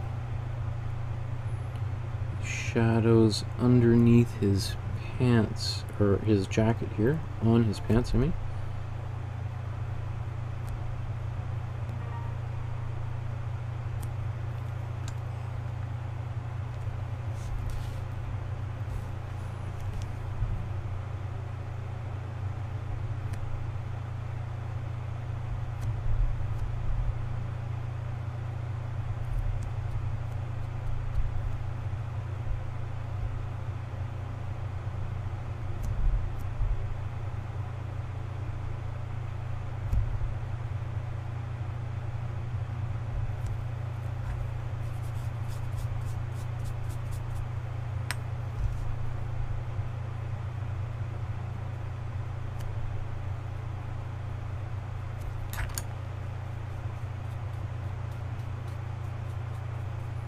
So I should really, before I start doing any more, I should blow dry this, because I'm starting to pull up some of the previous glaze here. So we're almost done.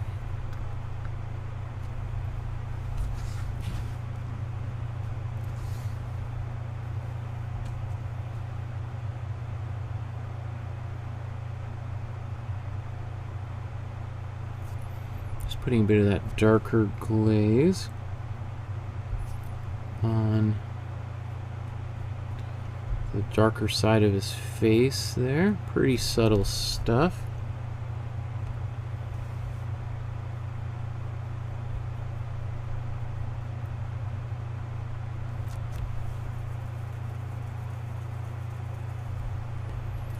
Okay. So let's blow dry this. And then we'll be almost done, and then I'll tell you a little bit about who this person is.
Okay.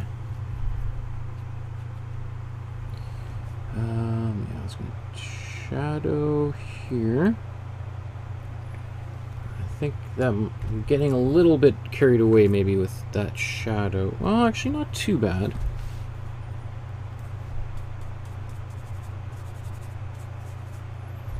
It's a little bit darker. That's a little bit maybe too dark, but...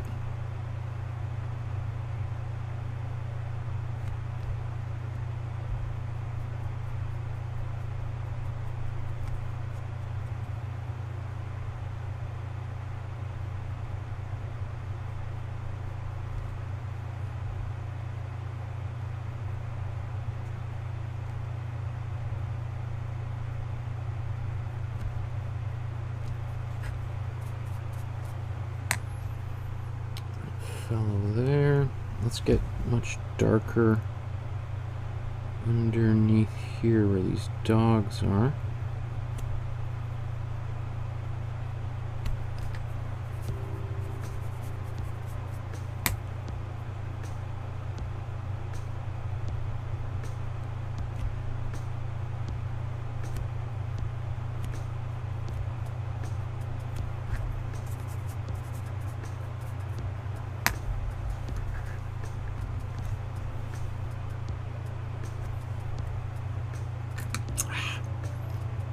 Camera, and I'm not on camera, so it's a great job.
So I just took a little bit more glaze, a little bit more intensely dark glaze to get underneath these trousers,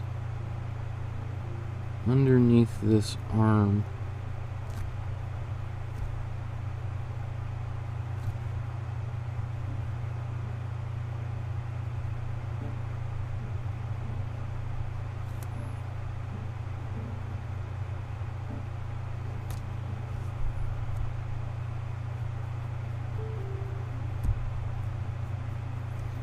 And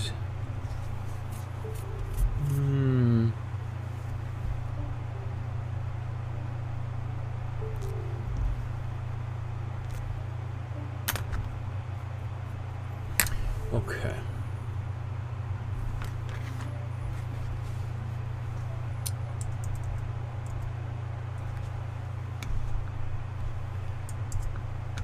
Oh. There we go.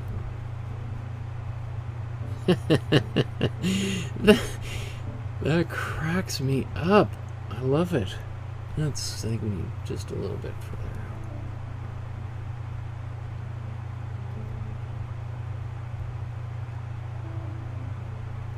out.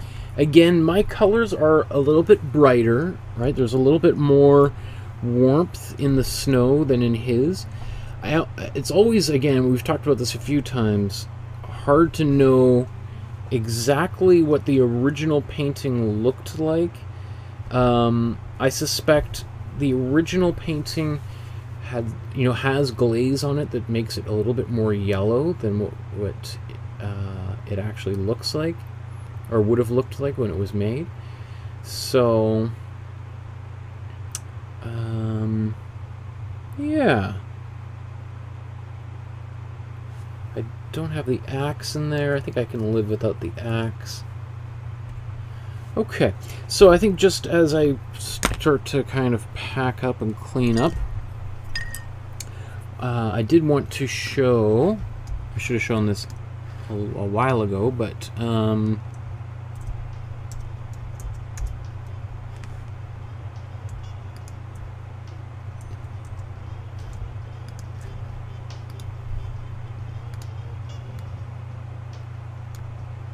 okay. Let's go to... So this is the actual painting itself. So it's a 51 by 79 centimeter painting, or 20 by 30 inches. All right, so this painting is 9 by 12. So you can fit almost 3 of these paintings side by side, and a little bit over. So it's basically you can have 1, 2, 3, 4, 5 additional canvases, right? So it's, I don't know how big it is, 6 times the size, 3 times the size. I don't know. I'm not so good at math, right? But so here's just a little bit of, gives you an idea that our painting is much smaller than the original. Therefore, getting into some of these details is a little bit trickier. Yeah, as I said, Ken Thompson bought this painting, what did I say, $5.1 million. At the time, it was the most expensive Canadian painting ever sold. It has since been exceeded by a Lauren Harris painting. Additionally, we'll talk about Henry Lefroy here in a second. Basically, this painting was used by Kane to document Lefroy and who he was. He was like a, I guess you'd call like a engineer or a scientist who was trying to chart the magnetic North Pole. He was actually trying to get, well, in his ideal world, I think Lefroy would have loved to have gotten to the North Pole, but I think he was mostly trying to map out where the North Pole would be relative to other parts of the country, which would be really important for navigation purposes, right? And I think Kane used this painting as a way to show his ability to document important people and places and events on a proposed journey that he was hoping to make just a few years from now. And he used it to yeah, this is right here. Lefroy used it to help convince George Simpson to fund his trip all the way out from Fort York, which is now Toronto, all the way out to Fort Vancouver, which is now Vancouver, Washington, down the Columbia River. So I think it's, it certainly accomplished his job, because George Simpson, who was the head of the Hudson's Bay Company at the time, I think saw paintings like this and thought, this guy is pretty darn good. Let's fund it. Just as a quick little thing here, Lefroy studied magnetism. Sorry, here. Anything else we want to talk about? I think Lefroy did a similar sort of trip to what Kane eventually did about 10 years later, or no, about 2 years later. So I think it was also, they probably had some pretty interesting conversations together, Lefroy and Kane, about what to do. Maybe people that you might meet along the way who could be friends and allies, and potentially enemies and people you would want to avoid. Maybe certain forts where some of the local Hudson's Bay personnel were, villainous creatures, or, I think there's lots of things going on in this painting. That's why this painting is so fascinating. It's such an important part of Canadian history. Anything else I want to mention here? I don't think so. I think I'm going to call it a day here, folks. It's been a long evening of painting. So, thank you so much for watching. I know this is one of the longer episodes, but this painting turned out pretty darn good. I'm pretty happy with it. I would love to see your version of this painting, so please take a photograph of it. Upload it to the Facebook page, and in a couple of probably about 5 weeks, we're going to be looking at the artwork that you guys have made and giving you feedback on it, just like we did just a few days ago. So yeah. Join the Facebook page. If you want to support the channel, the easiest thing is just liking this video. You can leave a comment on this video, that also helps. Subscribe to the channel, hit the notification bell, that way you find out when the new videos are being posted and what time they are, and you're never lost trying to wonder if you're going to be late or early or wrong day, all that stuff. And then if you want to contribute a small or large amount via PayPal, there's a link in the description below. You can also contact me via email, through my website, or the Facebook group. So I would love to hear from you. I'd love to see what you've done, even if you've been painting something else. I know I hear a lot of people who say, I should make this as a podcast, and they just sit here and listen to me paint. So I'd love to see what you created instead of this painting. Anyway, it's been a long evening. Let's see you guys in a few days. We're going to be painting another great artist. This time, this artist is an artist who lived much more recently, Matthew Wong, and a very interesting story. Kind of a sad, well, very sad ending, but the work that he made during his very short life was absolutely stunning. And I didn't know about this artist until one of you made a painting based on his work a few months ago, and that's what I love about this community, is we get to, I am learning from you guys. So we'll see you guys in a few days. Enjoy the rest of your evening, and we will see you very, very soon, everyone. Stay safe. Thanks for painting. I think we're making the world better one painting at a time. Good night, everyone. Take care.